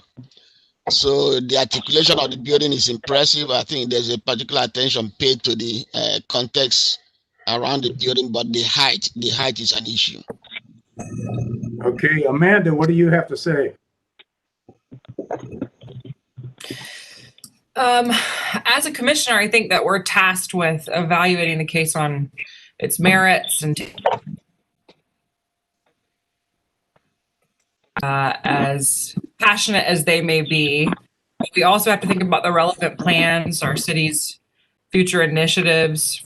And I think that basing our vote and our understanding and our kind of decision-making value on all of those are really important. And I think that there is strong opposition and support for this project. And I think that based on the evidence in front of us, I think that I would vote yes for this project for many reasons, and additional density is something that is supported by many planning efforts that take place in and around the neighborhood. And I think that without projects like this, people who are my age would not have an opportunity to live in neighborhoods like German Village because they are unaffordable. And I think that it's really important to remember that this property will neighborhoods and one of my most favorite parks. I know that single family homes likely will not be affordable as opposed to these apartments. And I also understand that you probably can't tell us what the unit cost is going to be. But I do think that they will be more affordable than a single family home would be. And I also think it's a major positive that this project will be along a major transit line. And I am especially impressed that the developer has said that they're going to be providing residents with multimodal options that would support a car-free lifestyle. And I think that's a big deal and should be celebrated. And I think that because this development accomplishes all of those goals, and the planning department supports this project and the increased density in the neighborhood, I would vote yes. All right, John Ingwerson, last word. All right. I'm having a rather large disconnect when I delve into this project. 2 months ago, we were concerned about a rooftop entertainment situation 3 blocks to the east on Whittier. This thing is, well, the disconnect. What did I hear and what do I see? Well, I saw a very slick and polished presentation, but the disconnects were softness, gardens, amenities, solariums, all those nice things, but only internally. It's at the expense of killing a half day's worth of daylight to your neighbors on either side. The idea that you're bringing this down to 38 feet or 35 feet on the north side. I'm sorry, on the west side. I'm not sure what that's going to do. I think we need to see the shadow studies from all sides. After I heard a lot of excitement and how neat things are going to be, like it's going to be a great destination in the neighborhood. I lived at 48 Thurman since 78.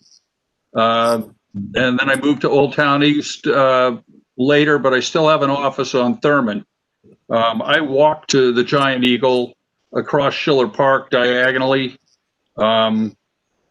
Boy, I don't understand what you are saying when you say that this is going to be a destination, a great destination in German Village or in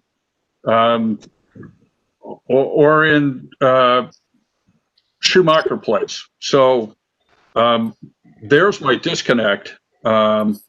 You've solved some things. You solved parking, transportation issues. You've made a good nod to commercial. But instead of the comments in the presentation of having an interesting study, I think what needs to be understood what it is to really have an opportunity to fit in with your surroundings. That may be a little harsh, but I think it kind of puts a bow on it. I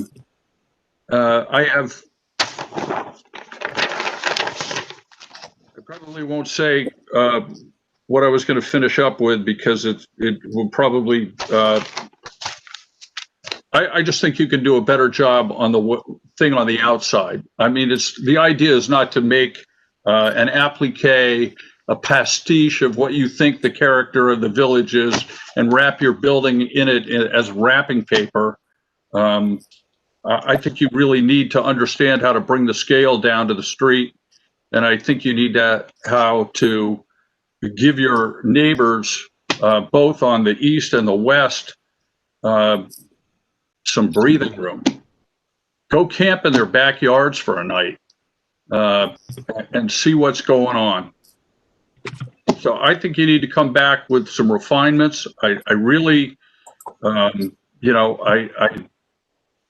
the Giant Eagle is unfortunately just kind of down in the heels grocery store, which I go to still occasionally. But that site will be developed.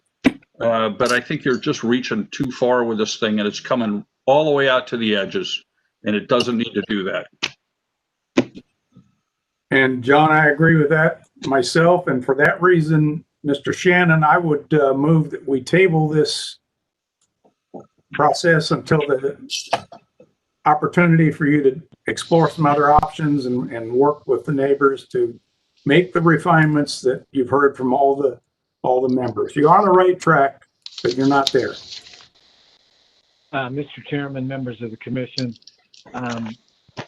I hold you individually and this group collectively in the highest regard. I do think it's unfortunate that we were not given the ability to do a rebuttal after the testimony. I understand it's the prerogative of the chair to take control of the meeting and state what your position was. But had we been given the opportunity to do a rebuttal, we could address many of the questions that are now problems, issues, and concerns for the commission members because we didn't have a chance to share what is always the most important part of my presentations, and that's the rebuttal. However, out of deference to you as the chair, Mr. Ingerson as a senior member, you've already formed an opinion that we missed the mark tonight. So it would be ineffective for me. It would be ineffective for me to do a rebuttal after the fact. Now that I know your personal leanings, I must caution you, however, though, this is a year's worth of concessions, and quite frankly, I don't know how we're going to be able to make any additional concessions. But we will give it our best shot. I know it's been a late night for you, and the protocol with all the speakers was difficult to maintain. I noticed that for the first time in my entire career, the Division of Planning is at the Development Commission, and I applaud them for being here. And it's unfortunate that we didn't get to hear from Chris about how we are in compliance with the plan, how we do meet the C2, C2 standards. I mean, it sends a really difficult message to a client who gets approval from the area commission, unanimous approval from every regulatory agency, to go back and say, yeah, well, 5 out of 6 commission members disagreed. But that was the message we got. Out of respect for you, I would request a tabling to your next available meeting. And I appreciate your time this evening. Thank you. Michael, I never said I disagreed with what you had. I just recognize that there's a situation where you're not going to move the needle with a rebuttal. This needs to be taken to the table and refined and some further conversation in order to come back. And if you came back with the same thing and said all options that you tried failed and this is why it failed, you already know where Amanda stands. I can go in favor of this, but I don't have enough yet to go in favor of it. I think it needs to be continued to be studied. I would like to see some sun shadows. I've done a project where that made or broke the project. So yes, more work needs to be done. This is a fabulous job of refining the architecture as far as it's gone, but it needs to go a lot further. So I will take yes, Mike. Thank you, Mr. Chairman. I agree with you. Thank you, sir. All right. With that said, I'd like a motion to table this till the next possible hearing. So moved. Second. All those in favor? Aye. Aye. Okay, this marathon session, the longest in the last 10 years, is now over. Thanks, everybody. Thank you, Shannon. Thank you. Next Thank one you. starts at 5. Thank you. Good night. Good night.